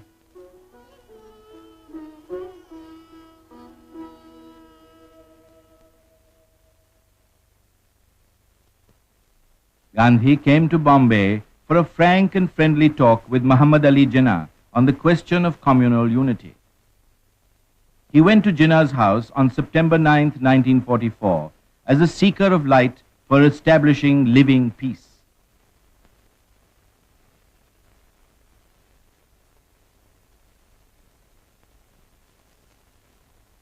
The 18-day talks never converged, but ran a parallel course and broke down.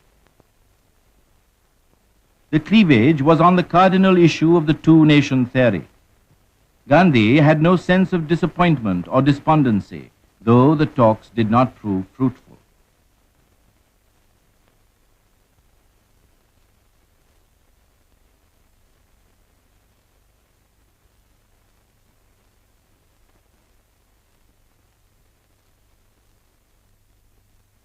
At a prayer meeting, he explained, "The result confirms my view that the presence of the third power hinders the solution."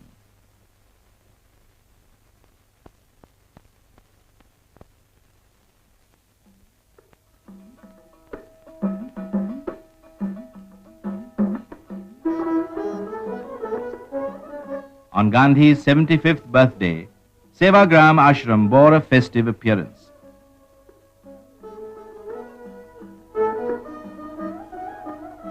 Greetings poured in on October 2nd from all over the world. Albert Einstein asserted, "Generations to come, it may be, will scarce believe that such a one as this ever in flesh and blood walked upon this earth."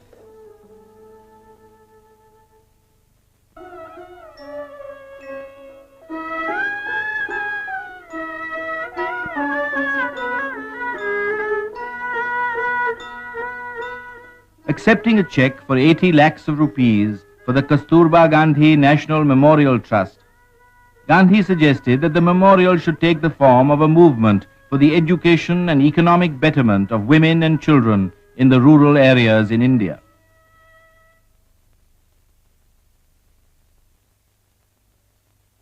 The war was drawing to a close.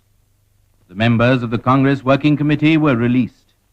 They journeyed to Simla at Lord Wavell's invitation to attend a conference of India's outstanding politicians and party leaders for considering constitutional changes in India. Though Gandhi was not a delegate, he came to Simla as an observer in response to the Viceroy's persistent request.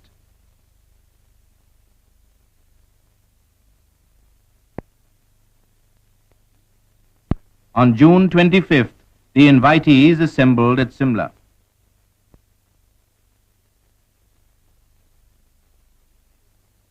Vindicating its claim to be a truly national organization, the Congress did not subscribe to communal parity.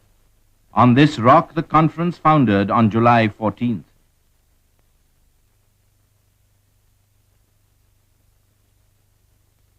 Gandhi wrote to Lord Wavell, "I must not hide from you the suspicion that the deeper cause is, perhaps, the reluctance of the official world to part with power." Gandhi recorded his conviction on the draft United Nations Charter. The exploitation and domination of one nation over another can have no place in a world striving to put an end to all war. The peace must be just and neither punitive nor vindictive.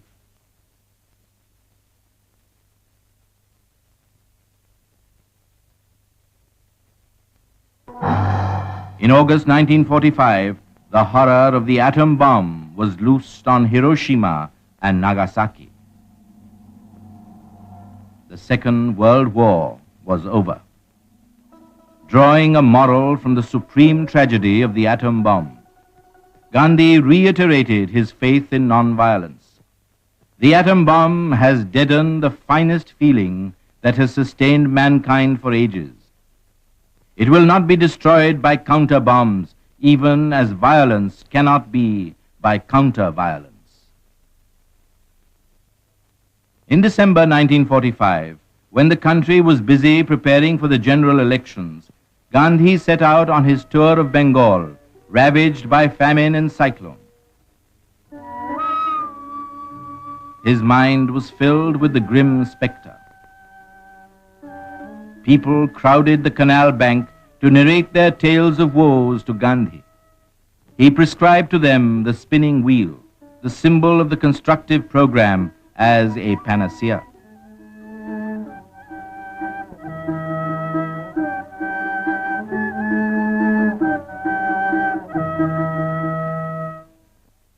Gandhi arrived at Madras in January 1946 to attend the Silver Jubilee celebrations of the Dakshin Bharat Hindi Prachar Sabha.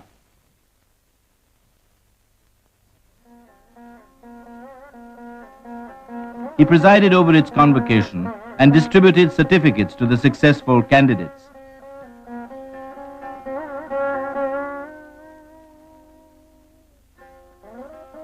He observed, "It is your dharma to learn Hindustani for the sake of India's Swaraj and for the good and welfare of the people of India." Throughout his sojourn in Madras, Gandhi harped on the need for a national language to achieve unity. Only that language, he asserted, which the people of the country will themselves adopt, can become the national language.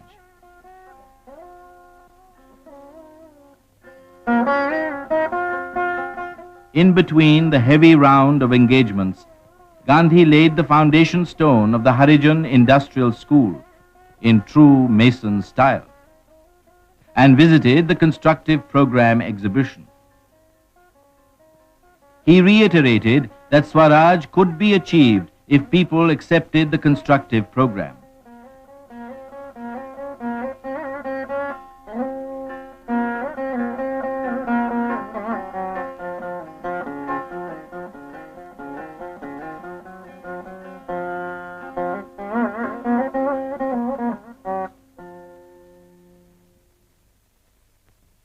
A special train carried Gandhi to Madurai.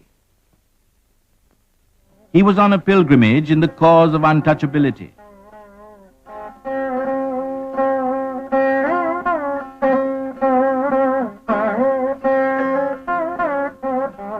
On the way, he addressed the people from the coach and asked for their prayers and blessings for his mission.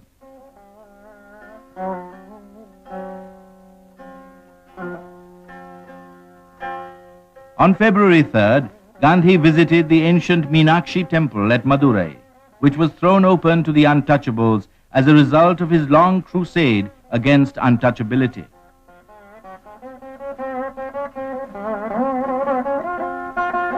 He was glad that the desire which he had entertained for years was fulfilled at last.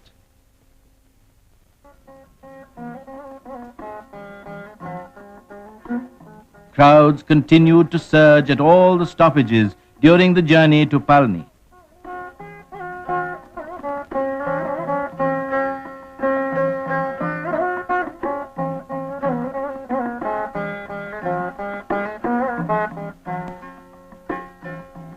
Unstintedly, they poured their coppers into Gandhi's beggar's bowl in the service of the Harijans.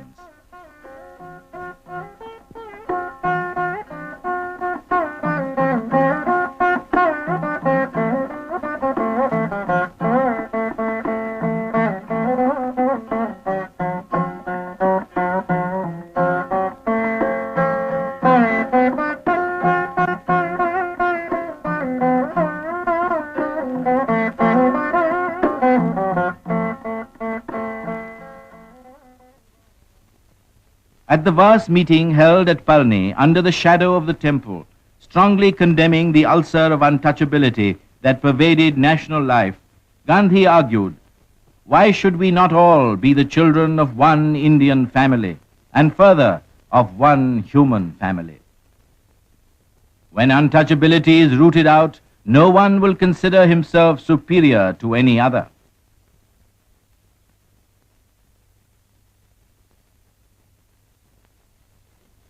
On February 10, 1946, the weekly Harijan was revived after a lapse of 3 years and a half. "It is the fashion," wrote Gandhi, "to blame nature for famine. Scarcity of rain is by no means a monopoly of India. Everything possible should be done to draw water from the bowels of the earth, and food should be grown on all cultivable areas. Dealers must not hoard nor speculate. Cloth famine can be averted by telling the millions to spin and weave in their own villages.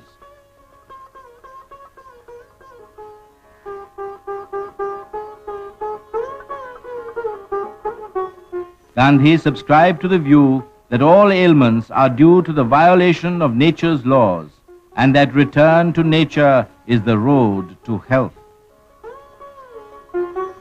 He opened the Nature Cure Clinic at Uroli Kanchan, a village near Pune, and examined the patients. His prescriptions emphasized use of the 5 elements of nature: earth, water, air, sun and sky, for he believed that in simple natural remedies lies the villager's hope. Gandhi's outlook on nature cure was essentially spiritual.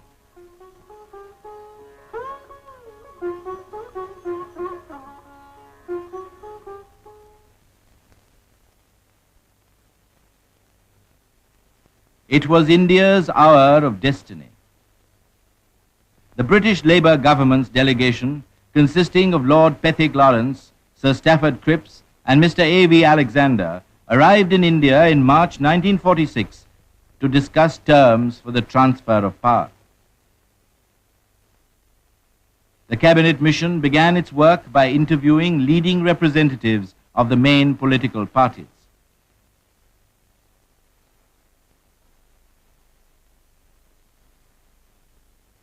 Interviews followed interviews to arrive at the greatest common measure of agreement among the different parties. Gandhi came to Delhi to meet the British delegation at the request of Lord Pethick Lawrence and lived at the sweepers' slum.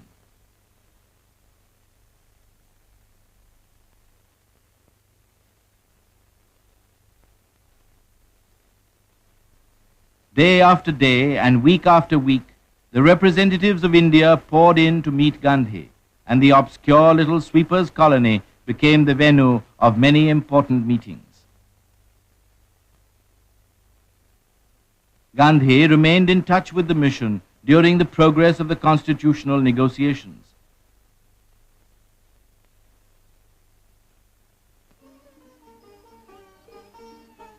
He declared that he was opposed to the two-nation theory and made it clear that he was speaking entirely for himself.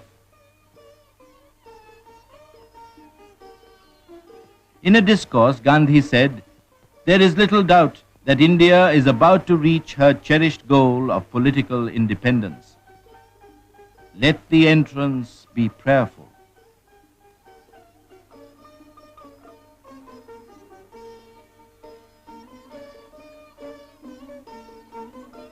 "Independence of my dreams," wrote Gandhi, "means the kingdom of God on earth." In concrete terms, independence should be political, economic, and moral, standing for the removal of the control of the British Army, freedom from the capitalists and capital, ensuring equality between the humblest and the tallest, and freedom from armed defense forces. Free India, he hoped, would continue her non-violent policy and deliver the earth from the burden that was crushing her.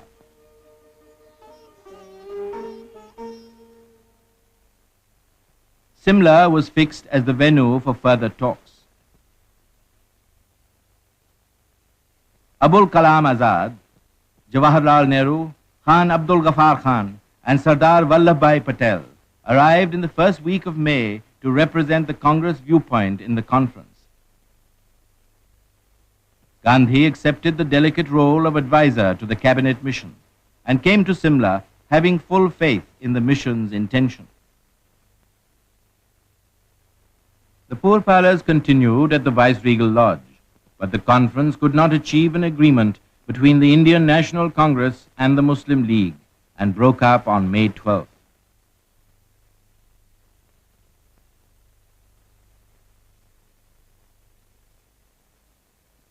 After the failure of the Simla conference, the cabinet mission set forth its own plan on May 16th, rejecting the partition of India on defense, economic, and administrative grounds.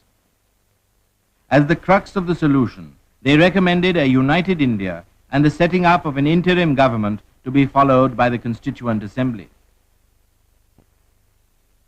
Gandhi compared the mission's plan to a promissory note.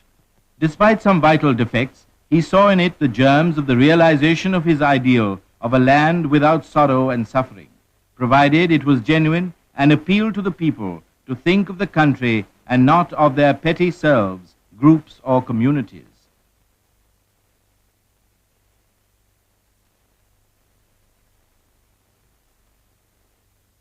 A meeting of the All India Congress Committee was held in July to consider and ratify the Working Committee decision that the Congress should join the proposed Constituent Assembly with a view to framing the constitution of a free, united and democratic India. Gandhi came to guide the committee's deliberations.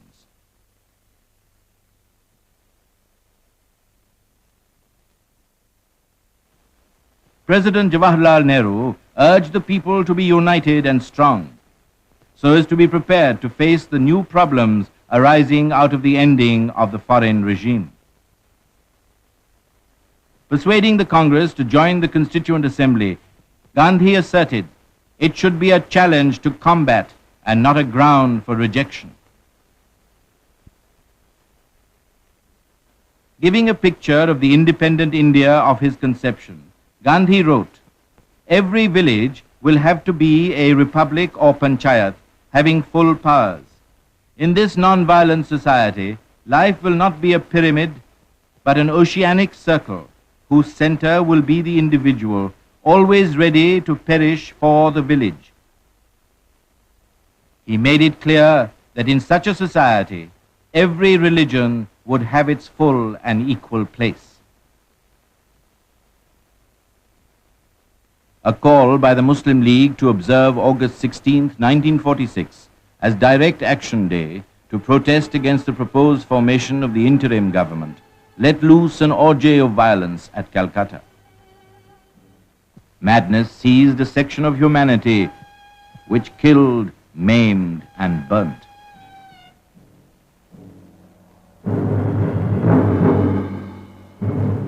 The fury spread, burning its way into Noakhali and Tripura, rural areas of East Bengal. Then began an increasing migration of refugees.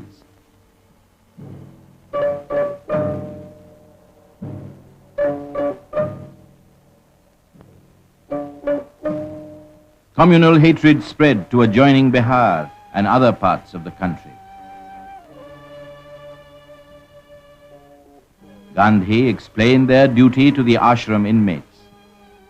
We should have rushed into the blaze and offered the purest sacrifice to quench the flames of the conflagration.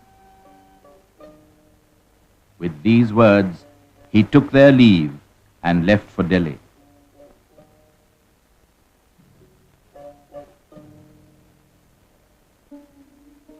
After prolonged controversy, the interim government came into being with Jawaharlal Nehru as the de facto Prime Minister on September 2nd, 1946.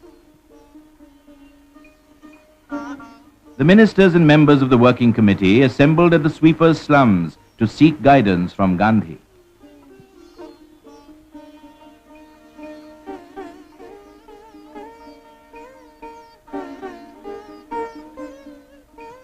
Greeting the new government, Gandhi described the day as a step towards full independence and fervently hoped that the salt tax would be annulled, that the ministers would live and die for communal unity and lead India on the road to truth and purity, and that the people would cooperate with them in this endeavor.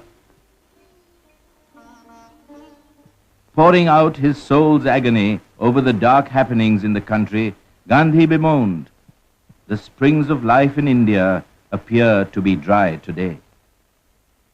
The cry of blood for blood is barbarous. Independence of India is today at stake in Bengal and Bihar. Unless I can stem the violence, life has no attraction for me."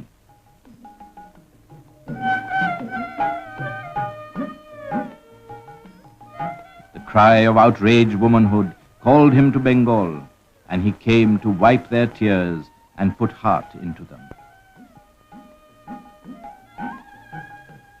Gandhi was on the way to Noakhali in search of the divine in the maddened man. His mission was to establish heart unity between the sister communities, for he regarded all mankind as his kith and kin and dreaded the consequences of the bisection of India.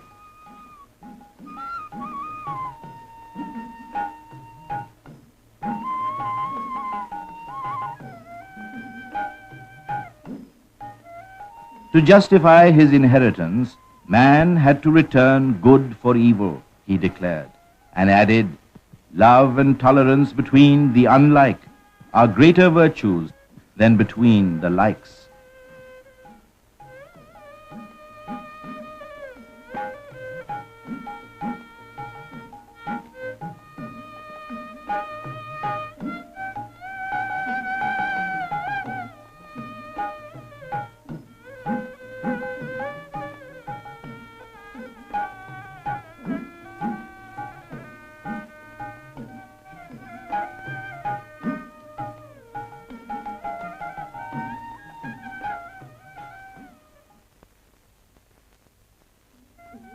The pilgrim of peace arrived in Naukhali to venture in faith.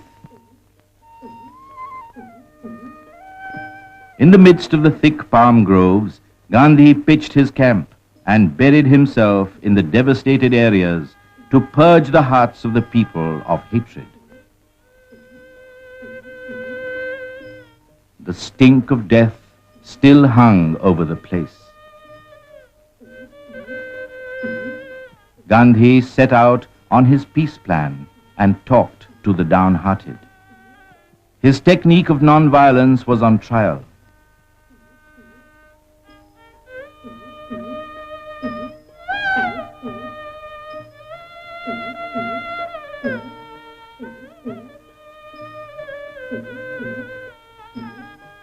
Emphasizing the need for complete religious toleration, he maintained, in every province, everyone is an Indian, be he a Hindu, a Muslim, or of any other faith. He expected the majority to constitute itself into the guardian of the minority.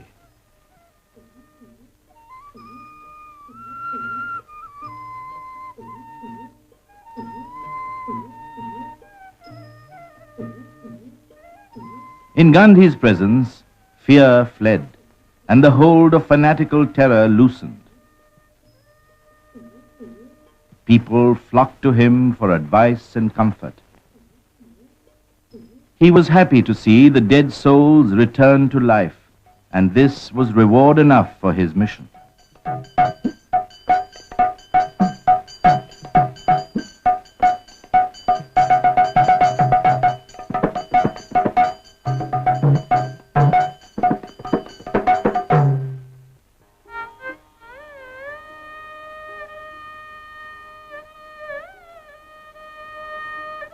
Naukhali became to him the nodal point governing the future course of events for the whole of India.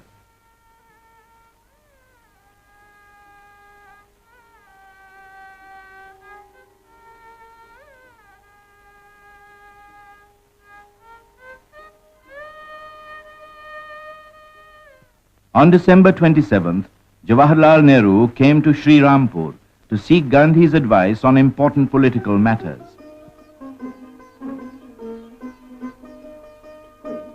During Nehru's sojourn, Gandhi explained to him the technique of non-violence he was pursuing in Naukhali.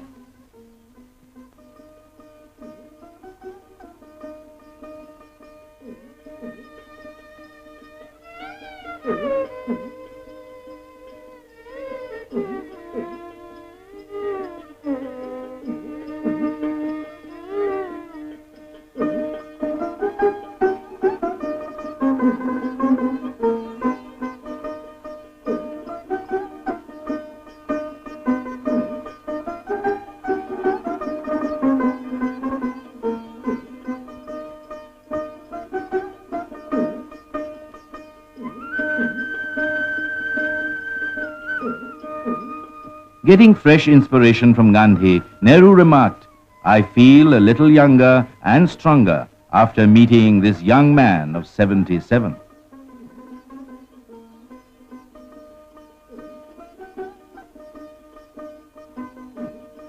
Gandhi stood at the door of his hut and probed his future path.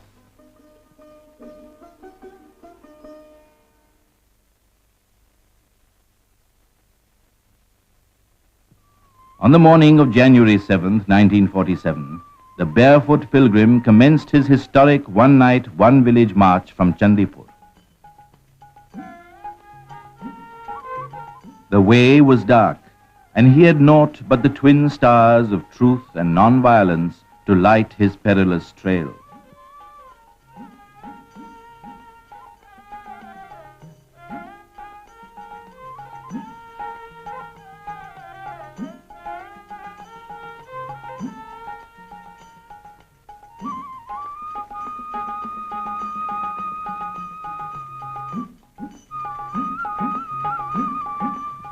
He strolled on the narrow village roads, mingling freely with the Hindus and the Muslims, and expounding his gospel of communal unity and peace.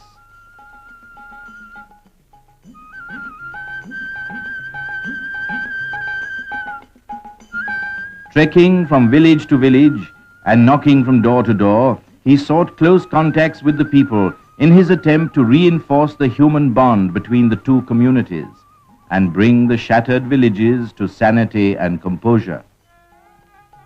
This was an experiment in the non-violence of the strong.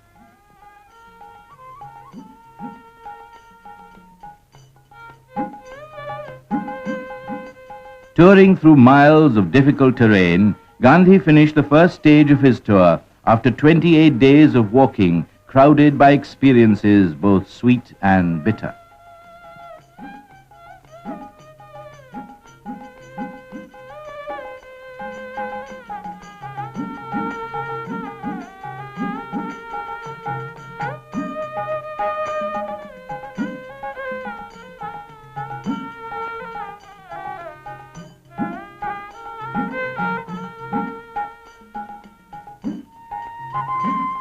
On the morning of February 5th, the second part of his tour commenced.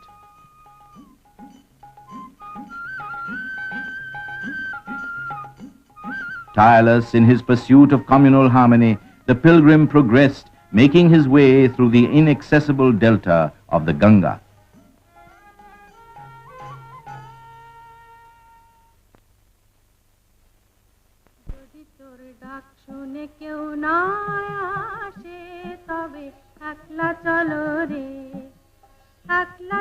If they answer not thy call, walk alone. If they do not hold up the light when the night is troubled with storm, with the thunder flame of pain, ignite thine own heart and let it burn alone.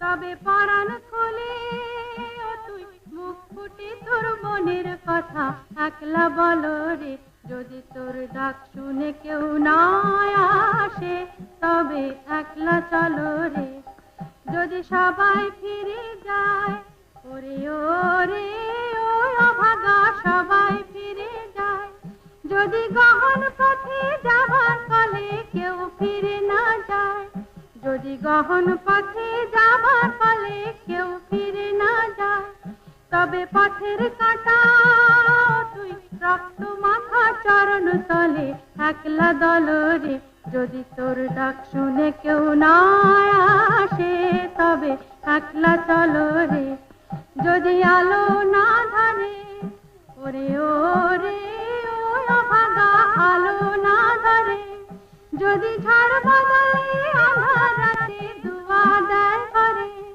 যদি ঝড় বদলে আঁধার রাতে দুয়ার দেয় ঘরে তবে বজ্রানলে আপন বুকের পাঁজর জ্বালিয়ে নিয়ে একলা জলরে যদি তোর ডাক শুনে কেউ না আসে তবে একলা চলো রে একলা চলো একলা চলো একলা চলো একলা চলো রে যদি তোর ডাক শুনে কেউ না আসে তবে একলা চলো রে During the 7 weeks pilgrimage, Gandhi walked about 116 miles through 47 villages. The epic of Naukhali closed after 4 months when he boarded the steamer at Chandpur on March 2nd, on the way to Bihar to still the raging fury.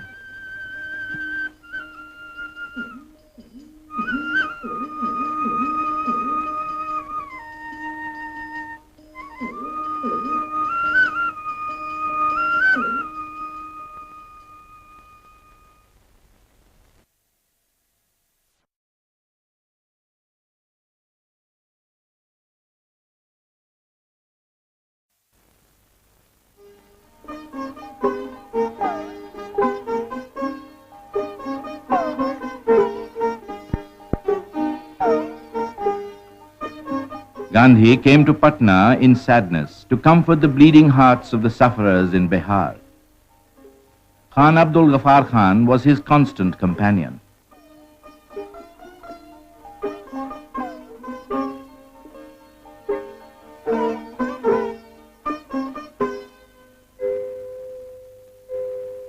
Without respite, Gandhi set out for the interior again, soothing and encouraging the distressed and admonishing those who had wrought the havoc. In city and village, he chastised the majority and preached repentance and restitution.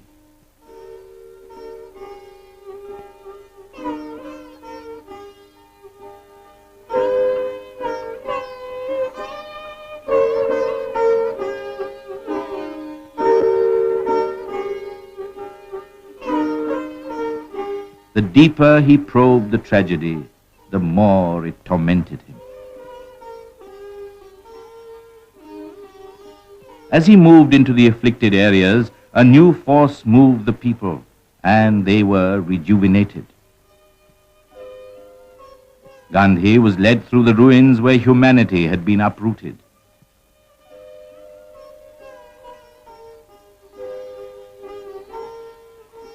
He was deeply moved and stood like one transfixed.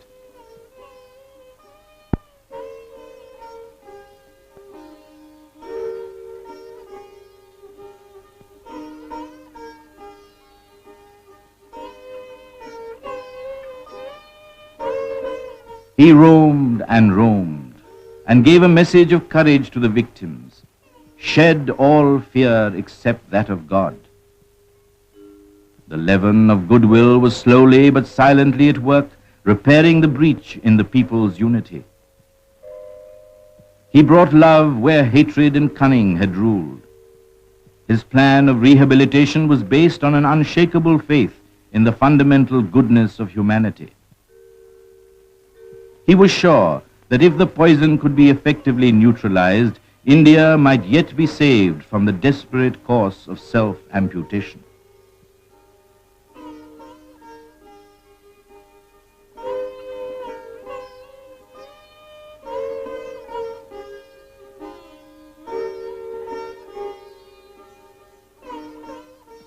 At the gathering for the evening prayers, the villagers swarmed to hear Gandhi. He asked them to atone for their sins. Retaliation is a vicious circle. Rebuild what you have destroyed. And live together as members of one family, for it is necessary to revive the eternal law of answering anger by love if humanity is to live.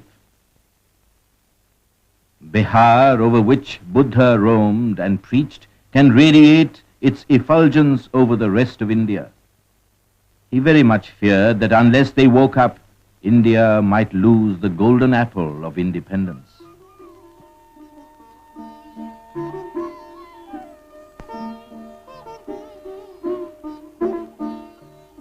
While Gandhi's mind was full of the dark implications of the madness which had wrought desolation and destruction in Bihar, he received an invitation from Lord Mountbatten, the new Viceroy of India, to meet him.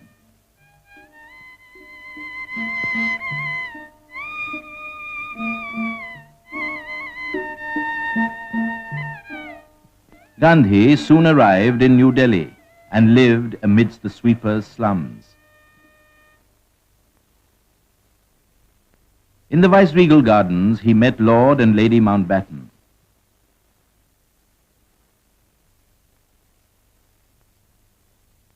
the Viceroy declared that his mission was to transfer power to Indian hands. Gandhi made it clear that he was opposed to any division of India.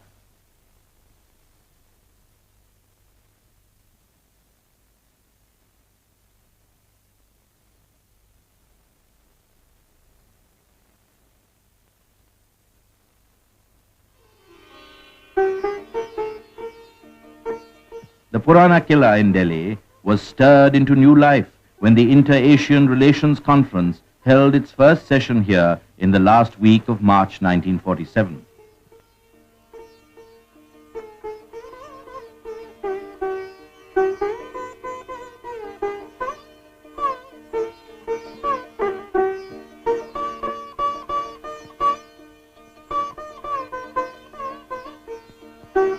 It was an impressive gathering symbolizing the political renaissance of Asia, bringing together nearly 250 delegates from 22 Asian countries. Jawaharlal Nehru took the initiative in translating the aspirations of the Asian nations into reality. The urge for equality and his ideal of one world provided the main theme for his inaugural address.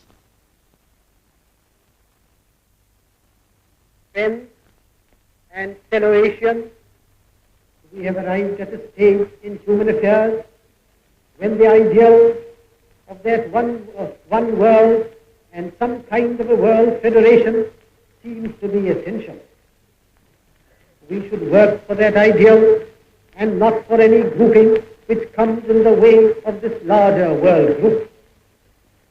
But in order to have one world, we must also in Asia think of the countries of Asia cooperating together for that larger ideal. We think today of the great architects of Asian freedom whose labors have borne fruit. We think also of that great figure whose labors and whose inspiration have brought India to the threshold of her independence. Mahatma Gandhi.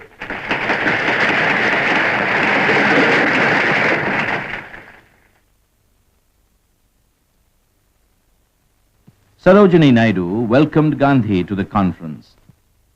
And now I am going to request the father of our nation, the apostle of love and truth and non-violence, to give us his benediction. Madam President and friends, West is today pining for wisdom. West today is despairing of multiplication of atom bombs, because a multiplication of atom bombs means utter destruction, not merely of the West, but it will be a destruction of the world. If you want to give a message again to the West, it must be a message of love. It must be a message of truth.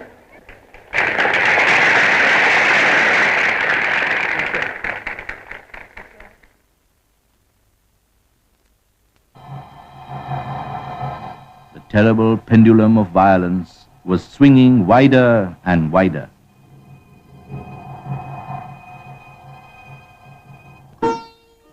To stop the Holocaust, Gandhi and Jinnah issued a joint statement deploring the recent acts of lawlessness and violence that brought utmost disgrace on the fair name of India, and denouncing for all times the use of force to achieve political ends. Gandhi signed the appeal in 3 scripts: Devanagari, Persian, and Roman.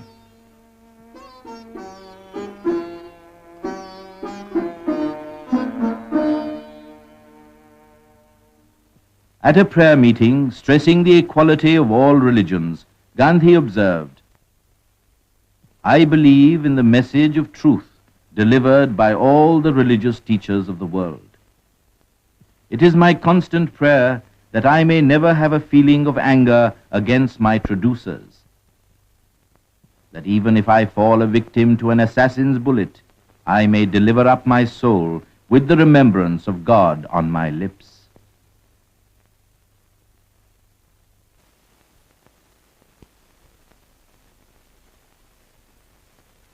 In a fresh effort to avert the vivisection of India, Gandhi wrote to Mountbatten, "It would be a blunder for the British to be a party in any way to the division of India.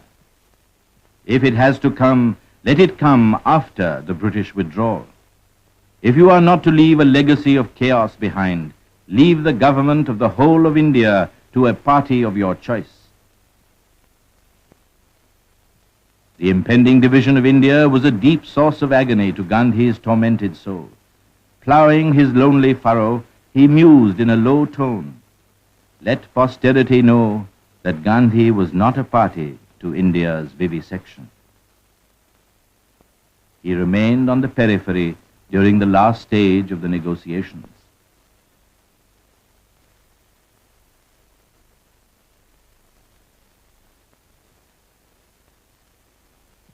On June 3rd, Mountbatten secured the consent of the Congress and the League leaders to the British government plan of setting up two independent dominions on August 15, 1947.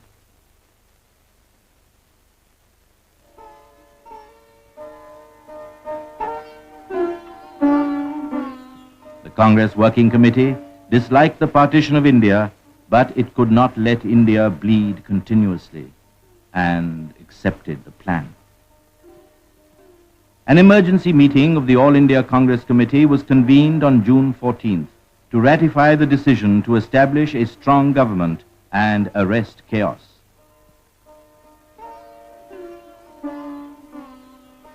Gandhi was steadfastly opposed to the division of India, and yet he urged the members to support the decision with full faith in their leaders.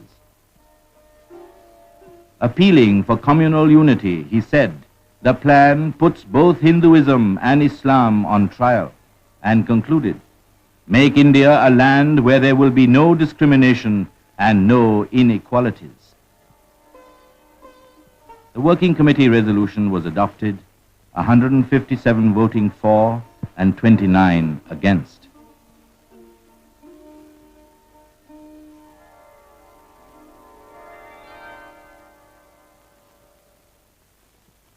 Giving his definitive summing up on socialism suited to Indian conditions, Gandhi wrote, "Even as members of the individual body are equal, so are the members of society. This is socialism." He stressed its purity. Truth and Ahimsa must incarnate in socialism, which is as pure as crystal and requires crystal-like men to achieve it.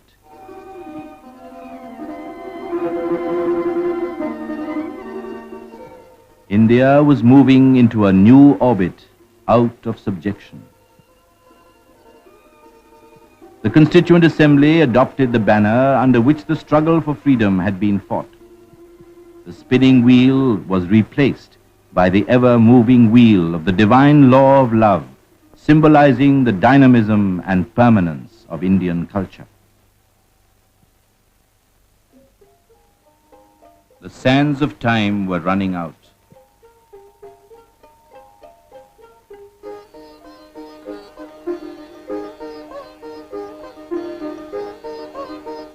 While the work of partition was proceeding at breakneck speed, Gandhi was in Calcutta dispelling hate with love.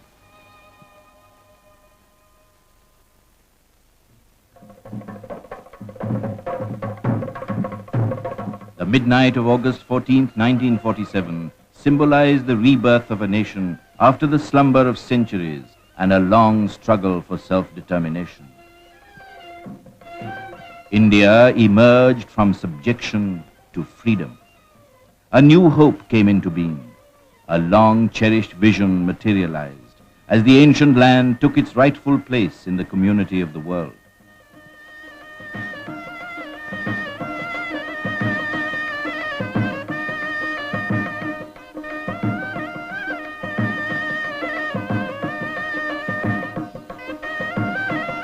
The Constituent Assembly paid a tribute to Mahatma Gandhi, the architect of Indian freedom, and assumed power for the governance of India. Jawaharlal Nehru, the first Prime Minister, said with moving eloquence, "Long years ago, we made a tryst with destiny, and now the time comes when we shall redeem our pledge. At the stroke of the midnight hour, when the world sleeps, India will awake to life and freedom. It is fitting that at this solemn moment we take the pledge of dedication to the service of India and her people and to the still larger cause of humanity. The ambition of the greatest man of our generation has been to wipe every tear from every eye. That may be beyond us, but so long as there are tears and suffering, so long our work will not be over." On August 15th, the appointed day, people gathered to welcome the dawn of a new age and witness the peaceful transfer of power.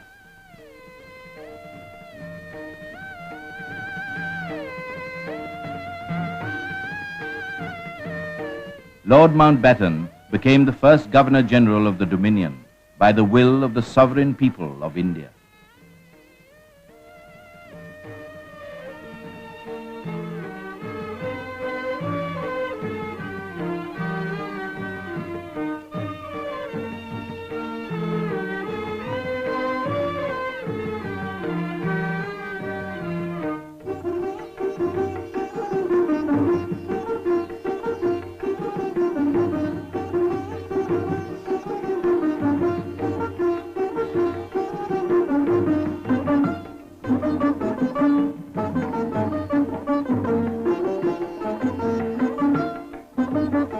After hoisting the national flag, the first servant of the Indian people addressed from the ramparts of the Red Fort the 500,000 gathered below. On this day, our first thoughts go to the father of our nation, who held aloft the torch of freedom and lighted up the darkness that surrounded us. Paying tribute to the unknown soldiers of freedom, he urged the people to look to the future with faith and confidence.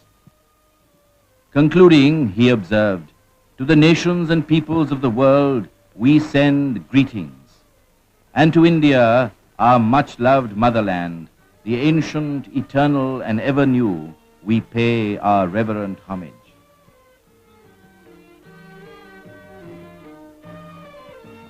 As a result of Gandhi's healing presence in Calcutta, stirring scenes of Hindu-Muslim fraternization were witnessed. But for him, it was a day of prayer and deep heart-searching.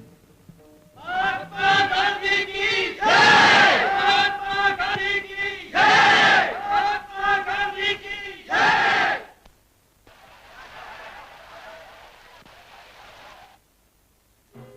With the departure of British Army contingents from India's shores, ended the 190-year-old British domination over India.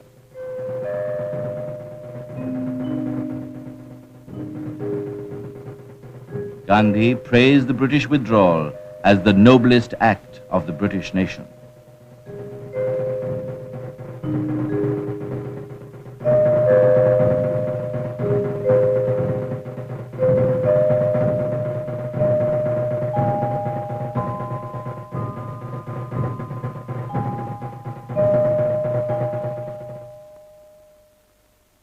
The time of rejoicing was brief.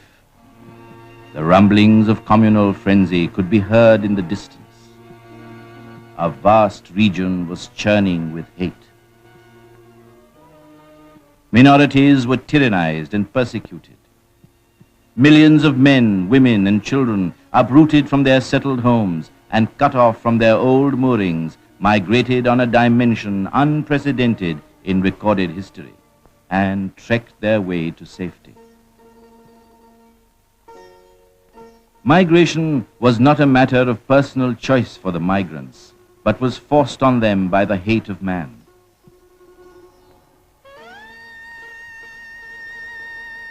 The refugees rolled on in a two-way stream across the border.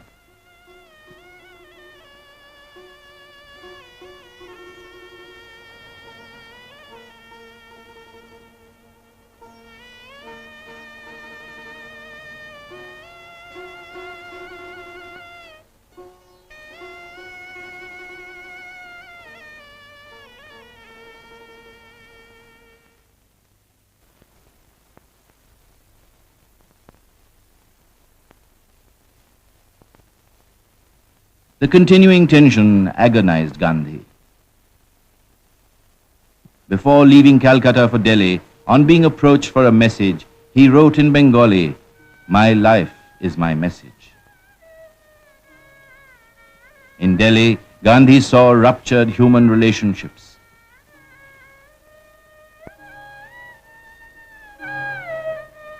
He planted himself alone amidst the raging torrent and listened to the tales of woe of the embittered and the uprooted.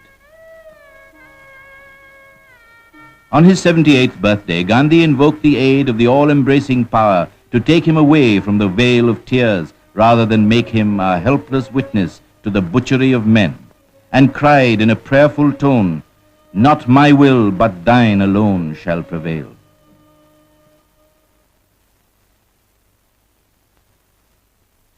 In October 1947, events took a grave turn. On the princely state of Jammu and Kashmir delaying its decision about accession to either the dominion of India or Pakistan, freebooters from the northwest and Punjab invaded the state with the connivance and material support of the Pakistan government to force accession by the sword. The raiders, well armed and well equipped, sacked and looted towns and villages, put many inhabitants to death, and spread a reign of terror.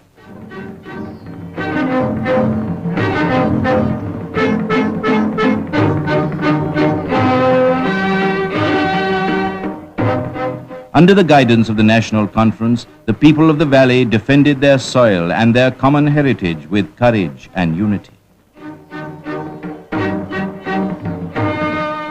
The invader was almost at the doorstep of Srinagar.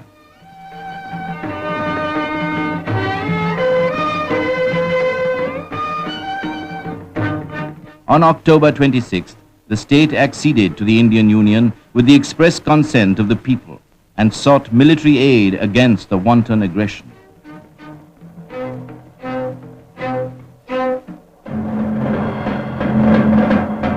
Indian troops were flown in and stemmed the tide of invasion.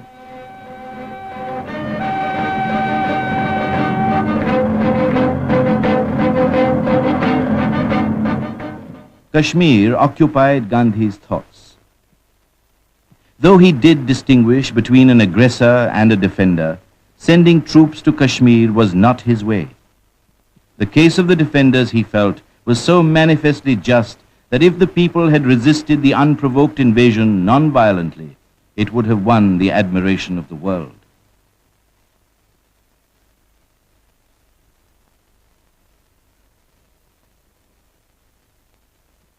At the moment of crisis, on Gandhi's initiative, the first session of the All India Congress Committee, after the attainment of freedom, declared its faith.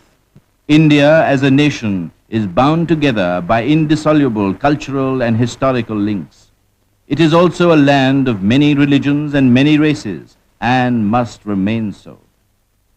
Our aim has been to develop this great country as a democratic, secular state. Values were changing fast under the impact of events. For Gandhi, political independence had little value if it did not herald the era of the common man. He was uncompromisingly opposed to the mania of mass production by the sacrifice of human values.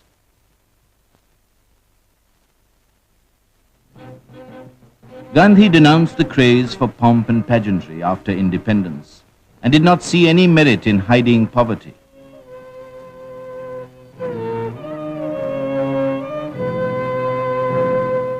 India, he maintained, possesses only her moral capital, which increases with the spending. Distressed at the rise of military expenditure in independent India, Gandhi painfully observed, "India's destiny lies along the bloodless way of peace. The hope lingers in me that India might still lead the way towards world federation. To have a warless world, the economy of participating nations must be free from all exploitation."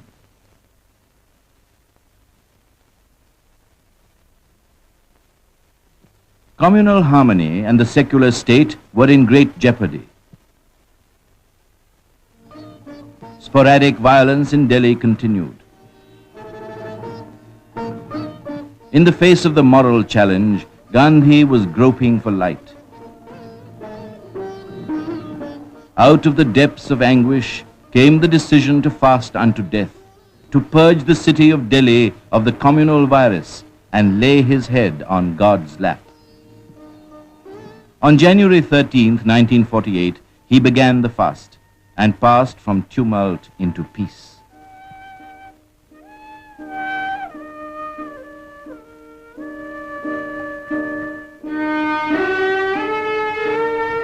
He gave vent to his feeling.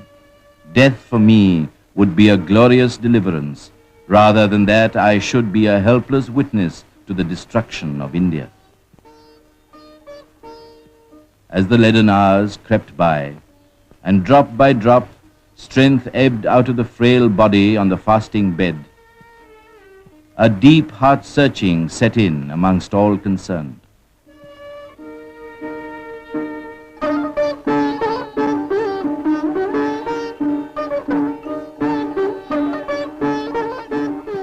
The fast terminated with the reunion of hearts of all communities, brought about by an awakened sense of duty on January 18th.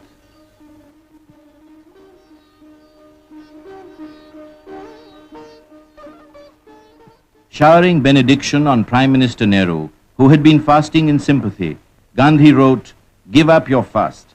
May you live long and continue to be the jewel of India."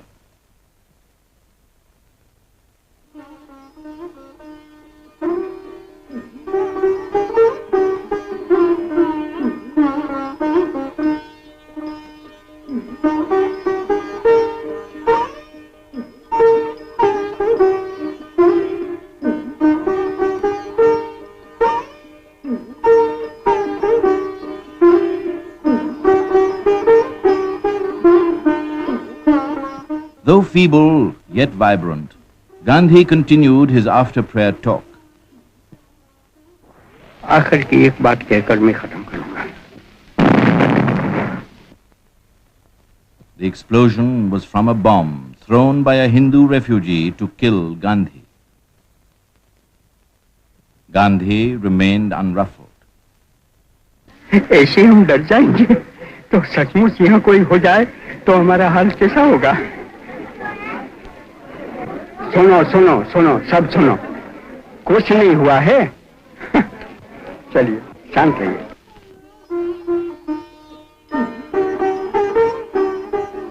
Relying on God, he refused to accept any kind of human protection.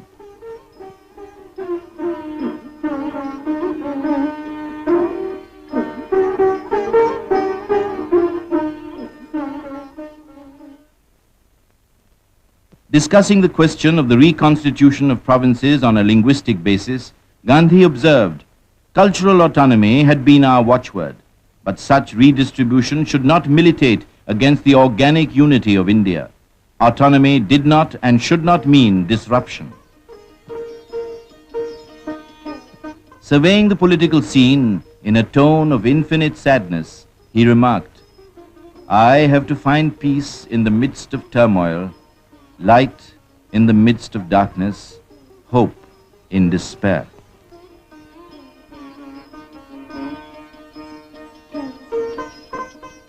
Giving a moral orientation to the Indian National Congress, Gandhi suggested in a draft constitution that it should transform itself into a Lok Sevak Sangh, striving for the social, economic and moral independence of the country in terms of its 700,000 villages.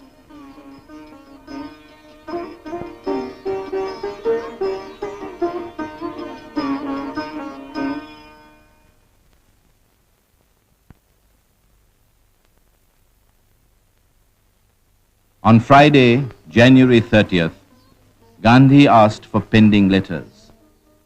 I must reply to them today, for tomorrow I may never be.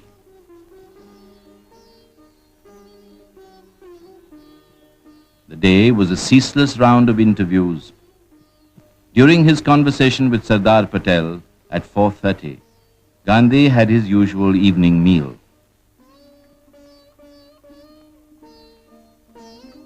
It was getting near prayer time. I hate being late, Gandhi averred, and rose to go to the prayer ground.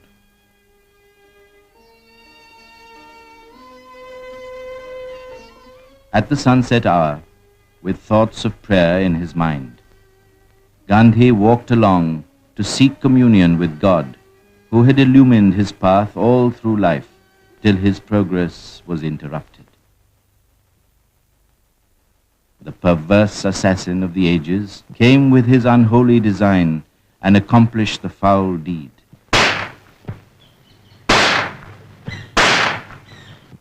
Nathuram Godse lodged hot lead in the soft flesh of the man who had known no enemy.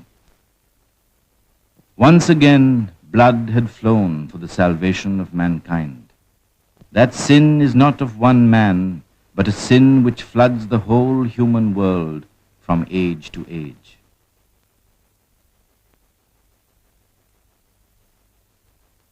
Gandhiji's mind was concentrated on God, and he merged in him. He fell here with Ram's name on his lips. A radiance hung over the spot. Men and women of all religions scooped up handfuls of the blood-stained earth to preserve.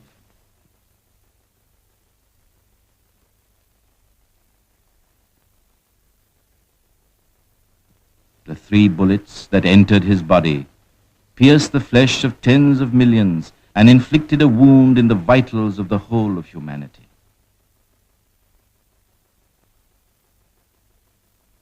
Choked with emotion, Jawaharlal Nehru said, "The light has gone out of our lives and there is darkness everywhere. Our beloved leader, Bapu as we called him, the father of the nation, is no more. The light has gone out," I said, and yet I was wrong, for the light that shone in this country was no ordinary light.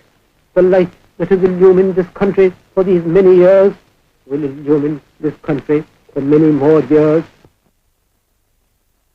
The nation stood still and silent for the man who gave it her freedom and her flag.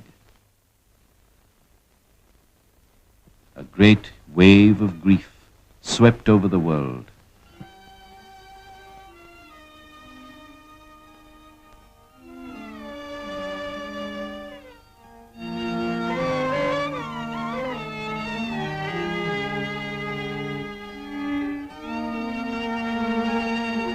The world bowed in homage. The United Nations organization lowered its flag. Peoples of all races felt as one human family in mourning. The UNO paused to pay a tribute to the Mahatma. It is fitting that we who sit here charged with the grave responsibility of maintaining peace among nations should pay tribute to this great Indian leader. His tragic death constitutes as grievous a loss to Pakistan as it is to India. He was the man who said that faith transcends reason, that God has his footstool where live the poorest and the loneliest and the lost. But our conviction that Gandhi has not lived and has not died in vain. We have lost our biggest man. If I may venture to say so, the world has lost its tallest man judged by all moral standards.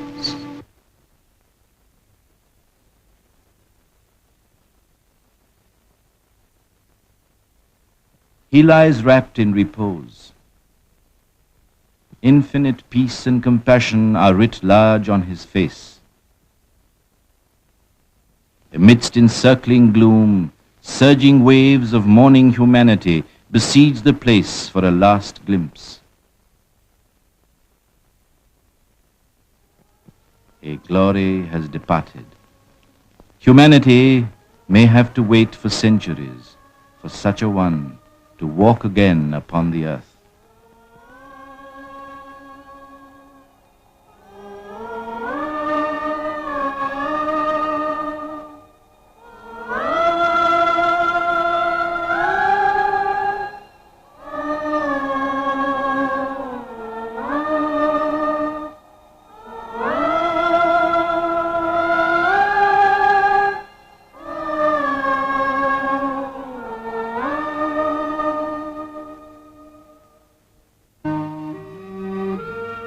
He is one who is attached to no person and no place by ties of flesh. He is one with the infinite.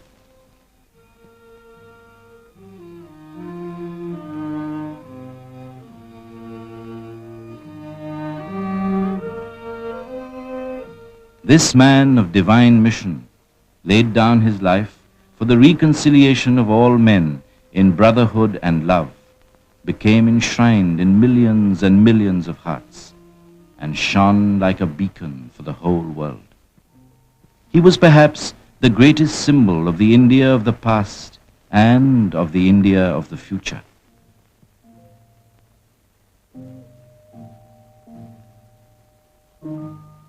He stopped at the threshold of the huts of the dispossessed, dressed like one of their own, and spoke to them in their own language. He lived on this earth as love in the midst of hate, as forgiveness in the midst of vengeance. He could fight the evil without, because he had mastered the evil within. He was the victorious one in death as in life. His legacy is courage, his banner, truth, his weapon, love. We rejoice in the midst of our tears and our shame. We glory in his having walked on our land. The best prayer that can be offered is to obey the mandates of the Master and to follow the path for which he lived and died.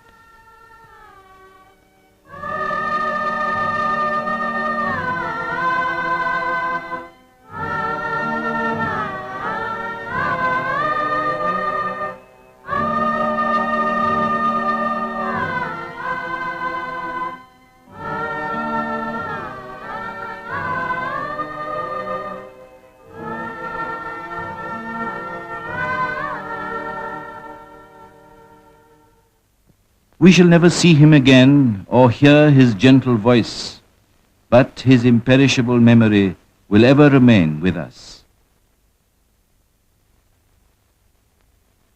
On January 31st, as the setting sun looked on with a red glance, Gandhi's body was laid on a sandalwood pyre at Rajghat. Strong and dormant emotions rose in a flood of tears.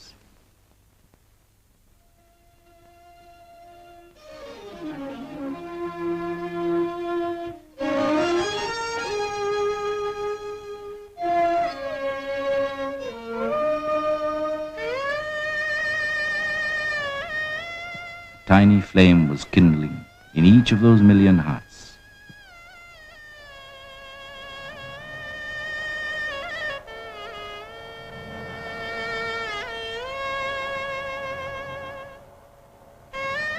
The logs burst in flames. The flames leaped up towards the sky. From the pyre comes the message. Lead me from the unreal to the real, from darkness to light, from death to immortality.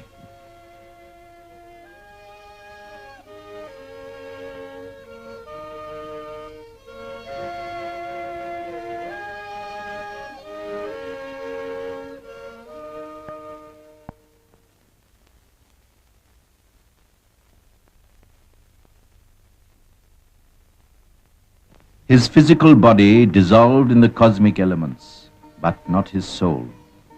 For for the fire burns it not, the wind dries it not. It is unconsumable, incorruptible, eternal.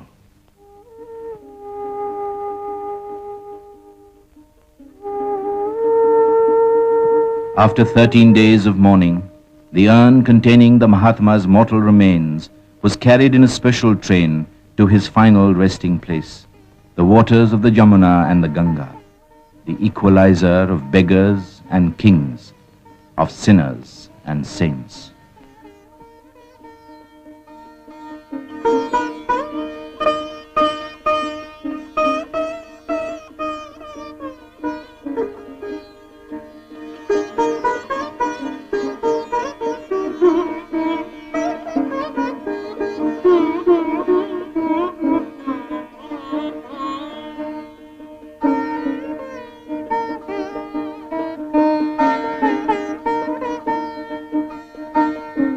The Mahatma had walked all over the dusty and endless roads of India.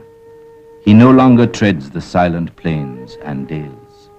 Now, the villagers move to him in their masses.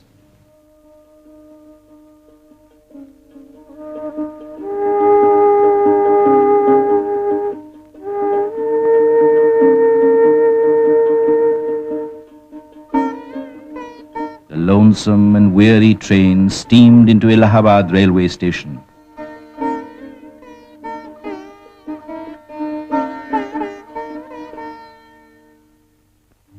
In all solemnity, the urn was carried to the catafalque.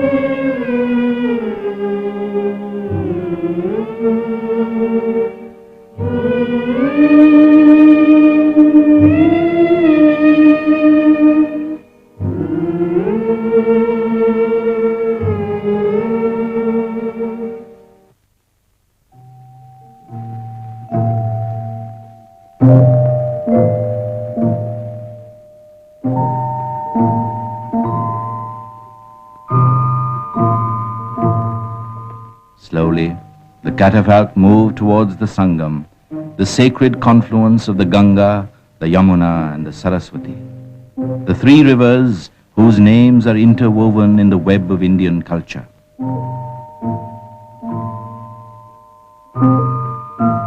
The Mahatma had kindled his torch at the central fires of the eternal being and aspired to identify himself with the whole creation.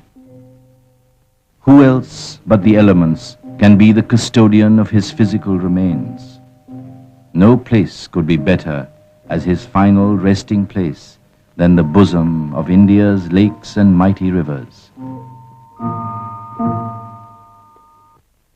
Raghupati Raghav राजा राम पतित पावन सीताराम ईश्वर अल्लाह तेरे नाम सबको सन्मति दे भगवान रघुपति राघव राजा राम पतित पावन सीताराम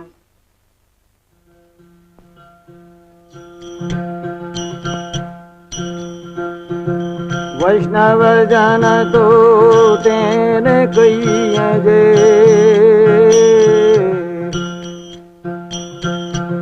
पीड़ा पराई जाने रे पर दुखे उपकार करे तो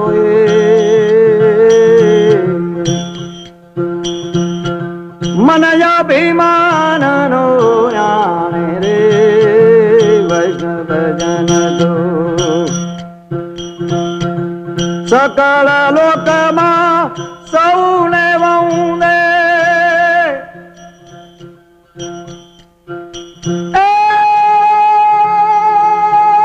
निंदा न करे के नीरे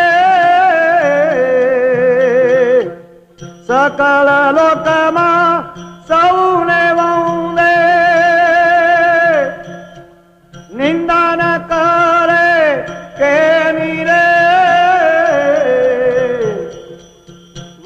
काच काच मना निश्चल राखे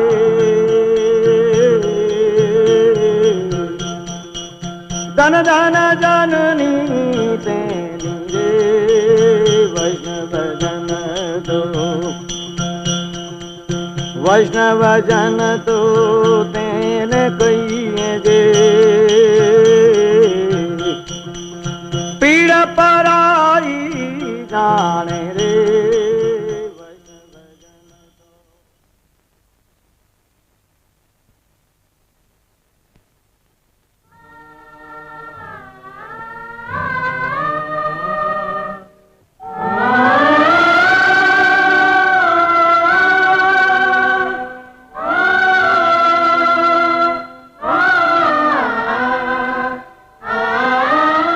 In its immemorial flow, the sacred Triveni has mingled the ashes of nameless millions, whose joys and sorrows the Mahatma had made his very own.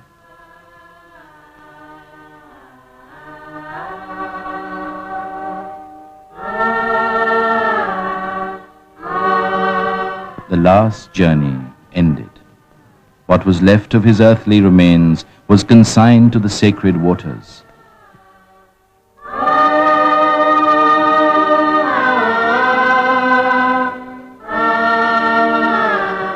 Mahatma Gandhi lives in all that is true and good. He now belongs to the ages.